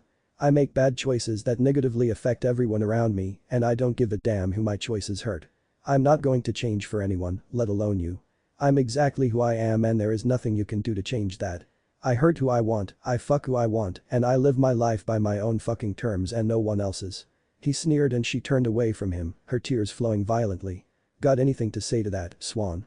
A small sob left her lips as her arms tightened around her chest, trying to control the throbbing in her heart. "Bella." He whispered her name, but it came out as a term of endearment. "I'm not asking to change you. I'm only asking for you to let me in. I guess that makes me 50 shades of fucked up." She strolled towards the entrance of the garden and soon she heard his footsteps behind her. "Bella, wait." He grabbed her arm and turned her around, seeing her damp features from her tears that had fallen. She didn't let him finish as she yanked her hand out of his grasp. "Don't even try, Jacob." She turned back around and walked around the side of the house. "Bella, please, talk to me." She huffed. She couldn't believe him. She had been trying to get him to open up, but now it was her turn to shut him down. "Now you want to talk? Well, it's too late. I'm leaving." She hurried to her car before shuffling with the keys to get the door unlocked. "Bella, don't leave." He pleaded with her and she shook her head. "Tell your family I had an emergency at my apartment. I'm sure they will understand that." She climbed in and raced off, out of the reservation. Her phone was instantly being blown up. She made the mistake of looking at the caller, seeing it was none other than the man she just deserted in front of his parents' house. She tossed her phone on the floor as her tears continued to fall. "Fuck you, Jacob Black." She sobbed harder as she struggled to keep her car on the road. Her heart ached, her lungs throbbed, and her vision was blurred from the tears.